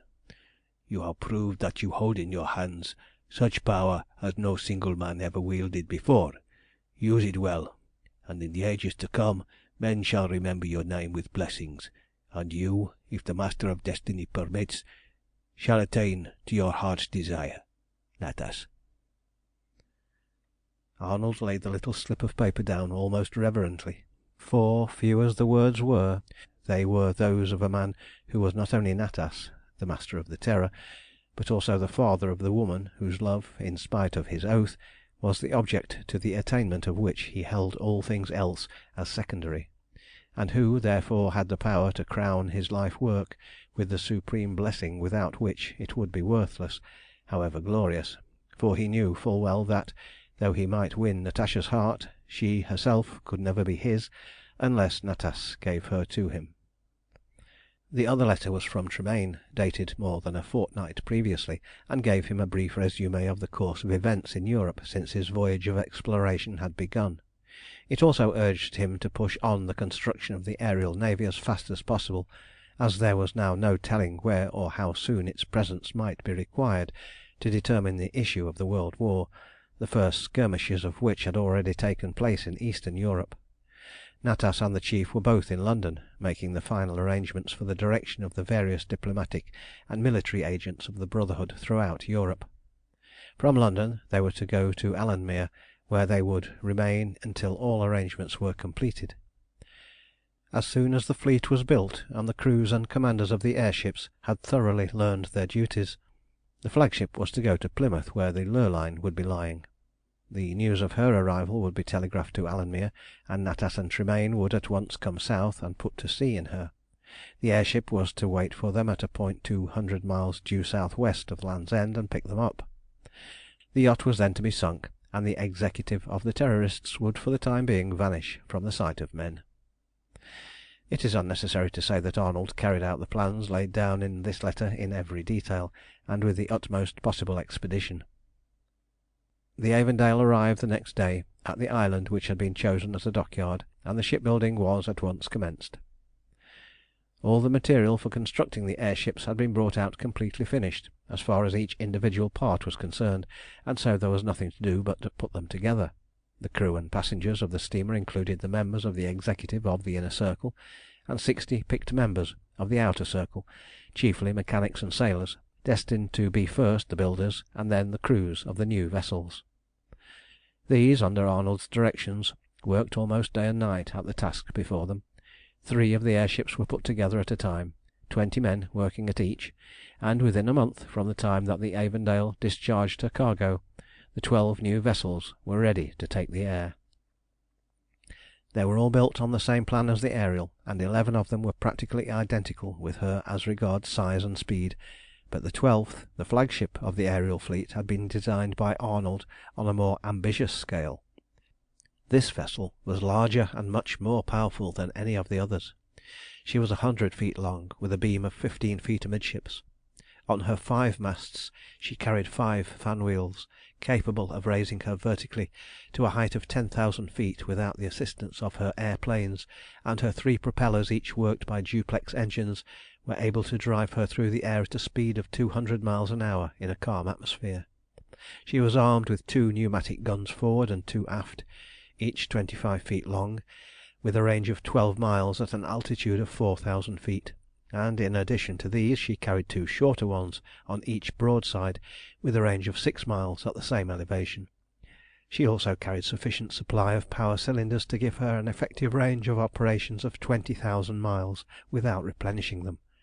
In addition to the building materials and the necessary tools and appliances for putting them together, the cargo of the Avondale had included an ample supply of stores of all kinds, not the least important of which consisted of a quantity of power cylinders sufficient to provide the whole fleet 3 times over. The necessary chemicals and apparatus for charging them were also on board, and the last use that Arnold made of the engines of the steamer, which he had disconnected from the propeller and turned to all kinds of uses during the building operations, was to connect them with his storage pumps and charge every available cylinder to its utmost capacity.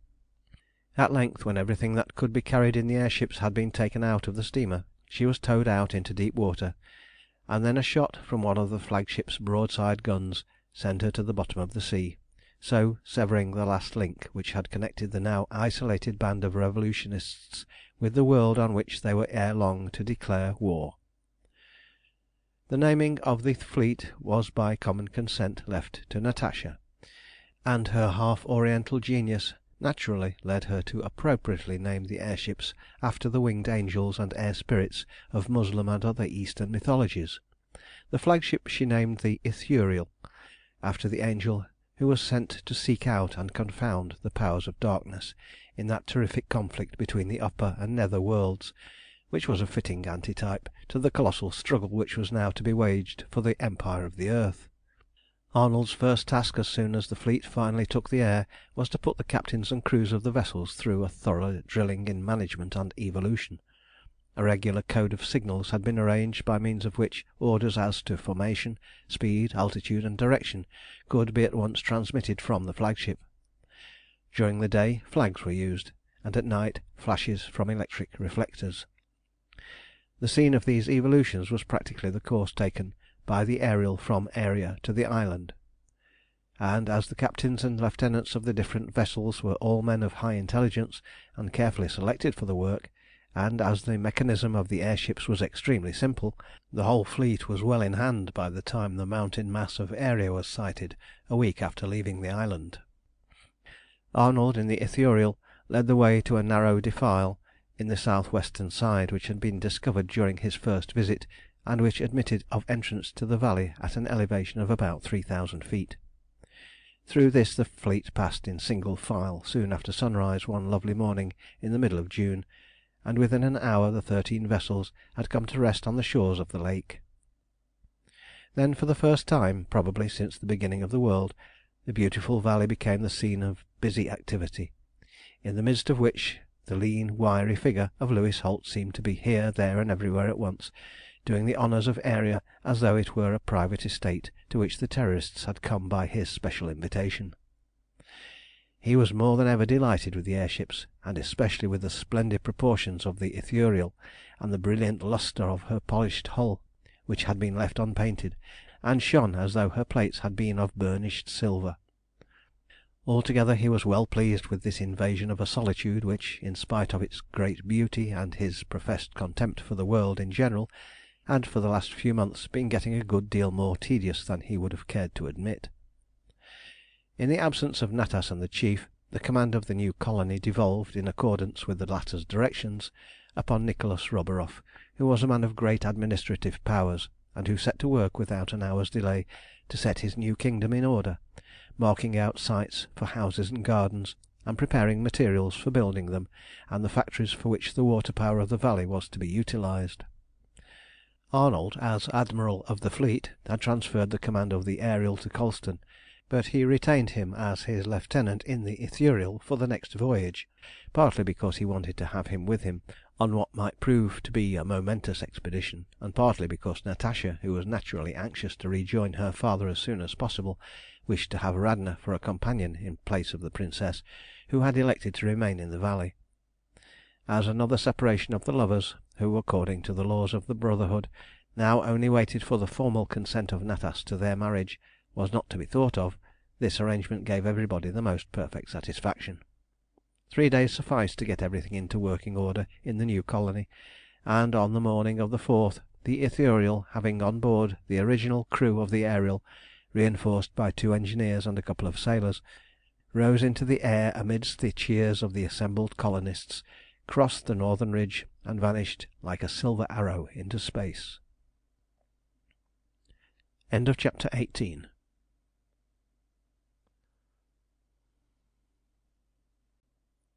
Chapter 19. The Eve of Battle. It will now be necessary to go back about 6 weeks from the day that the Ithuriel started on her northward voyage, and to lay before the reader a brief outline of the events which had transpired in Europe subsequently to the date of Tremayne's letter to Arnold. On the evening of that day he went down to the House of Lords to make his speech in favour of the Italian loan.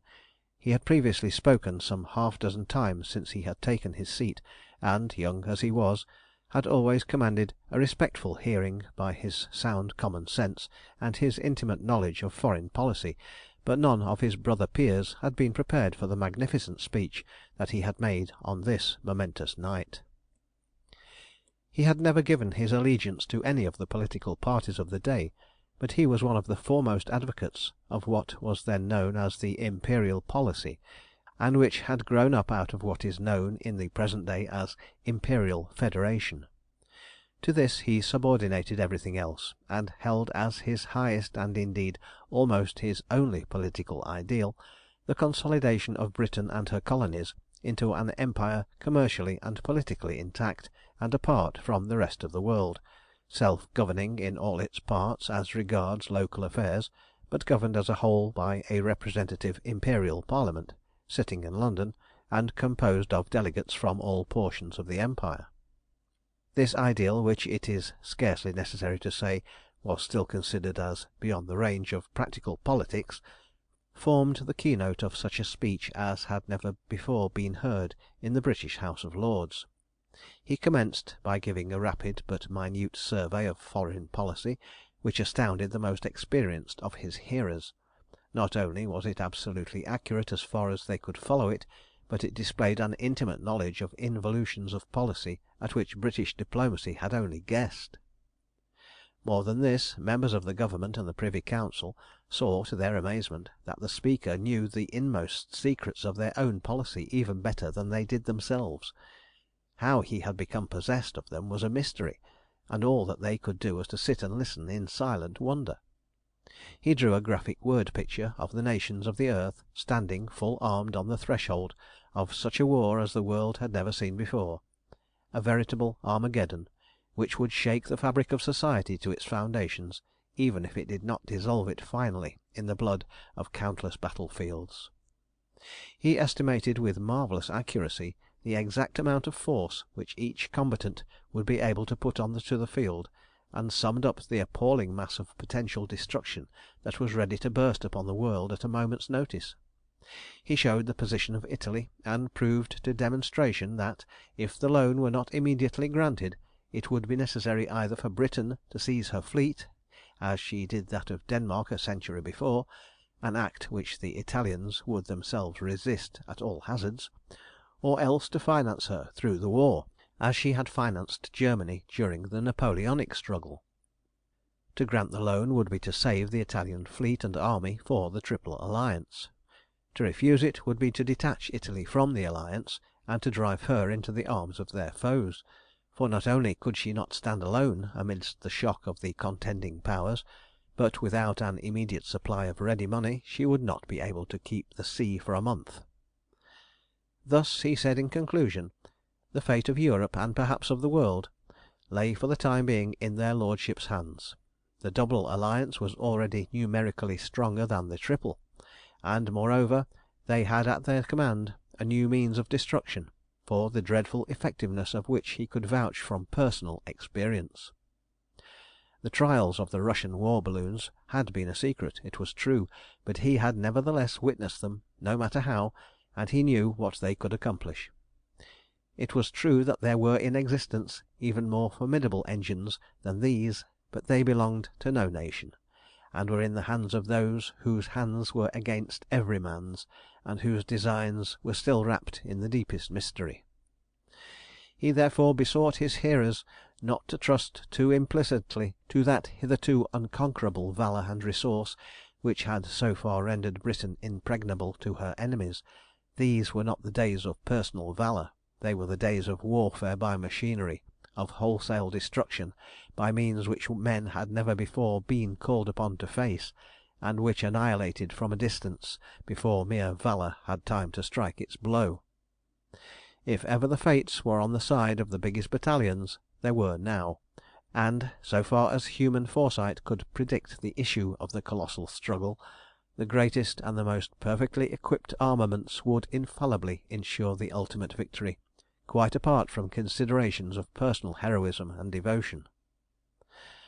No such speech had been heard in either house since Edmund Burke had fulminated against the miserable policy which severed America from Britain and split the Anglo-Saxon race in two, but now, as then, personal feeling and class prejudice proved too strong for eloquence and logic. Italy was the most intensely radical state in Europe, and she was bankrupt to boot. And, added to this, there was a very strong party in the Upper House which believed that Britain needed no such ally, that with Germany and Austria at her side she could fight the world, in spite of the Tsar's new-fangled balloons, which would probably prove failures in actual war, as similar inventions had done before, and even if her allies succumbed, had she not stood alone before, and could she not do it again if necessary? She would fulfil her engagement with the Triple Alliance, and declare war the moment that one of the powers was attacked, but she would not pour British gold in millions into the bottomless gulf of Italian bankruptcy. Such were the main points of the speech of the Duke of Argyll, who followed Lord Alanmere, and spoke just before the division. When the figures were announced, it was found that the Loan Guarantee Bill had been negatived by a majority of 7 votes. The excitement in London that night was tremendous. The two Houses of Parliament had come into direct collision on a question which the Premier had plainly stated to be of vital importance, and a deadlock seemed inevitable. The evening papers brought out special editions giving Tremayne's speech verbatim, and the next morning the whole press of the country was talking of nothing else. The leading journals, according to their party bias, discussed it pro and con, and rent each other in a furious war of words, the prelude to this sterner struggle that was to come.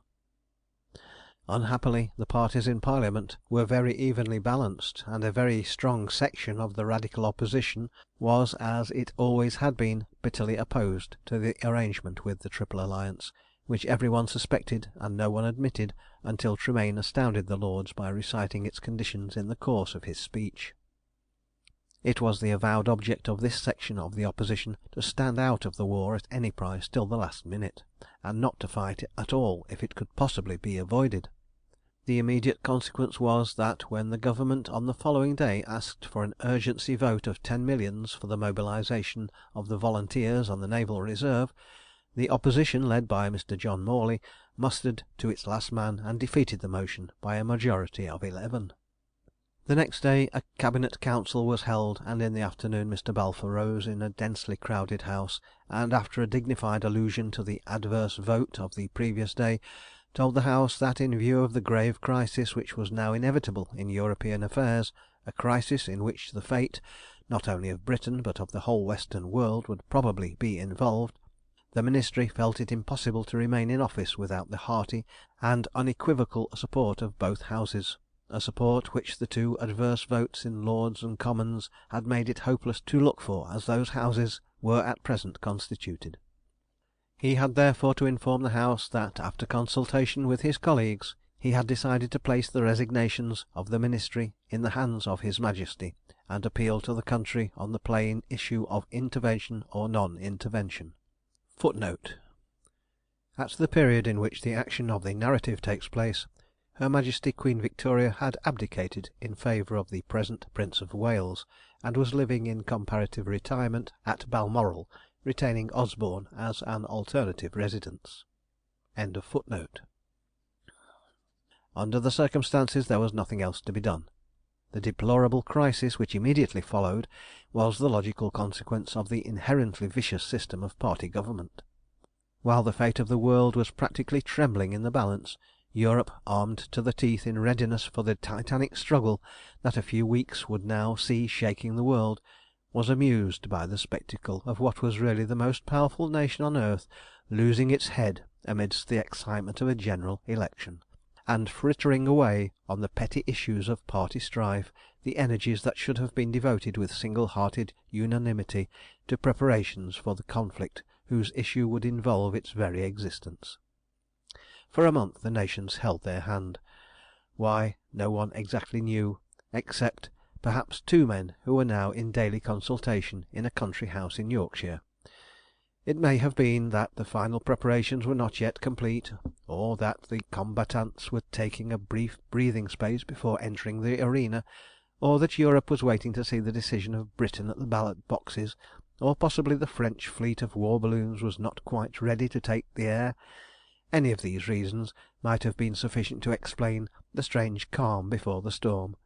But meanwhile the British nation was busy listening to the conflicting eloquence of partisan orators from 1,000 platforms throughout the land, and trying to make up its mind whether it should return a Conservative or a Radical ministry to power. In the end Mr. Balfour came back with a solid 100 majority behind him, and at once set to work to, if possible, make up for lost time. The moment of fate had, however, gone for ever. During the precious days that had been fooled away in party strife, French gold and Russian diplomacy had done their work. The day after the Conservative ministry returned to power, France declared war, and Russia, who had been nominally at war with Britain for over a month, suddenly took the offensive, and poured her Asiatic troops into the passes of the Hindu Kush. 2 days later, the defection of Italy from the Triple Alliance told Europe how accurately Tremayne had gauged the situation in his now historic speech, and how the month of strange quietude had been spent by the controllers of the Double Alliance. The spell was broken at last. After 40 years of peace, Europe was plunged into the abyss of war, and from one end of the continent to the other nothing was heard but the tramp of vast armies as they marshalled themselves along the threatened frontiers and concentrated at the points of attack and defence. On all the lines of ocean traffic steamers were hurrying homeward or to neutral ports in the hope of reaching a place of safety before hostilities actually broke out.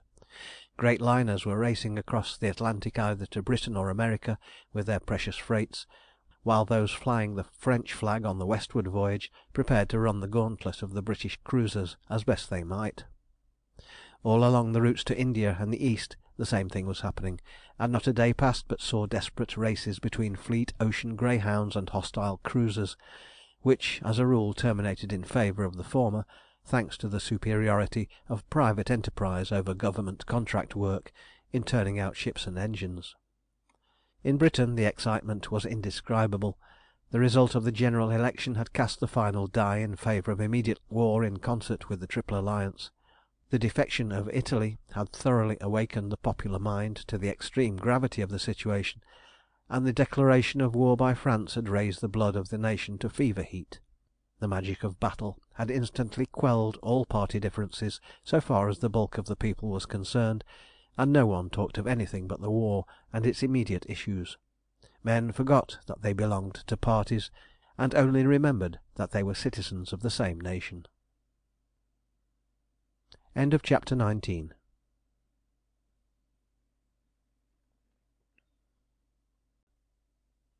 Chapter 20. Between Two Lives. 6 weeks after he had made his speech in the House of Lords, Tremayne was sitting in his oak-panelled library at Allenmere, in deep and earnest converse with a man who was sitting in an invalid chair by a window, looking out upon the lawn. The face of this man exhibited a contrast so striking, and at the same time terrible, that the most careless glance cast upon it would have revealed the fact that it was the face of a man of extraordinary character, and that the story of some strange fate was indelibly stamped upon it. The upper part of it, as far down as the mouth, was cast in a mould of the highest and most intellectual manly beauty. The forehead was high and broad and smooth, the eyebrows dark and firm but finely arched, the nose somewhat prominently aquiline but well shaped, and with delicate sensitive nostrils. The eyes were deep set, large and soft, and dark as the sky of a moonless night, yet shining in the firelight with a strange magnetic glint that seemed to fasten Tremayne's gaze and hold it at will. But the lower portion of the face was as repulsive as the upper part was attractive. The mouth was the mouth of a wild beast, and the lips and cheeks and chin were seared and seamed as though with fire, and what looked like the remains of a moustache and beard stood in black ragged patches about the heavy unsightly jaws. When the thick shapeless lips parted, they did so in a hideous grin which made visible long sharp white teeth, more like those of a wolf than those of a human being. His body, too, exhibited no less strange a contrast than his face did. To the hips it was that of a man of well-knit muscular frame, not massive, but strong and well proportioned. The arms were long and muscular, and the hands white and small, but firm, well shaped, and nervous. But from his hips downwards this strange being was a dwarf and a cripple. His hips were narrow and shrunken, one of his legs was some inches shorter than the other, and both were twisted and distorted, and hung helplessly down from the chair as he sat. Such was Natas, the Master of the Terror, and the man whose wrongs, whatever they might have been, had caused him to devote his life to a work of colossal vengeance, and his incomparable powers to the overthrow of a whole civilization. The tremendous task to which he had addressed himself with all the force of his mighty nature for 20 years was now at length approaching completion. The mine that he had so patiently laid, year after year, beneath the foundations of society, was complete in every detail. The first spark had been applied, and the first rumbling of the explosion was already sounding in the ears of men, though they little knew how much it imported. The work of the master intellect was almost done. The long days and nights of plotting and planning were over, and the hour for action had arrived at last. For him there was little more to do, and the time was very near when he could retire from the strife, and watch in peace and confidence the reaping of the harvest of ruin and desolation that his hands had sown. Henceforth the central figure of the world revolution must be the young engineer, whose genius had brought him forth out of his obscurity to take command of the subjugated powers of the air, and to arbitrate the destinies of the world. This was why he was sitting here in the long twilight of the June evening, talking so earnestly with the man who, under the spell of his mysterious power and master will, had been his second self in completing the work that he had designed, and had thought and spoken and acted as he had inspired him against all the traditions of his race and station, in that strange double life that he had lived, in each portion of which he had been unconscious of all that he had been and had done in the other. The time had now come to draw aside the veil which had so far divided these two lives from each other, to show him each as it was in very truth, and to leave him free to deliberately choose between them. Natas had been speaking without any interruption from Tremayne for nearly an hour, drawing the parallel of the two lives before him with absolute fidelity, neither omitting nor justifying anything, and his wondering hearer had listened to him in silence, unable to speak for the crowding emotions which were swarming through his brain. At length Natas concluded by saying "And now, Alan Tremayne, I have shown you faithfully the two paths which you have trodden since first I had need of you. So far you have been as clay in the hands of the potter. Now the spell is removed, and you are free to choose which of them you will follow to the end. That of the English gentleman of fortune and high position, whose country is on the brink of war that will tax her vast resources to the utmost, and may end in her ruin, or that of the visible and controlling head of the only organization which can, at the supreme moment, be the arbiter of peace and war, order or anarchy, and which alone, if any earthly power can, will evolve order out of chaos, and bring peace on earth at last." As Natas ceased, Tremayne passed his hand slowly over his eyes and brows, as though to clear away the mists which obscured his mental vision. Then he rose from his chair and paced the floor with quick, uneven strides, for several minutes. At length he replied, speaking as one might who was just waking from some evil dream "You have made a conspirator and murderer of me. How is it possible that, knowing this, I can again become what I was before your infernal influence was cast about me?" "What you have done at my command is nothing to you, and leaves no stain upon your honour, if you choose to put it so, for it was not your will that was working within you, but mine. As for the killing of Dornovitch, it was necessary, and you were the only instrument by which it could have been accomplished before irretrievable harm had been done. He alone of the outside world possessed the secret of the Terror. A woman of the outer circle in Paris had allowed her love for him to overcome her duty to the Brotherhood, and had betrayed what she could in order, as she vainly thought, to shield him from its vengeance for the executive murders of the year before. He too had on him the draft of the secret treaty, the possession of which has enabled us to control the drift of European politics at the most crucial time. Had he escaped, not only would hundreds of lives have been sacrificed on suspicion to Russian official vengeance, but Russia and France would now be masters of the British line of communications to the east, for it would not have been possible for Mr. Balfour to have been forewarned and therefore forearmed in time to double the Mediterranean squadron as he has done. Surely one Russian's life is not too great a price to pay for all that." "I do not care for the man's life, for he was an enemy, and even then plotting the ruin of my own country in the dark. It is not the killing, but the manner of it. England does not fight her battles with the assassin's knife, and his blood is on my hands." "On your hands, perhaps, but not on your soul. It is on mine, and I will answer for it when we stand face to face at the bar where all secrets are laid bare. The man deserved death, for he was plotting the death of thousands. What matter then how or by whose hand he died? It is time the world had done with these miserable sophistries and these spurious distinctions between murder by wholesale and by retail, and it soon will have done with them. I, by your hand, killed Dornovitch in his sleep. That was murder, says the legal casuist. You read this morning in the Times how one of the Russian war balloons went the night before last and hung in the darkness over a sleeping town on the Austrian frontier, and dropped dynamite shells upon it, killing and maiming hundreds who had no personal quarrel with Russia. That is war, and therefore lawful." "Nonsense, my friend, nonsense. There is no difference. All violence is crime, if you will, but it is a question of degree only. The world is mad on this subject of war.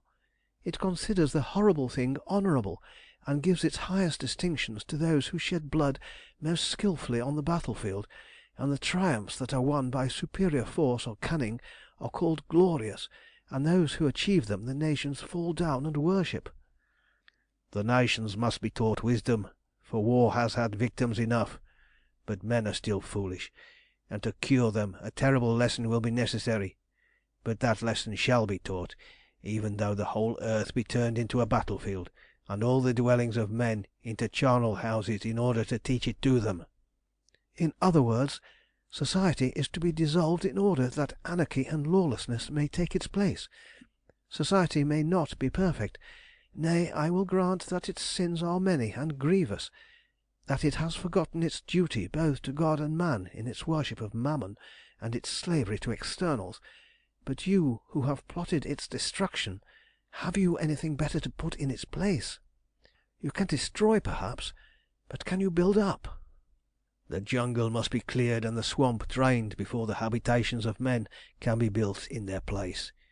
It has been mine to destroy, and I will pursue the work of destruction to the end, as I have sworn to do by that name which a Jew holds too sacred for speech. I believe myself to be the instrument of vengeance upon this generation, even as Joshua was upon Canaan, and as Khalid the sword of God was upon Byzantium in the days of her corruption. You may hold this for an old man's fancy if you will, but it shall surely come to pass in the fullness of time, which is now at hand, and then, where I have destroyed, may you, if you will, build up again." "What do you mean? You are speaking in parables." "Which shall soon be made plain. You read in your newspaper this morning of a mysterious movement that is taking place throughout the Buddhist people of the East. They believe that Buddha has returned to earth, reincarnated, to lead them to the conquest of the world. Now, as you know, every fourth man, woman, and child in the whole human race is a Buddhist, and the meaning of this movement is that that mighty mass of humanity, pent up and stagnant for centuries, is about to burst its bounds and overflow the earth in a flood of desolation and destruction. The nations of the West know nothing of this, and are unsheathing the sword to destroy each other.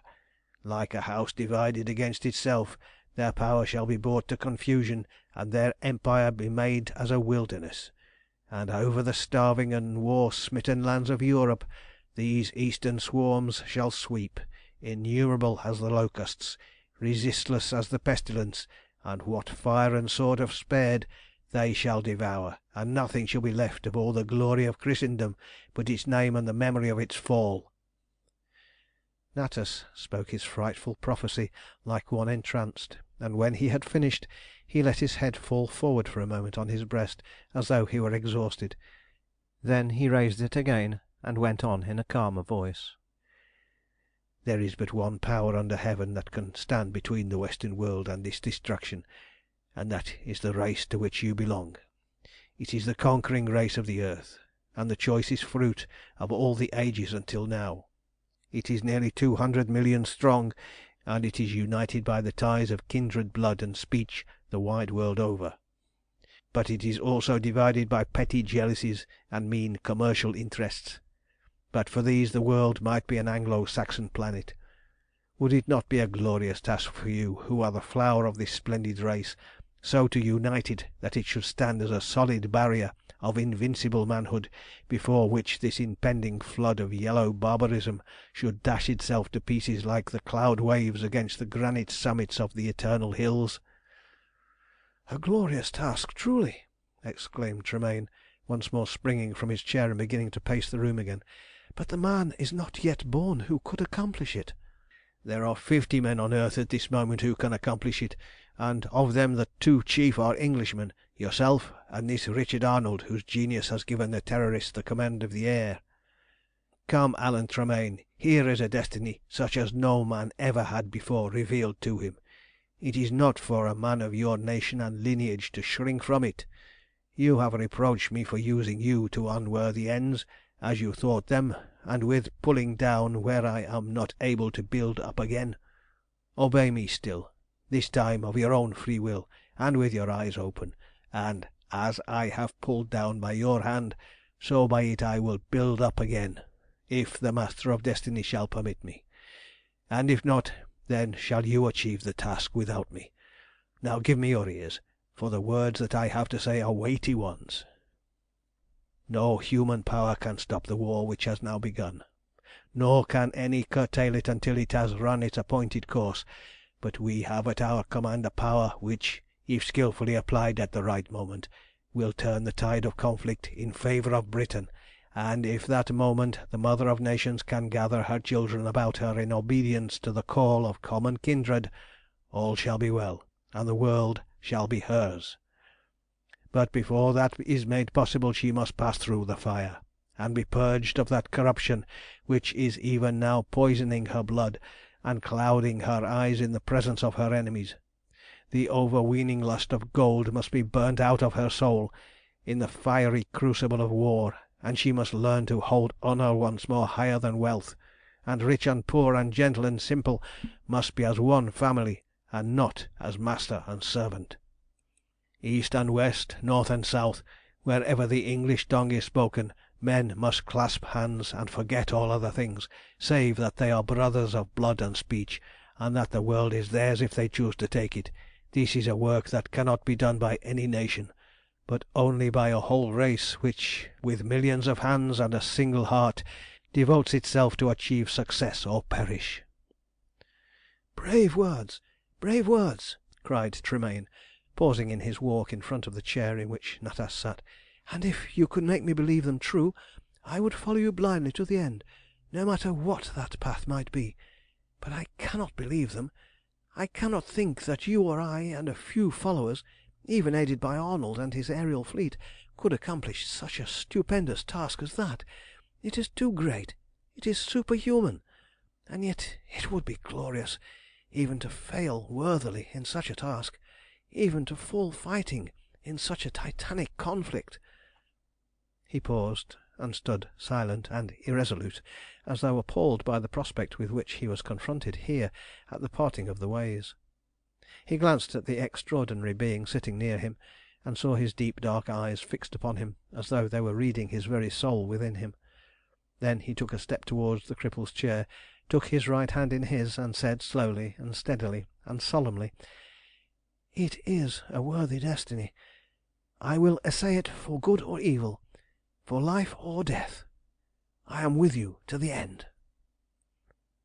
As Tremayne spoke the fatal words which once more bound him, and this time for life and of his own free will, to Natas the Jew, this cripple who, chained to his chair, yet aspired to the throne of the world, he fancied he saw his shapeless lips move in a smile, and into his eyes there came a proud look of mingled joy and triumph as he returned the hand-clasp, and said in a softer, kinder voice than Tremayne had ever heard him use before, "Well spoken.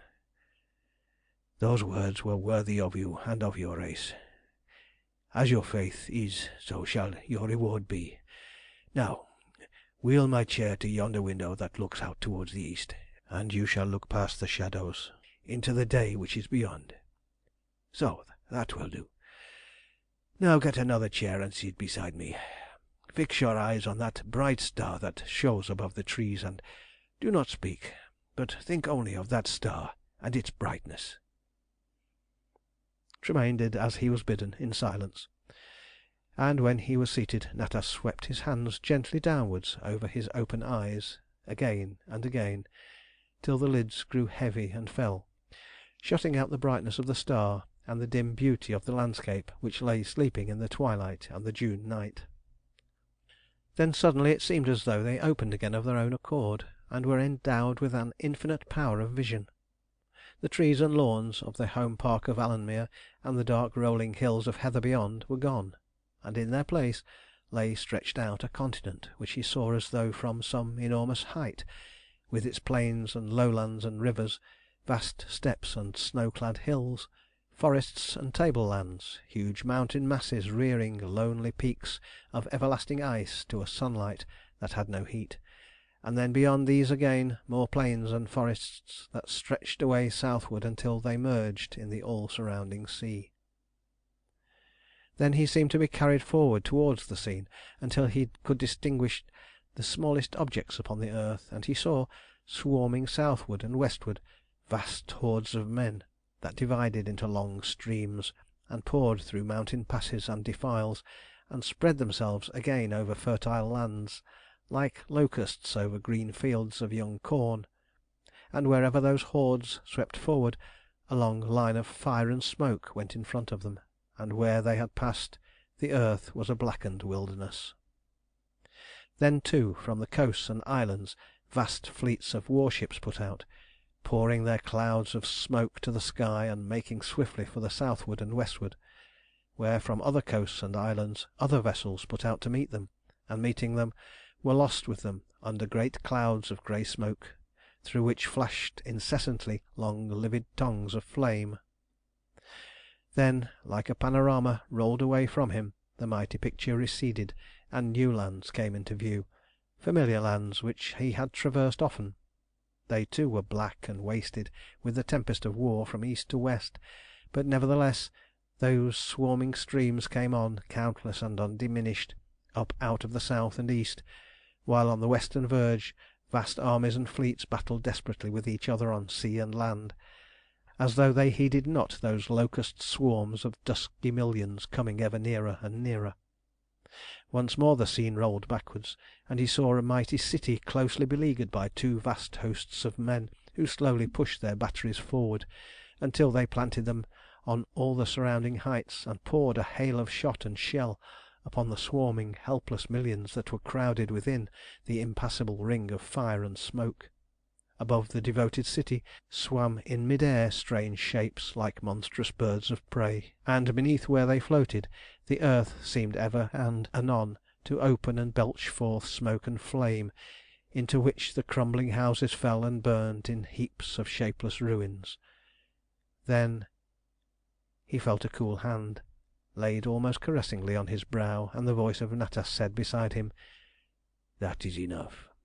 You have seen the field of Armageddon, and when the day of battle comes you shall be there and play the part allotted to you from the beginning. Do you believe?" "Yes," replied Tremayne, rising wearily from his chair. "I believe, and as the task is, so may Heaven make my strength in the stress of battle." "Amen," said Natas very solemnly. That night the young Lord of Alanmere went sleepless to bed, and lay awake till dawn, revolving over and over again in his mind the marvellous things that he had seen and heard, and the tremendous task to which he had now irrevocably committed himself, for good or evil. In all these waking dreams there was ever present before his mental vision the face of a woman whose beauty was like and yet unlike that of the Daughter of Natas. It lacked the brilliance and subtle charm which in Natasha so wondrously blended the dusky beauty of the daughters of the South with the fairer loveliness of the daughters of the North, but it atoned for this by that softer grace and sweetness which is the highest charm of purely English beauty. It was the face of the woman whom, in that portion of his strange double life which had been free from the mysterious influence of Natas, he had loved with well-assured hope that she would one day rule his house and broad domains with him. She was now Lady Muriel Penarth, the daughter of Lord Marazion, a Cornish nobleman whose estates abutted on those which belonged to Lord Alanmere as Baron Tremayne of Tremayne in the county of Cornwall, as the peerage had it. Noble alike by lineage and nature, no fairer mistress could have been found for the lands of Tremayne and Alanmere. But what seas of blood and flame now lay between him and the realization of his love ideal? He must forsake his own and become a revolutionary and an outcast from society.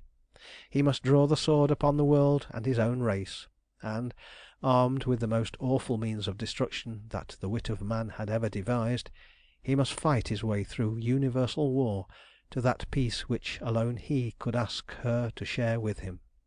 Still much could be done before he took the final step of severance which might be perpetual, and he would lose no time in doing it. As soon as it was fairly light he rose and took a long, rapid walk over the home park, and when he returned to breakfast at 9 he had resolved to execute forthwith a deed of gift transferring the whole of his vast property, which was unentailed and therefore entirely at his own disposal, to the woman who was to have shared it with him in a few months as his wife. If the fates were kind, he would come back from the World War and reclaim both the lands and their mistress, and if not, he would have the satisfaction of knowing that his broad acres at least had a worthy mistress. At breakfast he met Natas again, and during the meal one of his footmen entered bringing the letters that had come by the morning post. There were several letters for each of them, those for Natas being addressed to Herr F. Niemand, and for some time they were both employed in looking through their correspondence. Suddenly Natas looked up and said, "When do you expect to hear that Arnold is off the south coast?" "Almost any day now. In fact, within the week, if everything has gone right. Here is a letter from Johnston to say that the Lurline has arrived at Plymouth. and that a bright look-out is being kept for him. He will telegraph here and to the club in London as soon as the airship is sighted. 24 hours will then see us on board the Ariel, or whichever of the ships he comes in." "I hope the news will come soon, for Michael Roburoff, the President's brother, who has been in command of the American section, cables to say that he sails from New York the day after tomorrow with detailed accounts. That means that he will come with full reports of what the section has done and will be ready to do when the time comes, and also what the enemy are doing. He sails in the Aurania, and as the Atlantic routes are swarming with warships and torpedo boats, she will probably have to run the gauntlet, and it is of the last importance that Michael and his reports reach us safely.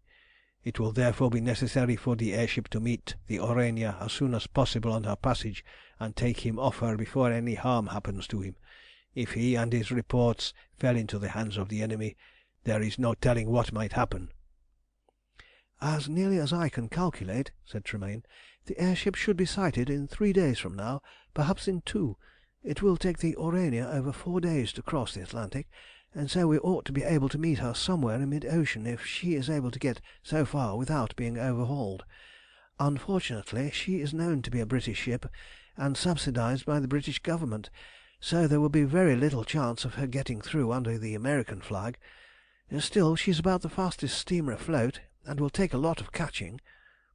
"And if the worst comes and she falls into the hand of the enemy, we must fight our first naval battle and retake her, even if we have to sink a few cruisers to do so," added Natas.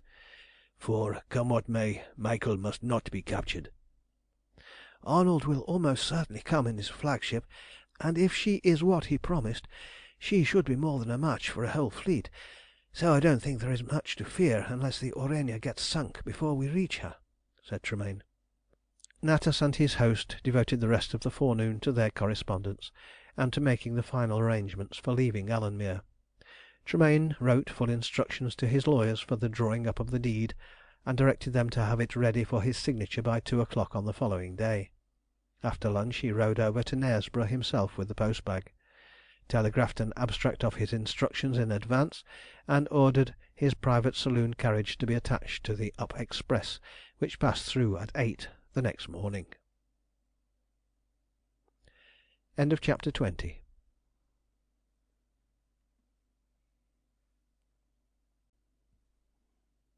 Chapter 21. Just in Time. As the train drew up in King's Cross Station at 12 the next day, almost the first words that Tremayne heard were "Special Pall Mall, sir. Appearance of the mysterious airship over Plymouth this morning. Great battle in Austria yesterday. Defeat of the Austrians. Awful slaughter with war balloons. Special." The boy was selling the papers as fast as he could hand them out to the eager passengers. Tremayne secured one, shut the door of the saloon again, and, turning to the middle page, read aloud to Natas "We have just received a telegram from our Plymouth correspondent to say that soon after daybreak this morning torpedo boat No. 157 steamed into the Sound, bringing the news that she had sighted a large 5-masted airship about 10 miles from the coast, when in company with the cruiser Ariadne, whose commander had dispatched her with the news. Hardly had the report been received when the airship herself passed over Mount Edgecombe and came towards the town. The news spread like wildfire, and in a few minutes the streets were filled with crowds of people who had thrown on a few clothes and rushed out to get a look at the strange visitant. At first it was thought that an attack on the arsenal was intended by the mysterious vessel, and the excitement had risen almost to the pitch of panic, when it was observed that she was flying a plain white flag, and that her intentions were apparently peaceful. Panic then gave place to curiosity. The airship crossed the town at an elevation of about 3,000 feet, described a complete circle round it in the space of a few minutes, and then suddenly shot up into the air and vanished to the south-westward at an inconceivable speed. The vessel is described as being about 100 feet long, and was apparently armed with 8 guns. Her hull was of white polished metal, probably aluminium, and shone like silver in the sunlight. The wildest rumours are current as to the object of her visit, but of course no credence can be attached to any of them. The vessel is plainly of the same type as that which destroyed Kronstadt 2 months ago, but larger and more powerful. The inference is that she is one of a fleet in the hands of the Terrorists, and the profoundest uncertainty and anxiety prevail throughout naval and military circles everywhere as to the use that they may make of these appalling means of destruction should they take any share in the war." Said Tremayne, as he finished reading. "Johnston's telegram must have crossed us on the way, but I shall find one at the club. Well, we have no time to lose, for we ought to start for Plymouth this evening. Your men will take you straight to the Great Western Hotel, and I will hurry my business through as fast as possible, and meet you there in time to catch the 6:30. At this rate we shall meet the Oriana as soon as she leaves New York." Within the next 6 hours Tremayne transferred the whole of his vast property in a single instrument to his promised wife, thus making her the richest woman in England, handed the precious deeds to her astonished father, obtained his promise to take his wife and daughter to Alanmere at the end of the London season, and to remain there with her until he returned to reclaim her and his estates together, and said good bye to Lady Muriel herself in an interview which was a good deal longer than that which he had with his bewildered and somewhat scandalised lawyers, who had never before been forced to rush any transaction through at such an indecent speed. Had Lord Alanmere not been the best client in the kingdom, they might have rebelled against such an outrage on the law's time-honoured delays, but he was not a man to be trifled with, and so the work was done, and an unbeatable record in legal dispatch accomplished, albeit very unwillingly, by the men of the law. By midnight the Lurline, ostensibly bound for Queenstown, had cleared the Sound, and, with the Eddystone Light on her port bow, headed away at full speed to the westward. She was about the fastest yacht afloat, and at a pinch could be driven at a good 27 miles an hour through the water. As both Natas and Tremayne were anxious to join the air ship as soon as possible, every ounce of steam that her boilers would stand was put on, and she slipped along in splendid style through the long dark seas that came rolling smoothly up Channel from the westward. In an hour and a half after passing the Eddystone she sighted the Lizard Light, and by the time she had brought it well abeam the first interruption of her voyage occurred. A huge dark mass loomed suddenly up out of the darkness of the moonless night. Then a blinding, dazzling ray of light shot across the water from the searchlight of a battleship that was patrolling the coast, attended by a couple of cruisers and 4 torpedo boats. One of these last came flying towards the yacht down the white path of the beam of light, and Tremayne, seeing that he would have to give an account of himself, stopped his engines and waited for the torpedo boat to come within hail. "Steamer ahoy! Who are you, and where are you going to at that speed?" "This is the Lurline, the Earl of Alanmere's yacht, from Plymouth to Queenstown. We are only going at our usual speed." "Oh, if it's the Lurline you needn't say that," answered the officer who had hailed from the torpedo boat, with a laugh. "Is Lord Alanmere on board?" "Yes, here I am," said Tremayne, replying instead of his sailing master. "Is that you, Selwyn? I thought I recognised your voice." "Yes, it's I, or rather all that's left of me after 2 months in this buck-jumping little brute of a craft. She bobs twice in the same hole every time, and if it's a fairly deep hole she just dives straight through and out the other side. And there are such a lot of Frenchmen about that we get no rest day or night on this patrolling business." "Very sorry for you, old man, but if you will see glory in a torpedo boat, I don't see that you can expect anything else. Will you come on board and have a drink?" "No, thanks, very sorry, but I can't stop. By the way, have you heard of that air ship that was over this way this morning? I wonder what the deuce it really is, and what it's up to." "I've heard of it. It was in the London papers this morning. Have you seen any more of it?" "Oh yes, the thing was cruising about in mid-air all this morning, taking stock of us and the Frenchmen too, I suppose. She vanished during the afternoon, where to I don't know. It's awfully humiliating, you know, to be obliged to crawl about here on the water at 25 knots at the utmost, while that fellow is flying 100 miles an hour or so through the clouds without turning a hair, or I ought to say without as much as a puff of smoke. He seems to move of his own mere volition. I wonder what on earth he is." "Not much on earth, apparently, but something very considerable in the air, where I hope he'll stop out of sight until I get to Queenstown. And as I want to get there pretty early in the morning, perhaps you'll excuse me saying good night and getting along, if you won't come on board." "No, very sorry I can't. Good night, and keep well to the coast till you have to cross to Ireland. Good bye." "Bye bye," shouted Tremayne in reply, as the torpedo boat swung round and headed back to the battleship, and he gave the order to go ahead again at full speed. In another hour they were off the Land's End, and from there they headed out due south west into the Atlantic.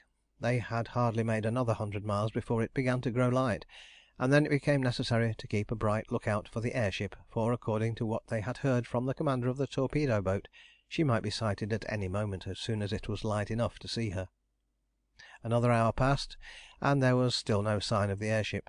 This, of course, was to be expected, for they had still another 75 miles or so to go before the rendezvous was reached.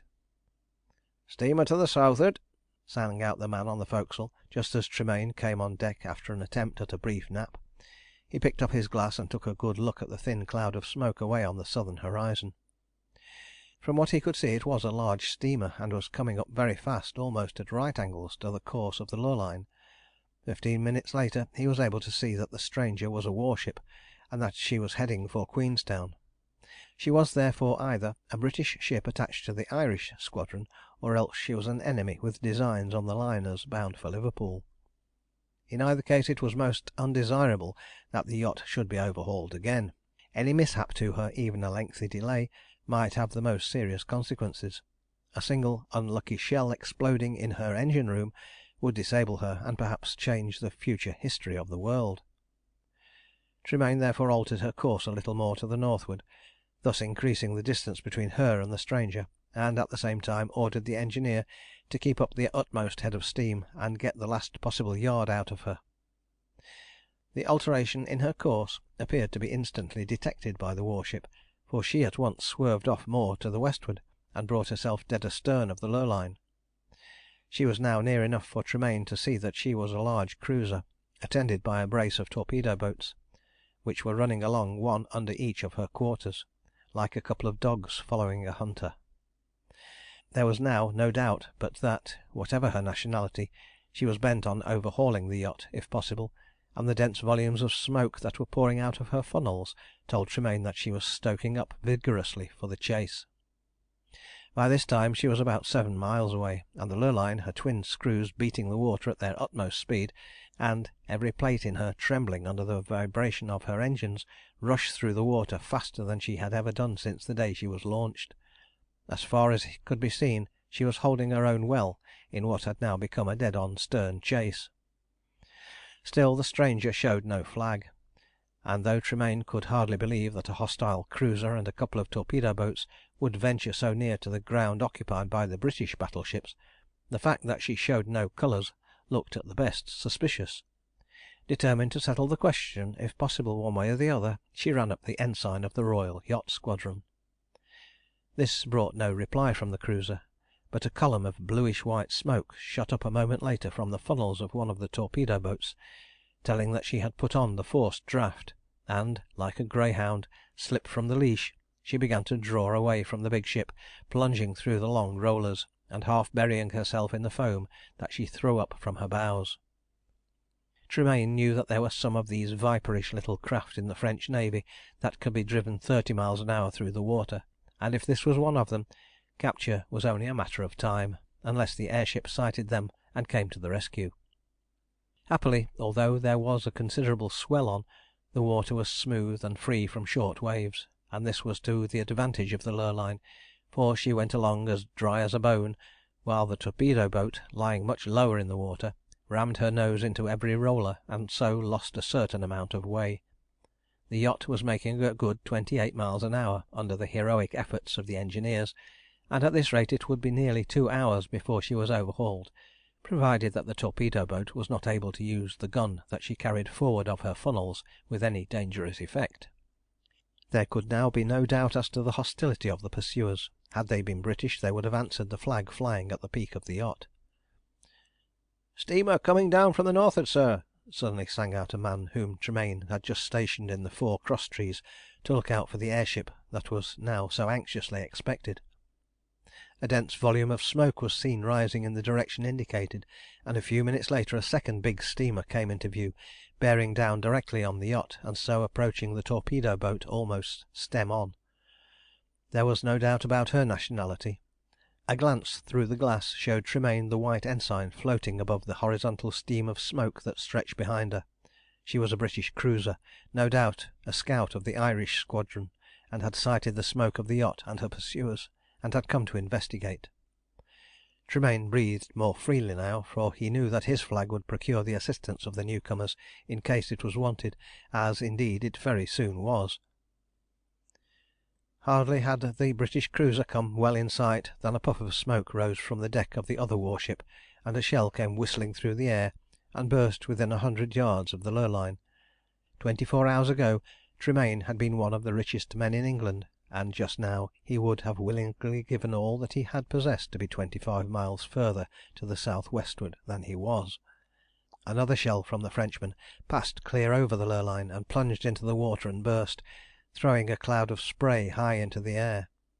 Then came one from the torpedo boat, but she was still too far off for her light gun to do any damage, and the projectile fell spent into the sea, nearly 500 yards short.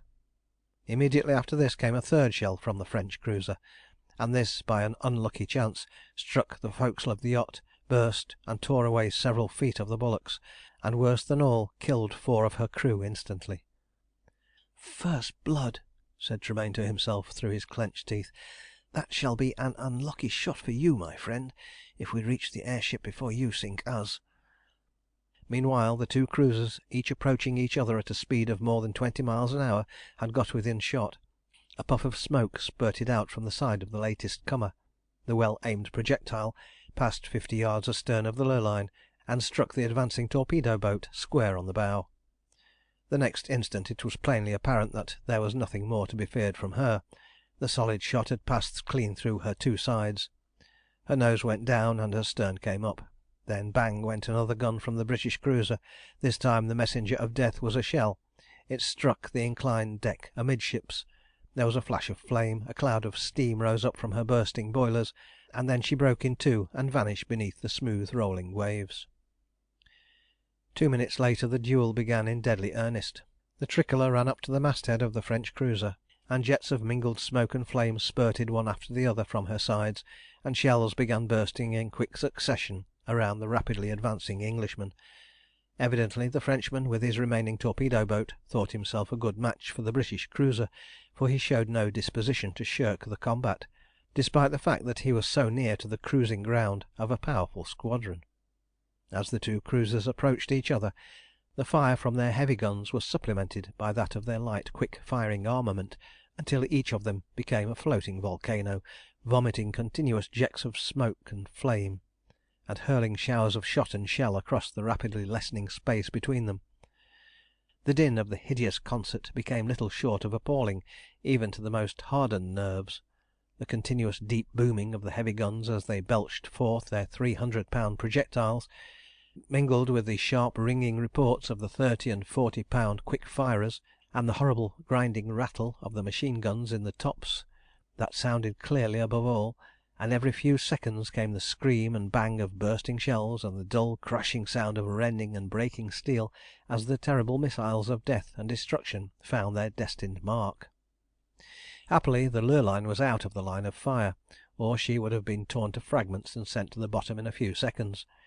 She continued on her course at her utmost speed, and the French cruiser was, of course, too busy to pay any further attention to her.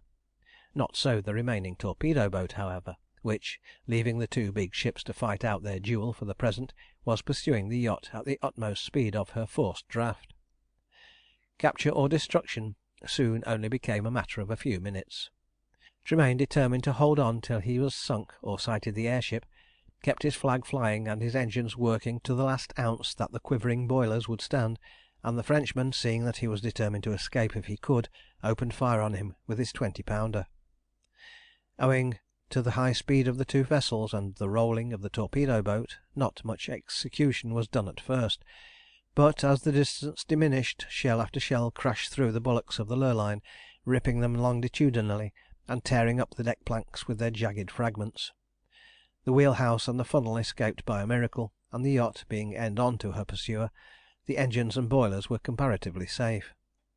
One boat had also escaped, and that was hanging ready to be lowered at a moment's notice.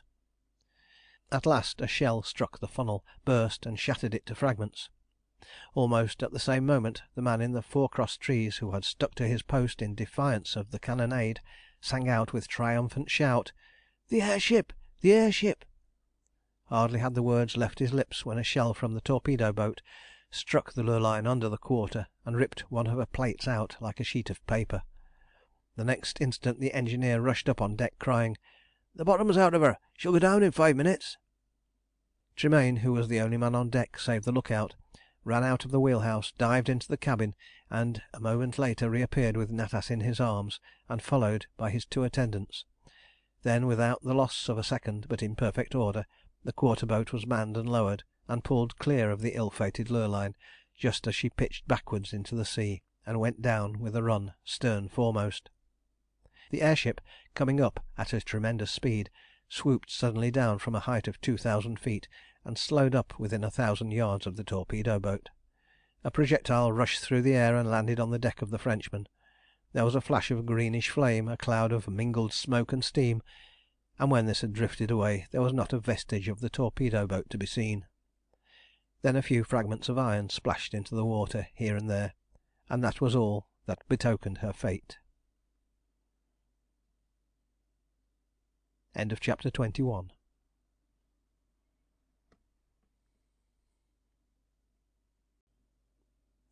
Chapter 22. Armed Neutrality. Hardly had the Lurline disappeared than the air ship was lying alongside the boat, floating on the water as easily and lightly as a seagull, and Natas and his 2 attendants, Tremayne and the 3 men who had been saved from the yacht, were at once taken on board. It would be useless to interrupt the progress of the narrative to describe the welcoming greetings which passed between the rescued party and the crew of the Ithuriel, or the amazement of Arnold and his companions when Natasha threw her arms around the neck of the almost helpless cripple, who was rifted over the rail by Tremayne and his 2 attendants, kissed him on the brow, and said, so that all could hear her, "We were in time! Thank God we were in time, my father!" Her father!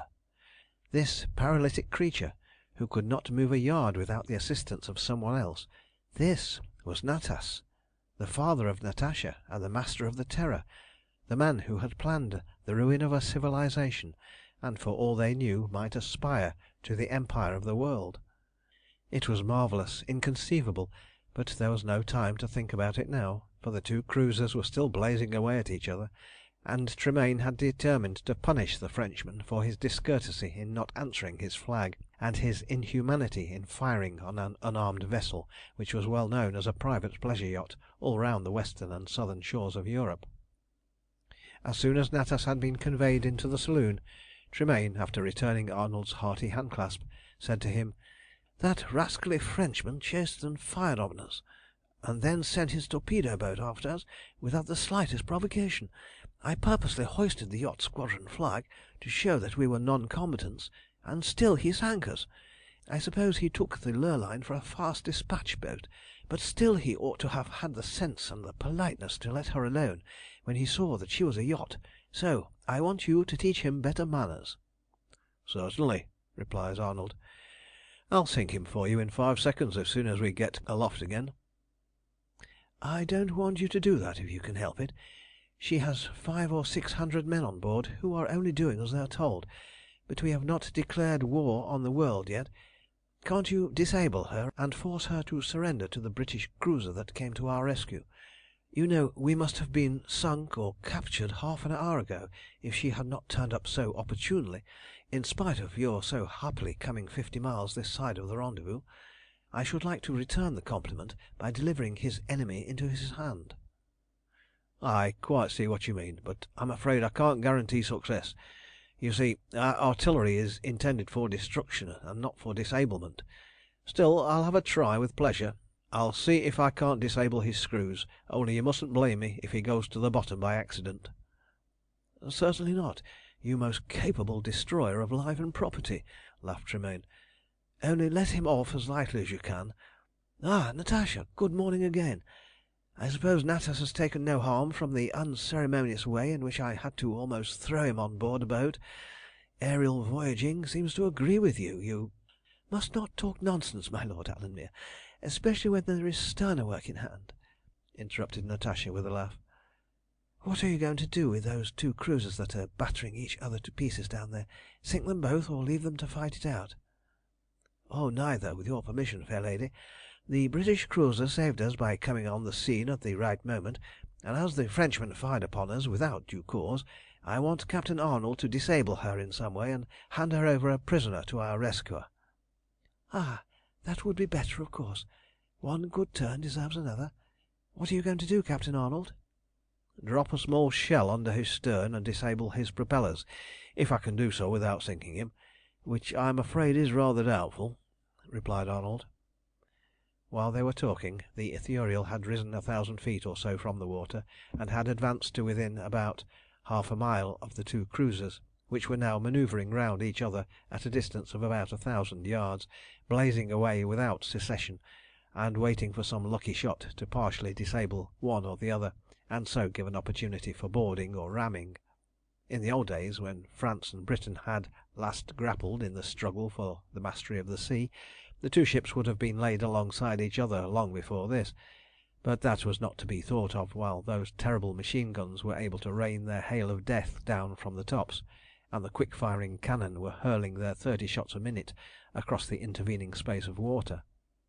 The French cruiser had so far taken no notice of the sudden annihilation of her second torpedo boat by the air ship, but as soon as the latter made her way astern of her she seemed to scent mischief, and turned one of her 3-barrelled Nordenfeldts on to her. The shots soon came singing about the Ithuriel in somewhat unpleasant proximity, and Arnold said, "Monsieur seems to take us for a natural enemy, and if he wants a fight he shall have it. If I don't disable him with this shot, I'll sink him with the next." So saying, he trained one of the broadside guns on the stern of the French cruiser, and at the right moment pressed the button. The shell bored its way through the air and down into the water until it struck and exploded against the submerged rudder. A huge column of foam rose up under the cruiser's stern. Half lifted out of the water, she plunged forward with a mighty lurch, burying her forecastle in the green water, and then she righted and lay helpless upon the sea, deprived of the power of motion and steering, and with the useless steam roaring in great clouds from her pipes. A moment later she began to settle by the stern, showing that her after plates had been badly injured, if not torn away, by the explosion. Meanwhile the Ithuriel had shot away out of range until the two cruisers looked like little toy ships spitting fire at each other, and Arnold said to Tremayne, who was with him in the wheelhouse, "I think that has settled her, as far as any more real fighting is concerned. Look, she can't stand that sort of thing very long." He handed Tremayne the glasses as he spoke. The French cruiser was lying motionless upon the water, with her after compartments full and very much down by the stern. She was still blazing away gamely with all her available guns, but it was obvious at a glance that she was now no match for her antagonist, who had taken full advantage of the help rendered by her unknown ally, and was pouring a perfect hail of shot and shell point blank into her half-disabled adversary, battering her deckworks into ruins, and piercing her hull again and again. At length, when the splendid fabric had been reduced to little better than a floating wreck by the terrible cannonade, the fire from the British cruiser stopped, and the signal "Will you surrender?" flew from her masthead. A few moments later the Tricolour, for the first time in the war, dipped to the white ensign, and the naval duel was over. "Now we will leave them to talk it over," said Tremayne, shutting the glasses. "I should like to hear what they have to say about us, I must confess. But there is something more important to be done, and the sooner we are on the other side of the Atlantic the better. The Aurania started from New York this morning. How soon can you get across?" "In about 16 hours if we had to go all the way," replied Arnold. "It is, say, 3,000 miles from here to New York, and the Ithuriel can fly 200 miles an hour if necessary. But the Aurania, if she starts in good time, will make between 400 and 500 miles during the day, and so we ought to meet her soon after sundown this evening if we are lucky." As Arnold ceased speaking, the report of a single gun came up from the water, and a string of signal flags floated out from the masthead of the British cruiser. "Hello," said Tremayne, once more turning the glasses on to the two vessels. "That was a blank cartridge, and as far as I can make out that signal reads We want to speak to you. And look, there goes a white flag to the fore. His intentions are evidently peaceful. What do you say? Shall we go down?" "I see no objection to it. It will only make a difference of half an hour or so, and perhaps we may learn something worth knowing from the captain about the naval force afloat in the Atlantic. I think it would be worth while. We have no need for concealment now, and besides, all Europe is talking about us, so there can be no harm in showing ourselves a bit more closely." "Very well, then, we will go down and hear what he has to say," replied Tremayne. "But I don't think it would be well for me to show myself just now, and so I will go below." Arnold at once signalled the necessary order from the conning tower to the engine room. The fan wheels revolved more slowly, and the Ithuriel sank swiftly downwards towards the two cruisers, now lying side by side. As soon as she came to a standstill within speaking distance of the British man of war, discipline was for the moment forgotten on board of both victor and vanquished, under the influence of the intense excitement and curiosity aroused by seeing the mysterious and much talked of airship at such close quarters. The French and British captains were both standing on the quarter deck, eagerly scanning the strange craft through their glasses, till she came near enough to dispense with them, and every man and officer on board the two cruisers who was able to be on deck crowded to points of vantage and stared at her with all their eyes. The whole company of the Ithuriel, with the exception of Natas, Tremayne, and those whose duties kept them in the engine room, were also on deck, and Arnold stood close by the wheelhouse and the after gun, ready to give any orders that might be necessary in case the conversation took an unfriendly turn. "May I ask the name of that wonderful craft, and to what I am indebted for the assistance you have given me?" hailed the British captain. "Certainly. This is the terrorist airship Ithuriel, and we disabled the French cruiser because her captain had the bad manners to fire upon and sink an unarmed yacht that had no quarrel with him. But for that we should have left you to fight it out." "The terrorists, are you? If I'd known that, I confess I should not have asked to speak to you, and I tell you candidly that I am sorry you did not leave us to fight it out as you say, as I cannot look upon you as an ally or a friend. I can only regret the advantage you have given me over an honourable foe." There was emphasis on the word honourable, which brought a flush to Arnold's cheek as he replied "What I did to the French cruiser I should have done whether you had been on the scene or not. We are as much your foes as we are those of France. That is to say, we are totally indifferent to both of you.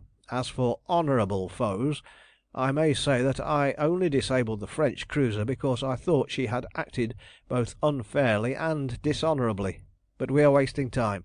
Did you merely wish to speak to us in order to find out who we were?" "Yes, that was my first object, I confess.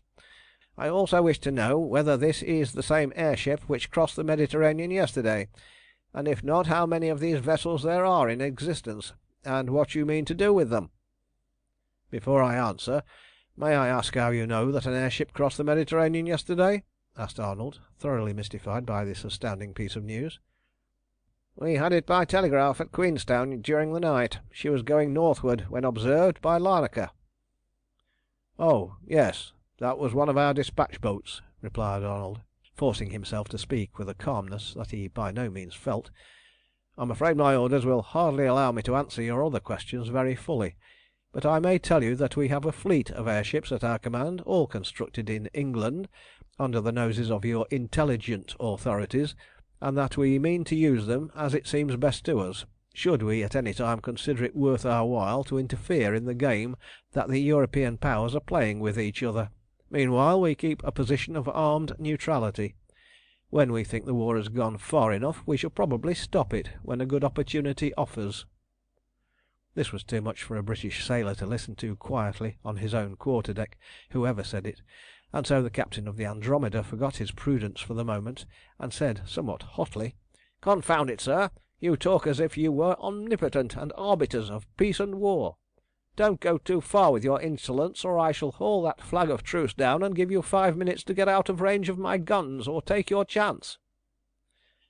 For all answer there came a contemptuous laugh from the deck of the Ithuriel, the rapid ringing of an electric bell, and the disappearance of her company under cover. Then with one mighty leap she rose 2,000 feet into the air, and before the astounded and disgusted captain of the H.M. cruiser Andromeda very well knew what had become of her, she was a mere speck of light in the sky, speeding away at 200 miles an hour to the westward. As soon as she was fairly on her course, Arnold gave up the wheel to one of the crew and went into the saloon to discuss with Tremayne and Natas the all-important scrap of news that had fallen from the lips of the captain of the British cruiser. What was the other airship that had been seen crossing the Mediterranean? Surely it must be one of the terrorist fleet, for there were no others in existence. And yet strict orders had been given that none of the fleet were to take the air until the Ithuriel returned. Was it possible that there were traitors, even in Aeria, and that the airship seen from Larnaca was a deserter going northwards to the enemy, the worst enemy of all, the Russians? End of chapter 22.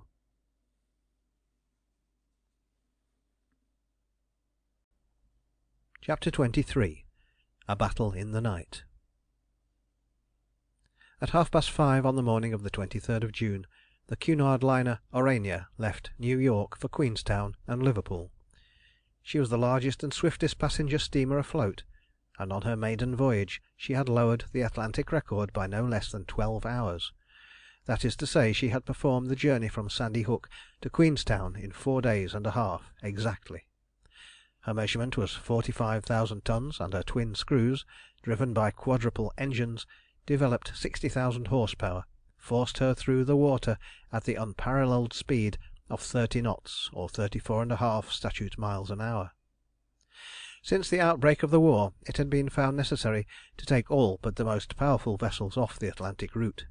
For, as had long been foreseen, the enemies of the Anglo-German alliance were making the most determined efforts to cripple the transatlantic trade of Britain and Germany, and swift, heavy-armed French and Italian cruisers, attended by torpedo boats and gunboats, and supported by battleships and depot vessels for coaling purposes, were swarming along the great ocean highway. These, of course, had to be opposed by an equal or greater force of British warships. In fact, the burden of keeping the Atlantic route open fell entirely on Britain, for the German and Austrian fleets had all the work they were capable of doing nearer home in the Baltic and Mediterranean. The terrible mistake that had been made by the House of Lords in negativing the Italian loan had already become disastrously apparent, for though the Anglo-Teutonic alliance was putting forth every effort, its available ships were only just sufficient to keep the home waters clear and the ocean routes practically open, even for the fastest steamers. The task, therefore, which lay before the Aurania when she cleared American waters was little less than running the gauntlet for nearly 3,000 miles. The French cruiser, which had been captured by the Andromeda thanks to the assistance of the Ithuriel, had left Brest with the express purpose of helping to intercept the great Cunarder, for she had crossed the Atlantic 5 times already without a scratch since the war had begun, showing a very clean pair of heels to everything that had attempted to overhaul her, and now on her 6th passage a grand effort was to be made to capture or cripple the famous ocean greyhound. It was by far her most important voyage in more senses than one. In the first place, her incomparable speed and good luck had made her out of sight the prime favourite with those passengers who were obliged to cross the Atlantic, war or no war, and for the same reason she also carried more mails and specie than any other liner, and this voyage she had an enormously valuable consignment of both on board. As for passengers, every available foot of space was taken for months in advance. Enterprising agents on both sides of the water had brought up every berth from stem to stern, and had put them up to auction, realizing fabulous prices, which had little chance of being abated even when her sister ship, the Sidonia, the construction of which was being pushed forward on the Clyde with all possible speed, was ready to take the water. But the chief importance of this particular passage lay, though barely half a dozen persons were aware of it, in the fact that among her passengers was Michael Roburoff, chief of the American section of the Terrorists, who was bringing to the Council his report of the work of the Brotherhood in the United States, together with the information which he had collected by means of an army of spies as to the true intentions of the American government with regard to the war. These, so far as the rest of the world was concerned, were a profound secret, and he was the only man outside the President's Cabinet and the Tsar's Privy Council who had accurate information with regard to them. The Aurania was therefore not only carrying mails, treasure, and passengers, but, in the person of Michael Roburoff, she was carrying secrets on the revelation of which the whole issue of the war and the destiny of the world might turn. America was the one great power not involved in the tremendous struggle that was being waged.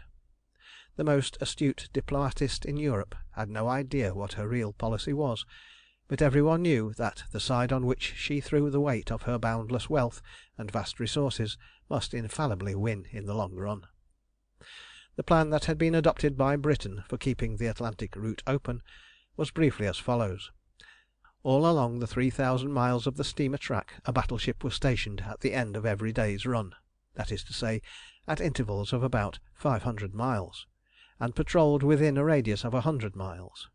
Each of these was attended by 2 heavily armed cruisers and 4 torpedo boats, while between these points swifter cruisers were constantly running to and fro, convoying the liners.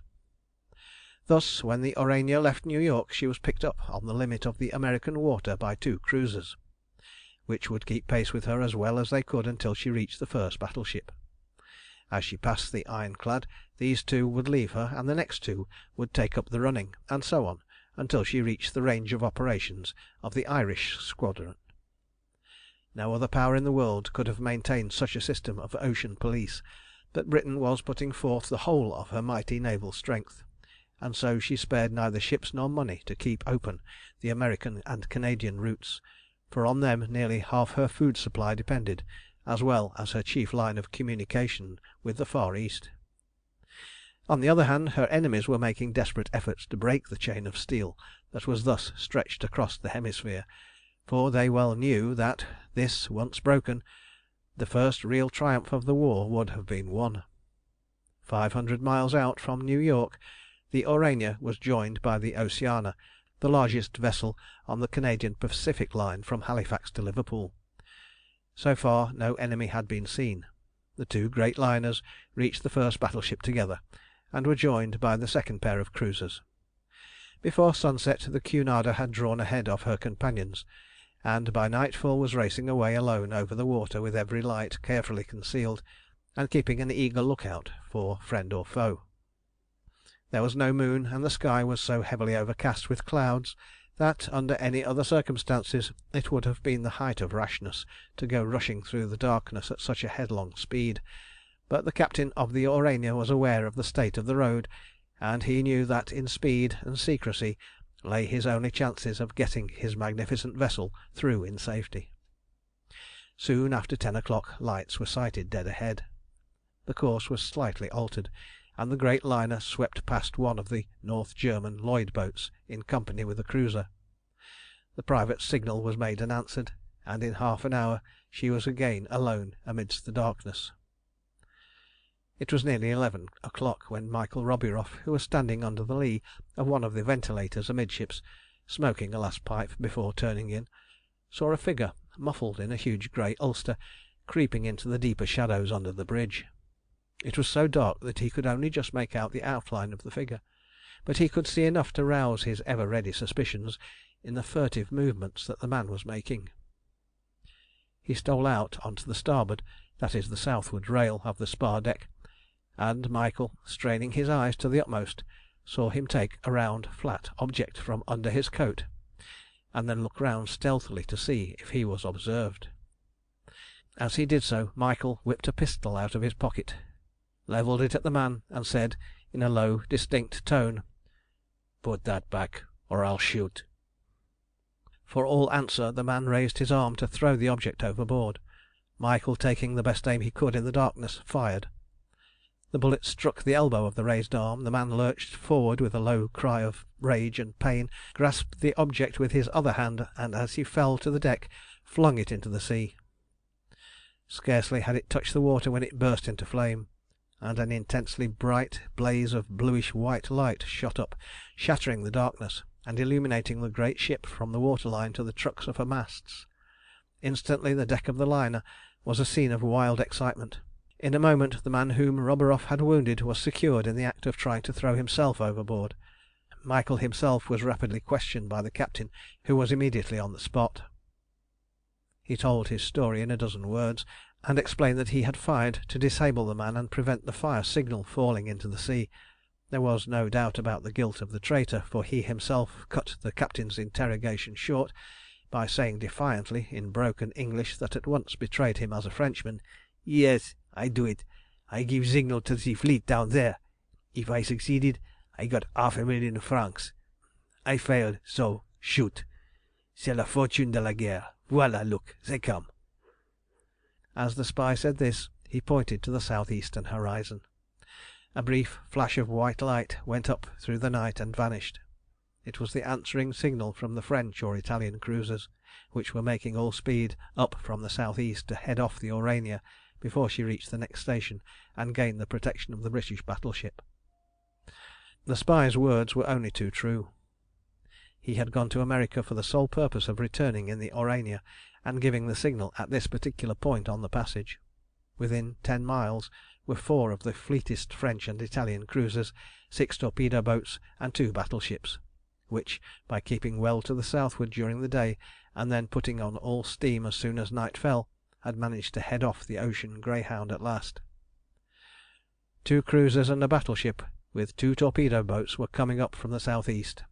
1 cruiser, the other battleship, and 2 torpedo boats were bearing down from the south-west, and the remaining cruiser and a brace of torpedo boats had managed to slip through the British line and gained a position to the northward. This large force had not been brought up without good reason. The Aurania was the biggest prize afloat, and well worth fighting for, if it came to blows, as it very probably would do, added to which there was a very good chance of 1 or 2 other liners falling victims to a well-planned and successful raid. The French spy was at once sent below and put into safe keeping, and the signal to stoke up was sent to the engine rooms. The firemen responded with a will, extra hands were put on in the stoke holes, and the furnaces taxed to their utmost capacity. The boilers palpitated under the tremendous head of steam, the engines throbbed and groaned like labouring giants, and the great ship, trembling like some live animal under the lash, rushed faster and faster over the long dark rollers under the impulse of her whirling screws. There was no longer any need for concealment, even if it had been possible. Speed, and speed only, afforded the sole chance of escape. Of course, the captain of the Aurania had no idea of the strength or disposition of the force that had undertaken his capture. Had he known the true state of the case, his anxiety would have been a good deal greater than it was. He fully believed that he could out-steam the vessels to the south-east, and once past these he knew that he would be in touch with the British ships at the next station before any harm could come to him. He therefore headed a little more to the northward, and trusted with perfect confidence to his heels. Michael Roberov was the hero of the moment, and the captain cordially thanked him for his prompt attempt to frustrate the atrocious act of the spy which deliberately endangered the liberty and perhaps the lives of more than 1,000 non-combatants. Michael, however, cut his thanks short by taking him aside and asking him what he thought of the position of affairs. He spoke so seriously that the captain thought he was frightened, and by the way of reassuring him, replied cheerily, "Don't have any fear for the Aurania, Mr. Roberov. That's only a cruiser, or perhaps a couple down there, and the enemy haven't a ship that I can't give a good 5 knots and a beating to. We shall sight the British ships soon after daybreak, and by that time those fellows will be 50 miles behind us." "I have as much confidence in the Aurania's speed as you have, Captain Fraser," replied Michael, "but I'm afraid you are underrating the enemy's strength. Do you know that within the last few days it has been almost doubled, and that a determined effort is to be made, not only to catch and sink the Aurania, but also to break the British line of posts and cut the line of American and Canadian communication altogether?" "No, sir," replied the captain, looking sharply at Michael. "I don't know anything of the sort. Neither do the commanders of the British warships on this side. If your information is correct, I should like to know how you came by it. You are a Russian by name." "But not a subject of the Tsar," quickly interrupted Michael. "I am an American citizen, and I have come by this information, not as a friend of Russia, as you seem to suspect, but as her enemy, or rather as the enemy of her ruler. How I got it is my business. It is enough for you to know that it is correct, and that you are in far greater danger than you think you are. The signal given by that French spy was evidently a part of a pre-arranged plan, and for all you know you may even now be surrounded, or steaming straight into a trap that has been laid for you. If I may advise, I would earnestly counsel you to double on your course and make every effort to rejoin the other liner and the cruisers we have passed." "Oh, nonsense, sir, nonsense," answered the captain testily. "Our watchdogs are far too wide awake to be caught napping like that. You have been deceived by one of the rumours that are filling the air just now. You can go to your berth and sleep in peace, and to-morrow you shall be halfway across the Atlantic without an enemy's ship in sight." "Captain Fraser," said Michael very seriously, "with your leave I shall not go to my berth, and what is more, I can tell you that very few of us will get much sleep to-night, and that if you do not back I hardly think you will be flying the British flag to-morrow. Ah, look there, and there!" Michael seized the captain's arm suddenly and pointed rapidly to the south east and north east. Two thin rays of light flashed up into the sky, one after the other. Then came a third from the south west, and then darkness again. At the same instant came the hails from the lookouts, announcing the lights. Captain Fraser was wrong, and he saw that he was at a glance. The flash in the north east could not be from a friend, for it was a plain answer to the known enemy in the south east, and so too, in all probability, was the third. If so, the Aurania was almost surrounded. The captain wasted no words in confessing his error, but ran up on to the bridge to rectify it as far as he could at once. The helm was put hard over, the port screw was reversed, and the steamer swung round in a wide sweep, and was soon speeding back westward over her own tracks. An hour's run brought her in sight of the lights of the North German and her escort.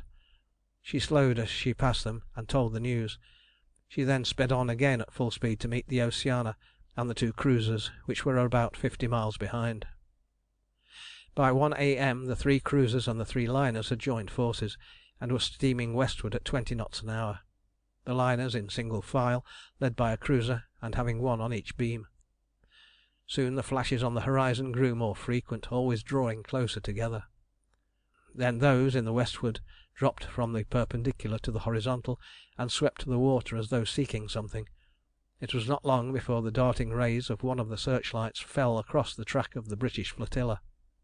Instantly from all 3 points converging flashes were concentrated upon it, revealing the outline of every ship with the most perfect distinctness.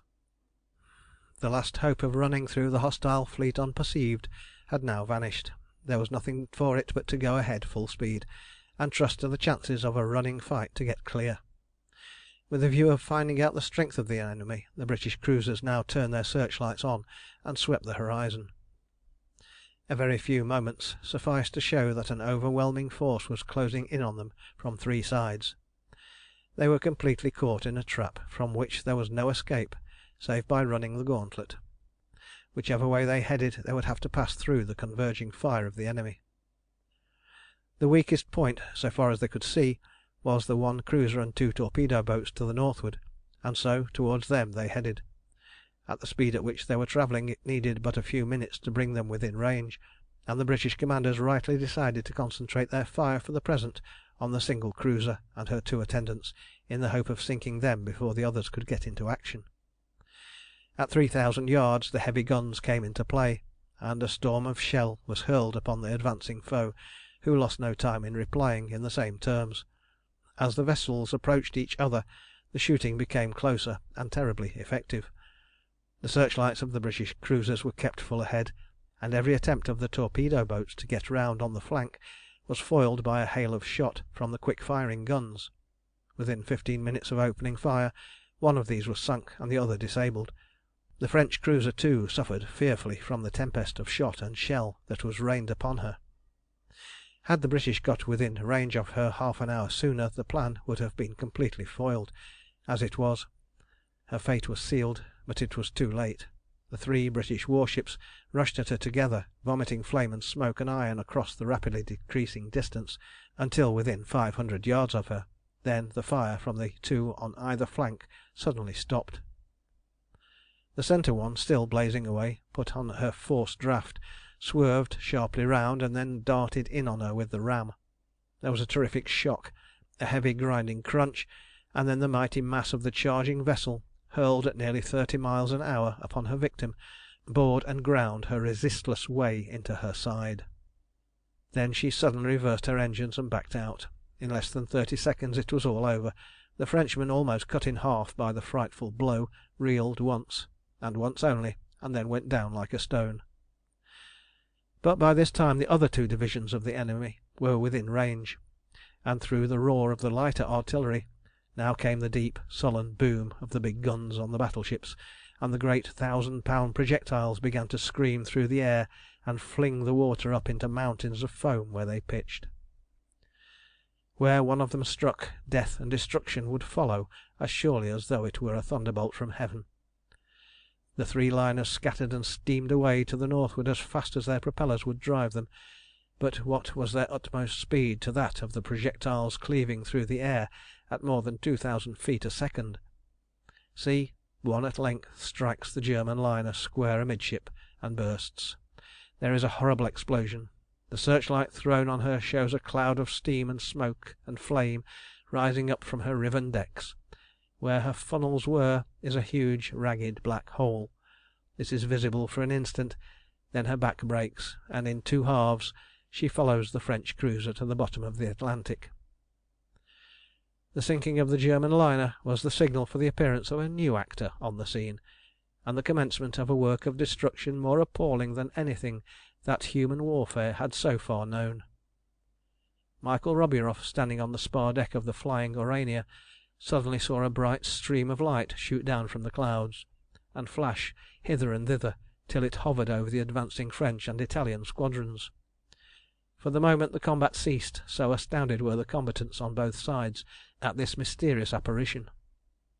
Then, without the slightest warning, with no flash or roar of guns, there came a series of frightful explosions among the ships of the pursuers. They followed each other so quickly that the darkness behind the electric lights seemed lit with a continuous blaze of livid green flame for 3 or 4 minutes. Then there was darkness and silence, black darkness and absolute silence. The searchlights were extinguished, and the roar of the artillery was still. The British waited in dazed silence for it to begin again, but it never did. The whole of the pursuing squadron had been annihilated. End of chapter 23.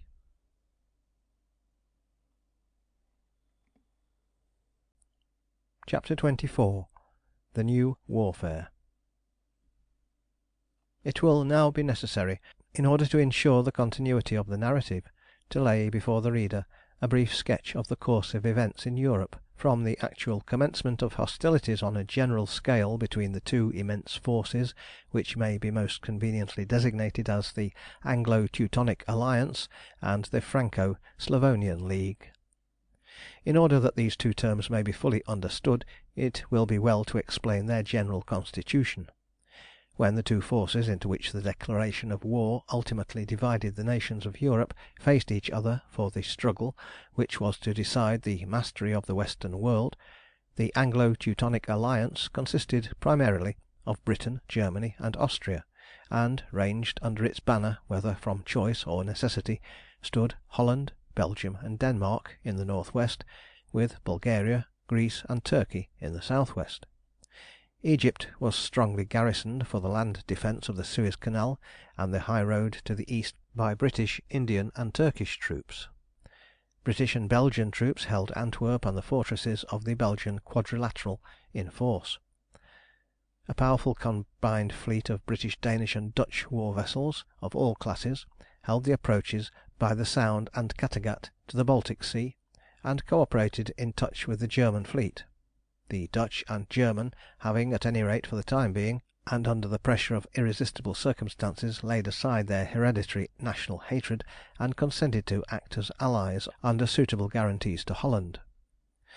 The co-operation of Denmark had been secured in spite of the family connections existing between the Danish and the Russian courts, and the rancour still remaining from the old Schleswig-Holstein quarrel, by very much the same means that had been taken in the historic days of the Battle of the Baltic.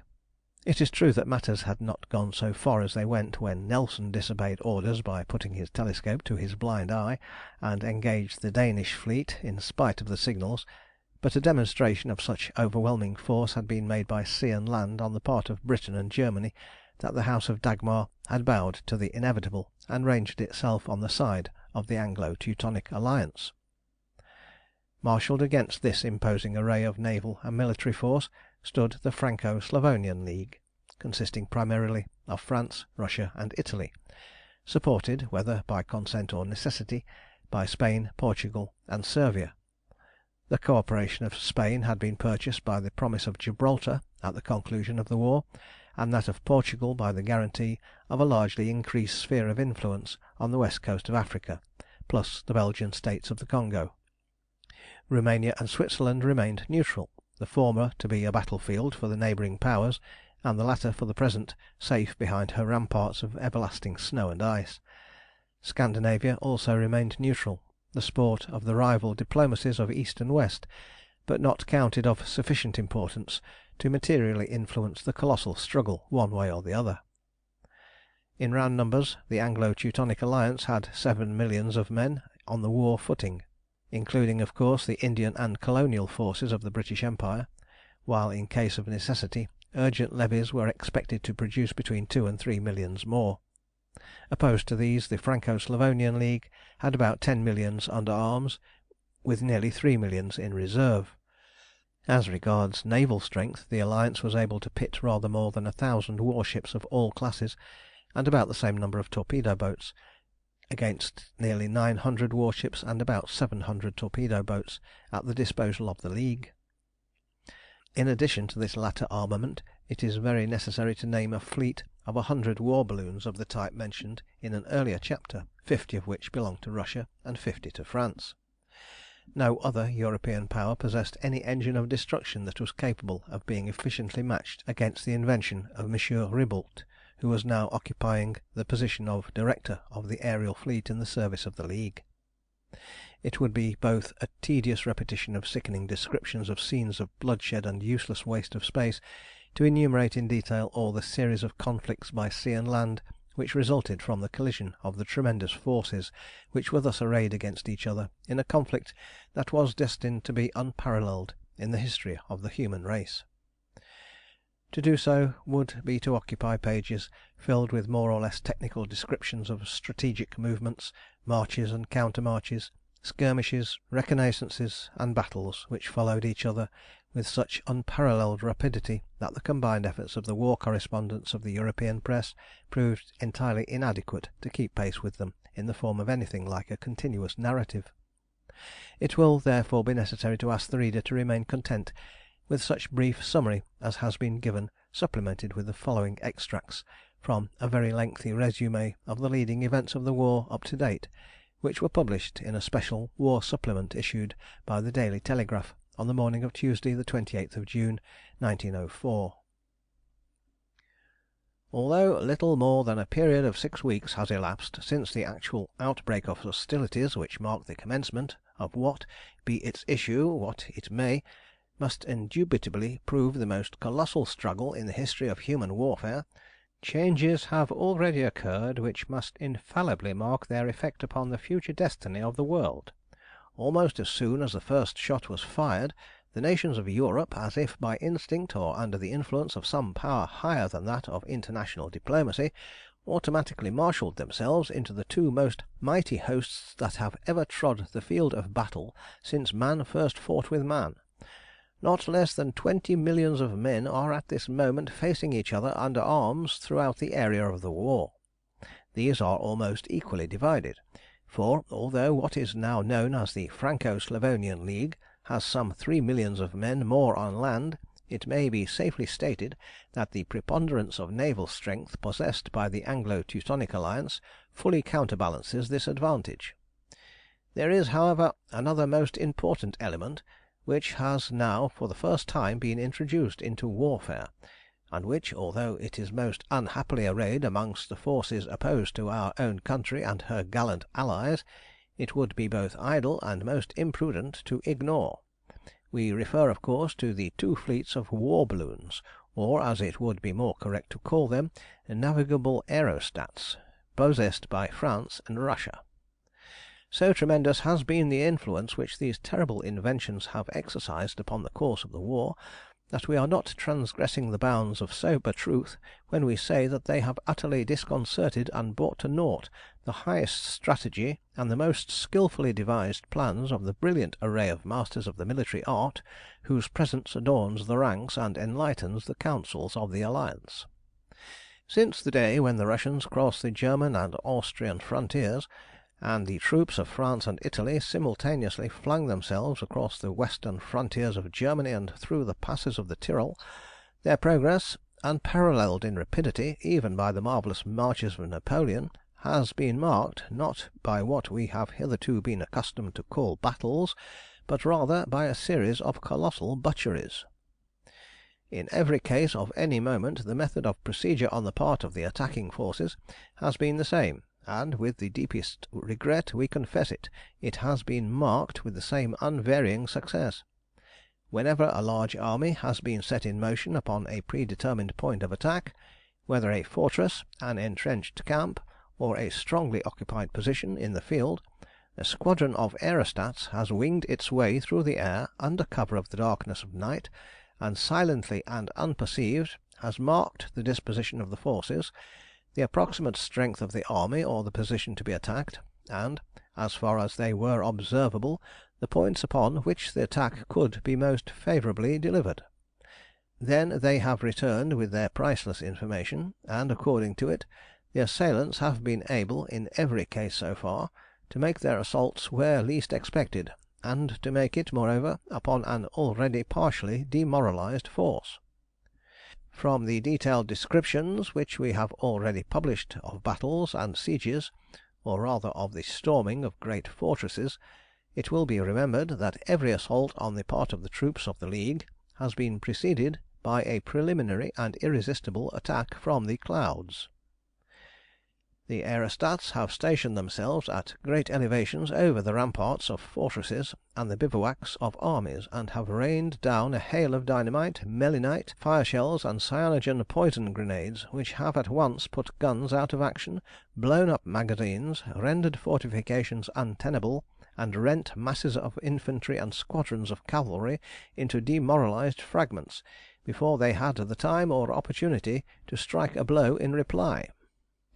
Then upon these silenced batteries, these wrecked fortifications, and these demoralized brigades, there has been poured a storm of artillery fire from the untouched enemy, advancing in perfect order and inspired with high-spirited confidence, which has been irresistibly opposed to the demoralization of their enemies.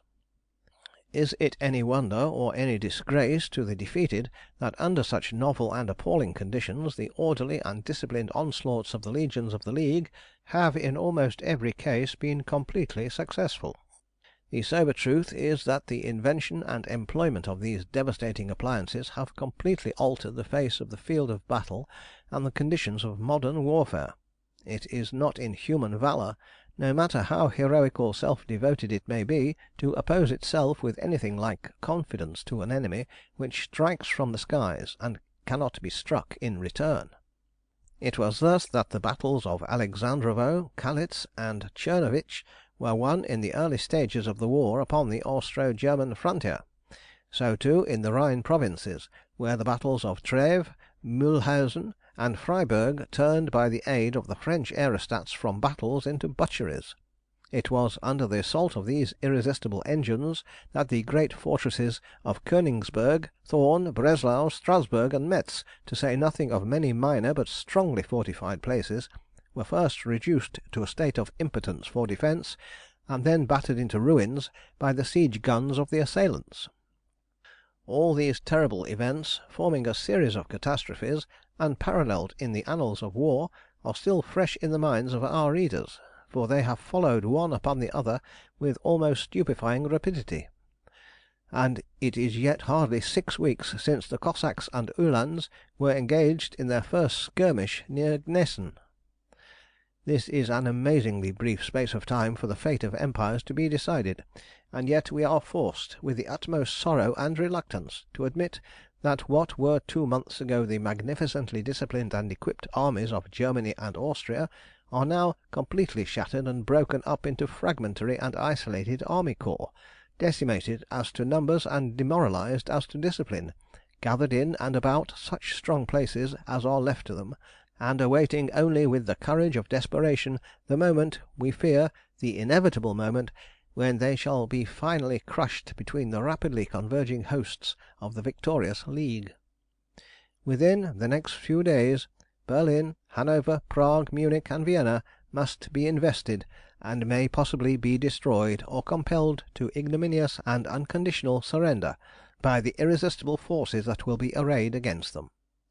Meanwhile, with still deeper regret, we are forced to confess that those operations in the Low Countries and the east of Europe and Asia Minor, in which our own gallant troops have been engaged in conjunction with their several allies, have been, if not equally disastrous, at least void of any tangible success. Erzerum, Trebizond, and Scutari have fallen. The passes of the Balkans have been forced, although at immense cost to the enemy. Belgrade has been stormed. Adrianople is invested, and Constantinople is therefore most seriously threatened. By heroic efforts, the French attack upon the Quadrilateral has been rolled back at a fearful expense of human life. Antwerp is still untouched, and the command of the Baltic is still ours.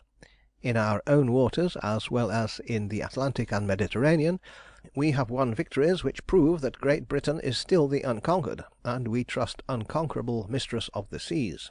We have kept the Dardanelles open, and the Suez Canal is still inviolate. 2 combined attacks, delivered by the allied French and Italian squadrons on Malta and Gibraltar, have been repulsed by Admiral Beresford, with heavy loss to the enemy, thanks to the timely warning delivered to Mr. Balfour by the Earl of Alanmere, upon whose mysterious disappearance we comment in another column, and the Prime Minister's prompt and statesmanlike action in doubling the strength of the Mediterranean fleet before the outbreak of hostilities. Thanks to the tireless activity and splendid handling of the Channel Fleet, the North Sea Division, and the Irish Squadron, the enemy's flag has been practically swept from the home waters, and the shores of our beloved country are as inviolate as they have been for more than 7 centuries. These brilliant achievements go far to compensate us, as an individual nation, for the disasters which have befallen our allies on the Continent, and in addition we have the satisfaction of knowing that so far the most complete success has attended our arms in the East, and that the repeated and determined assaults of our Russian foes have been triumphantly hurled back from the impregnable bulwarks of our Indian Empire. It has been pointed out, and it would be vain to ignore the fact, that not only have all our victories been won in the absence of the aerial fleet of the League, but that we, in common with our allies, have been worsted in each of the happily few cases in which even one of these terrible aerostats has delivered its assaults upon us. Against this, however, we take leave to set our belief that these machines do not yet inspire sufficient confidence in their possessors to warrant them in undertaking operations above the sea, or at any considerable distance from their bases of manoeuvring. It is true that we are entirely ignorant of the essentials of their construction, but the fact that no attempt has yet been made to send them into action over blue water inspires us with the hope and belief that their effective range of operations is confined to the land. It would be superfluous to say that the British Empire is now involved in a struggle in comparison with which all our former wars sink into absolute insignificance, a struggle which will tax its immense resources to the very utmost. Nothing, however, has yet occurred to warrant the belief that those resources will not prove equal to the strain, or that the greatest empire on earth will not emerge from this combat of the giants with her ancient glory enhanced by the new and hitherto unequalled triumphs. Certainly at no period in our history have we been so splendidly prepared to face our enemies both at home and abroad. All arms of the services are in the highest state of efficiency, and the Government dockyards and arsenals, as well as private firms, are working day and night to still further strengthen them, and to provide ample supplies of munitions of war. The hearts of all the nations united under our flag are beating as that of one man, and from the highest to the lowest ranks of society all are inspired by a spirit of whole-souled patriotism which, if necessary, will make any sacrifice to preserve the flag untarnished, and the honour of Britain without a spot. At the head of affairs stands the man who of all others has proved himself to be the most fitted to direct the destinies of the Empire in this tremendous crisis of her history.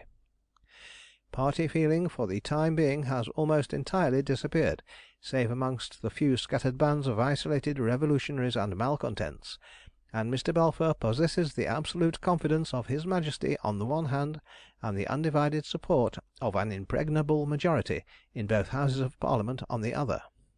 He is admirably seconded by such lieutenants as Lord Randolph Churchill, Sir Joseph Chamberlain, and Sir George J. Goschen on his own side of the House, and by the Earls of Rosebery and Morley, Lord Brassey, and Sir Charles Dilke, in what, previous to the outbreak of the war, was the opposing political camp, but which is now a party as loyal as that of the Government to the best interests of the Empire, and fully determined to give the utmost possible moral support consistent with fair and impartial criticism.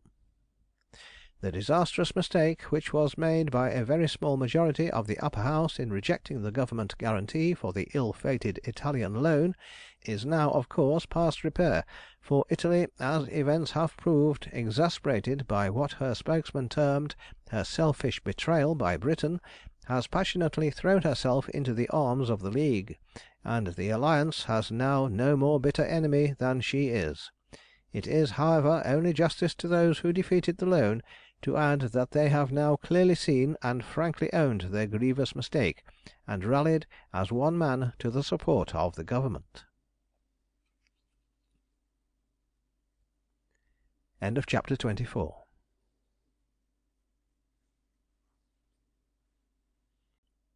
Chapter 25.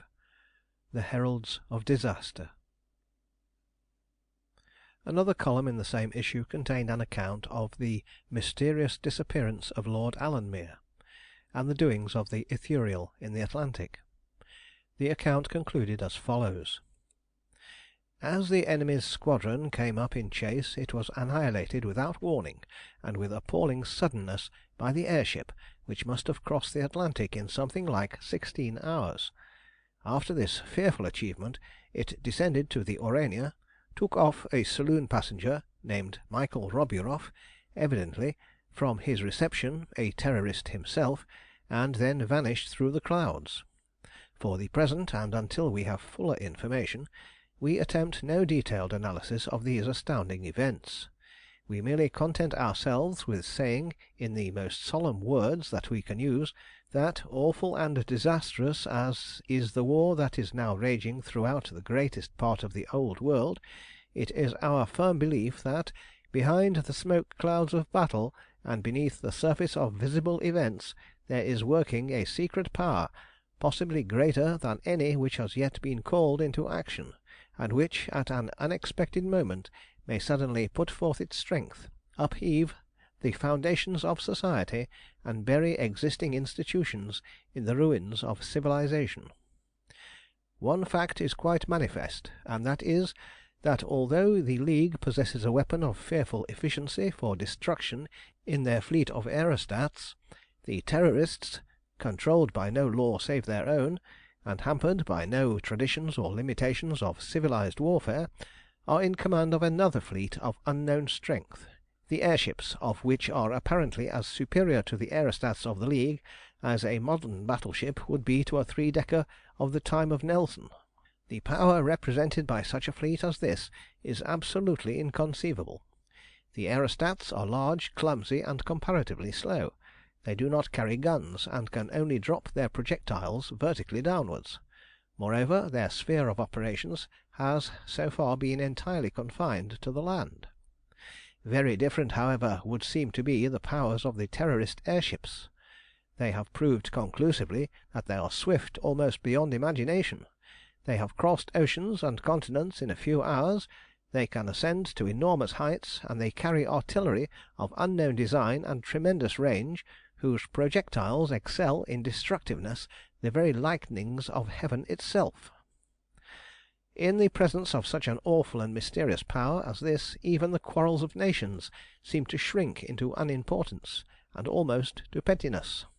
Where and when it may strike, no man knows save those who wield it, and therefore there is nothing for the peoples of the earth, however mighty they may be, to do but to await the blow in humiliating impotence, but still with a humble trust in that higher power which alone can save it from accomplishing the destruction of society and the enslavement of the human race." It may well be imagined with what interest, and it may fairly be added, with what intense anxiety, these words were read by hundreds of thousands of people throughout the British Islands. Even the news from the seat of war began to pall in interest before such tidings as these, invested as they were with the irresistible if terrible charm of the unknown and the mysterious. By noon it was almost impossible to get any one in London or any of the large towns to talk of anything but the disappearance of Lord Alanmere, the Terrorists, and their marvellous aerial fleet. But it goes without saying that nowhere did the news produce greater distress or more utter bewilderment than it did among the occupants of Alanmere Castle, and especially in the breast of her who had been so quickly and so strangely installed as its new owner and mistress. Everywhere the wildest rumours passed from lip to lip, growing in sensation and absurdity as they went. A report telegraphed by an anonymous idiot from Liverpool to the effect that 6 airships had appeared over the Mersey and demanded a ransom of £10,000,000 from the town, was eagerly seized on by the cheaper evening papers, which rushed out edition after edition on the strength of it, until the St. James's Gazette put an end to the excitement by publishing a telegram from the Mayor of Liverpool denouncing the report as an insane and criminal hoax. The next edition of the St. James's, however, contained a telegram from Huring in Denmark via Newcastle, which was of almost, if not quite, as startling and disquieting a nature, and which moreover contained a very considerable measure of truth. The telegram ran as follows: "Naval disaster in the Baltic. The Sound forced by a Russian squadron assisted by a terrorist airship. From our own correspondent, Huring, June 28th, 8 a.m. With the deepest regret I have to record the first naval disaster to the British arms during the present war. As soon as it became dark last night, heavy firing was heard from Copenhagen to southward, and before long the sound deepened into an almost continuous roar of light and heavy guns. Our naval force in the Baltic was so strong that it was deemed incredible that the Russian fleet, which we have held imprisoned here since the commencement of hostilities, should dream even of making an attempt to escape. The cannonade, however, was the beginning of such an attempt, and it is useless disguising the fact that it has been completely successful. That this would have been the case, or indeed that the attempt would ever have been made by the Russian fleet alone, cannot be for a moment credited. But, incredible as it seems, it is nevertheless true that it was assisted, and that in a practically irresistible fashion, by one of those airships which have hitherto been believed to belong exclusively to the Terrorists, that is to say, to the deadliest enemies that Russia possesses. As nearly as is known, the Russian fleet consisted of 12 battleships, 25 armoured and unarmoured cruisers, and about 40 torpedo boats. These came charging ahead at full speed into the entrance to the Sound, in spite of the overwhelming force of the Allied fleets, supported by the fortresses of Copenhagen and Elsinore. The attack was so sudden and so completely unexpected that it must be confessed the defenders were to a certain extent taken unawares. The Russians came on in the form of an elongated wedge, their most powerful vessels being at the apex and external sides. The firing was furious and sustained from the beginning to the end of the rush, but the damage inflicted by the cannonade of the Russian fleet on the torpedo boats, which every now and then darted out from between the warships as opportunity offered to employ their silent and deadly weapons, was as nothing in comparison with the frightful havoc achieved by the airship. This extraordinary craft hovered over the attacking force, darting hither and thither with bewildering rapidity, and raining down shells charged with an unknown explosive of fearful power among the crowded ships of the great force which was blocking the Sound. Half a dozen of these shells were fired upon the seaward fortifications of Copenhagen in passing, and produced a perfectly paralysing effect. On the water the results of the air ship's attack were destructive almost beyond description, particularly when she stationed herself over the Allied fleet and began firing her 4 guns right and left, ahead and astern. Every time a shell struck either a battleship or a cruiser, the terrific explosion which resulted either sank the ship in a few minutes, or so far disabled it that it fell an easy prey to the guns and rams of the Russians. As for the torpedo boats which were struck, they were simply scattered over the water in indistinguishable fragments. Under these conditions, maintenance of formation and effective fighting were practically impossible, and the huge iron wedge of the Russian squadron was driven almost without a check through the demoralised ranks of the Allied fleet. The Gut of Elsinore was reached in a little more than 3 hours after the first sounds of the cannonade were heard. Shortly before this, the air ship had stationed itself about 1,000 feet above the water and a mile from the fortifications. From this position it commenced a brief, rapid cannonade from its smokeless and flameless guns, the effects of which on the fortress are said to have been indescribably awful. Great blocks of steel-sheathed masonry were dislodged from the ramparts and hurled bodily into the sea, carrying with them guns and men to irretrievable destruction. In less than half an hour the once impregnable fortress of Elsinore was little better than a heap of ruins. The last shell blew up the central magazine.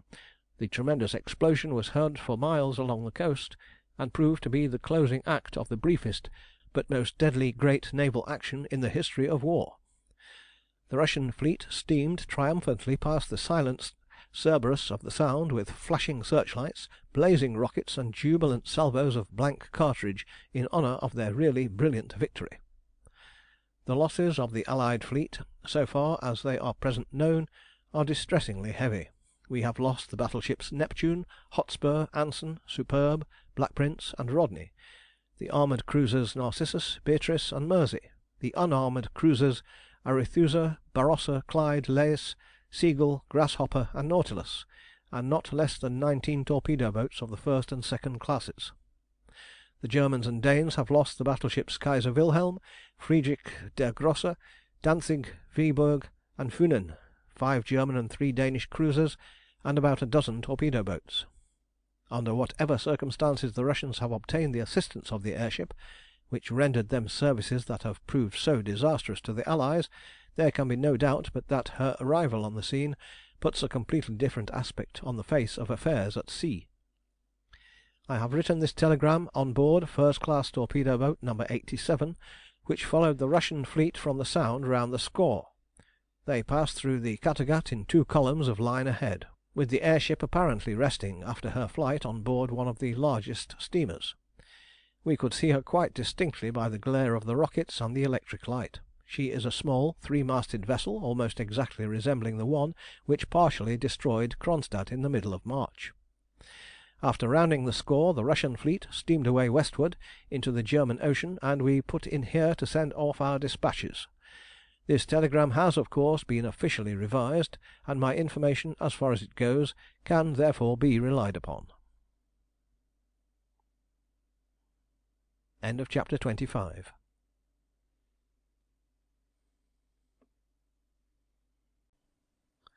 Chapter 26. An Interlude. At noon on the 26th, as the tropical sun was pouring down its vertical rays upon the lovely valley of Aeria, the Ithuriel crossed the ridge which divided it from the outer world, and came to rest on the level stretch of sward on the northern shore of the lake. Before she touched the earth, Arnold glanced rapidly round and discovered his aerial fleet resting under a series of large palm-thatched sheds which had already been erected to protect them from the burning sun and the rare but violent tropical rainstorms. He counted them. There were only 11, and therefore the evil tidings that they had heard from the captain of the Andromeda was true. Even before greetings were exchanged with the colonists, Natas ordered Nicholas Roburoff to be summoned on board alone. He received him in the lower saloon, on either side of which, as he went in, he found a member of the crew armed with a magazine rifle and fixed to bayonet. Seated at the cabin table were Natas, Tremayne, and Arnold. The President was received in cold and ominous silence. Not even a glance of recognition was vouchsafed to him. He stood at the other end of the table with bowed head, a prisoner before his judges. Natas looked at him for some moments in dead silence, and there was a dark gleam of anger in his eyes which made Arnold tremble for the man whose life hung upon a word of a judge from whose sentence there could be no appeal. At length Natas spoke. His voice was hard and even. There were no modulations in it that displayed the slightest feeling, whether of anger or any other emotion. It was like the voice of an impassive machine speaking the very words of fate itself. "You know why we have returned, and why you have been sent for?" "Yes, master." Roborov's voice was low and respectful, but there was no quaver of fear in it. "You were left here in command of the settlement and in charge of the fleet. You were ordered to permit no vessel to leave the valley till the flagship returned. One of them was seen crossing the Mediterranean in a northerly direction 3 days ago. Either you are a traitor, or that vessel is in the hands of traitors. Explain." Nicholas Roborov remained silent for a few moments. His breast heaved once or twice convulsively, as though he were striving hard to repress some violent emotion. Then he drew himself up like a soldier coming to attention, and, looking straight in front of him, told his story briefly and calmly, though he knew that, according to the laws of the Order, its sequel might, and probably would, be his own death. "The night of the day on which the flagship left the valley was visited by a violent storm, which raged for about 4 hours without cessation. We had no proper shelter but the airships, and so I distributed the company among them. When nearly all had been provided for, there was one vessel left unoccupied, and 4 of the unmarried men had not been accommodated. They therefore took their places in the spare vessel. They were Peter Tamborov, Amos Vornier, Ivan Chesesko, and Paul Orelov, all Russians. We closed the hatches of the vessels and remained inside till the storm ceased. When we were able to open the hatches again it was pitch dark, so dark that it was impossible to see even a yard from one's face. Suspecting no evil, we retired to rest again till sunrise. When day dawned, it was found that the vessel in which the 4 men I have named had taken shelter had disappeared. I at once ordered 3 vessels to rise and pass through the defile. On the outside we separated and made the entire circuit of Aeria, rising as high as the fan wheels would take us, and examining the horizon in all directions for the missing vessel. We failed to discover her, and were forced to the conclusion that the deserters had taken her away early in the night at full speed, and would therefore be far beyond the possibility of capture, as we possessed no faster vessel than the missing one. So we returned. That is all." "Go to the forward cabin, and remain there till you are sent for," said Natas. The President instantly returned and walked mechanically through the door that was opened for him by one of the sentinels. The other went in front of him, the second behind, closing the door as he left the saloon. A brief discussion took place between Natas and his 2 lieutenants, and within a quarter of an hour Nicholas Roborov was again standing at the end of the table to hear the decision of his judges. Without any preamble it was delivered by Natas in these words: "We have heard your story and believe it. You have been guilty of a serious mistake, for these 4 men were all ordinary members of the Outer Circle, who had only been brought here on account of their mechanical skill to occupy subordinate positions. You therefore committed a grave error, amounting almost to a breach of the rule which states that no members of the Outer Circle shall be entrusted with any charge or work, save under the supervision of a member of the Inner Circle responsible for them. Had such a breach been even technically committed, your life would have been forfeited, and you would have been executed for breach of trust. We have considered the circumstances, and find you guilty of indiscretion and want of forethought. You will cease from now to be President of the Inner Circle. Your place will be taken for the time by Alan Tremayne as Chief of the Executive. You will cease also to share the councils of the Order for a space of 12 months, during which time you will be incapable of any responsible charge or authority. Your restoration will, of course, depend upon your behaviour. I have said." As he finished speaking, Natas waved his hand towards the door. It was opened, the sentry stepped aside, and Nicholas Roburoff walked out in silence, with bowed head, and a heart heavy with shame. The penalty was really the most severe that could be inflicted on him, for he found himself suddenly deprived both of authority and the confidence of his chiefs at the very hour when the work of the Brotherhood was culminating to its fruition. Yet, heavy as the punishment seemed in comparison with the fault, it was justified by the necessities of the case. Without the strictest safeguards, not only against treachery or disobedience, but even mere carelessness, it would have been impossible to have carried on the tremendous work which the Brotherhood had silently and secretly accomplished, and which was soon to produce results as momentous as they would be unexpected. No one knew this better than the late President himself, who frankly acknowledged the justice and the necessity of his punishment, and prepared to devote himself heart and soul to regaining his lost credit in the eyes of the Master. No sooner was the sentence pronounced than the matter was instantly dismissed, and never alluded to again, so far as Roburoff was concerned, by any one. No one presumed even to comment upon a word or deed of the Master. The disgraced President fell naturally, and apparently without observation, into his humbler sphere of duties, and the members of the colony treated him with exactly the same friendliness and fraternity as they had done before.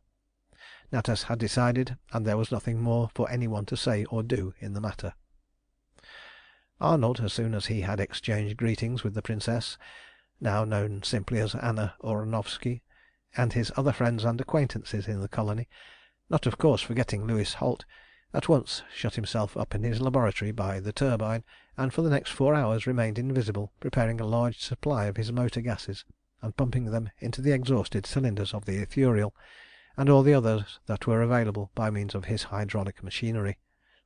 Soon after 4 he had finished his task, and come out to take his part in a ceremony of a very different character to that which he had been obliged to assist earlier in the day.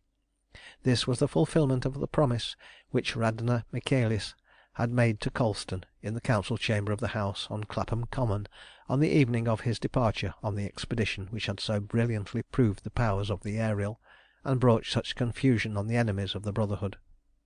Almost the first words that Colston had said to Radna when he boarded the Avondale were, "Natasha is yonder, safe and sound, and you are mine at last." And she had replied very quietly, yet with a thrill in her voice that told her lover how gladly she accepted her own condition. "What you have fairly won is yours to take when you will have it.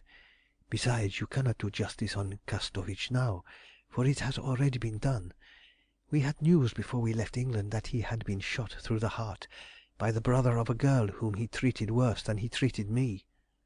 But, as has been stated before, the laws of the Brotherhood did not permit of the marriage of any of its members without the direct sanction of Natas, and therefore it had been necessary to wait until now. As Radna and Colston were 2 of the most trusted and prominent members of the Inner Circle, it was fitting that their wedding should be honoured by the presence of the Master in person. An added solemnity was also given to it by the fact that, in all human probability, it was the first time since the world began that the mighty hills which looked down upon Aeria had witnessed the plighting of the troth of a man and a woman. Like all other formal acts of the Brotherhood, the ceremony was simple in the extreme, but in this case at least it was none the less impressive on that account. In a lovely glade, through which a crystal stream ran laughing on its way to the lake, Natas sat under the shade of a spreading tree fern.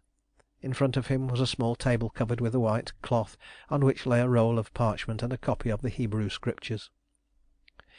At this table, facing Natas, stood the betrothed pair with their witnesses, Natasha for Radna and Arnold for Colston, or Alexis Mazanoff, to give him his true name, which must of course be used on such an occasion.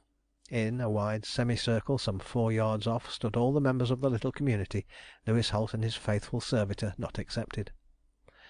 In the midst of a silence broken only by the whispering of the warm-scented wind in the tree-tops, the Master of the Terror spoke in a kindly yet solemn tone. "Alexis Mazanoff and Radna Michaelis, you stand here before Heaven, and in the presence of your comrades to take each other for wedded wife and husband, till death shall part the hands that now are joined." Your mutual vows have long ago been pledged, and what you are about to do is good earnest of their fulfilment. But above the duty that you owe to each other stands your duty to that great cause to which you have already irrevocably devoted your lives.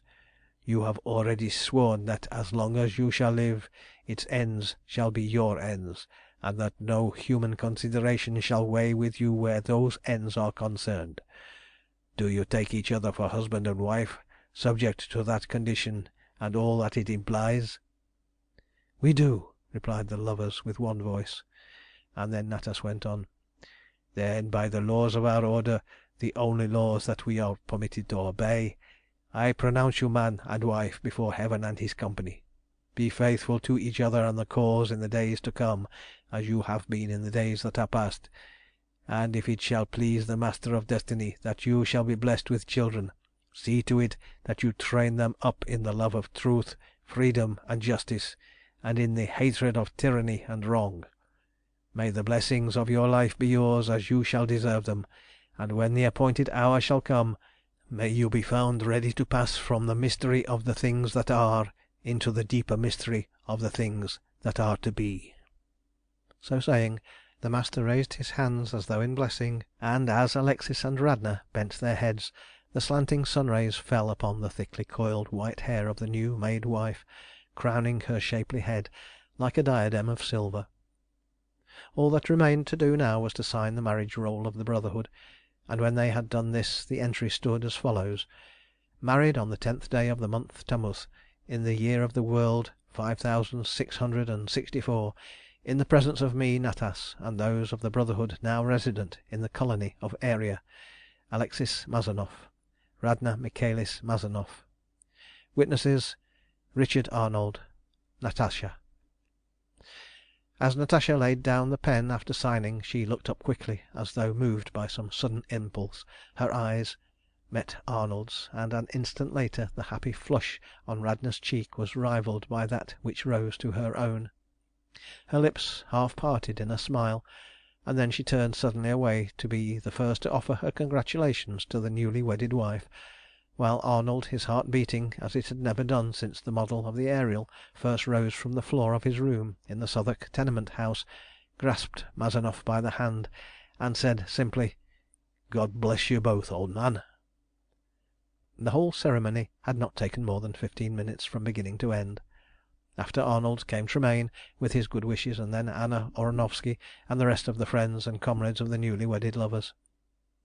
One usually conspicuous feature in similar ceremonies was entirely wanting.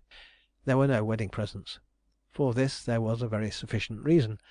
All the property of the members of the Inner Circle, saving only articles of personal necessity, were held in common. Articles of mere convenience or luxury were looked upon with indifference, if not with absolute contempt, and so no one had anything to give. After all, this was not a very serious matter for a company of men and women who held in their hands the power of levying indemnities to any amount upon the wealth centres of the world under pain of immediate destruction.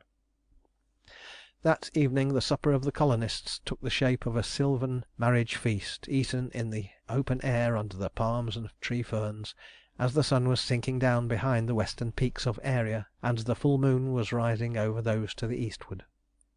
The whole earth might have been searched in vain for a happier company of men and women than that which sat down to the marriage feast of Radna Michaelis and Alexis Mazanoff in the virgin groves of Aeria. For the time being the world war and all its horrors were forgotten, and they allowed their thoughts to turn without restraint to the promise of the days when the work of the Brotherhood should be accomplished, and there should be peace on earth at last. It had been decided that 3 of the airships would be sufficient for the chase and capture, or destruction, as the case might be, of the deserters. These were the Ithuriel, under the command of Arnold, the Ariel, commanded by Mazanoff, who of course did not sail alone, and the Orion in charge of Tremayne, who had already mastered the details of aerial navigation under Arnold's tuition. To the unspeakable satisfaction of the latter, Natas had signified his intention of accompanying him in the Ithuriel. As Natasha utterly refused to be parted so soon from her father again, one of his attendants was dispensed with, and she took his place. This fact had, of course, something to do with the Admiral's satisfaction with the arrangement. By 9 o'clock the moon was high in the heavens. At that hour the fan wheels of the little squadron rose from the decks, and at a signal from Arnold began to revolve. The three vessels ascended quietly into the air amidst the cheers and farewells of the colonists, and in single file passed slowly down the beautiful valley bathed in the brilliant moonlight. One by one they disappeared through the defile that led to the outer world, and once clear of the mountains, the Ithuriel, with one of her consorts on either side, headed away due north at the speed of 100 miles an hour. End of chapter 26.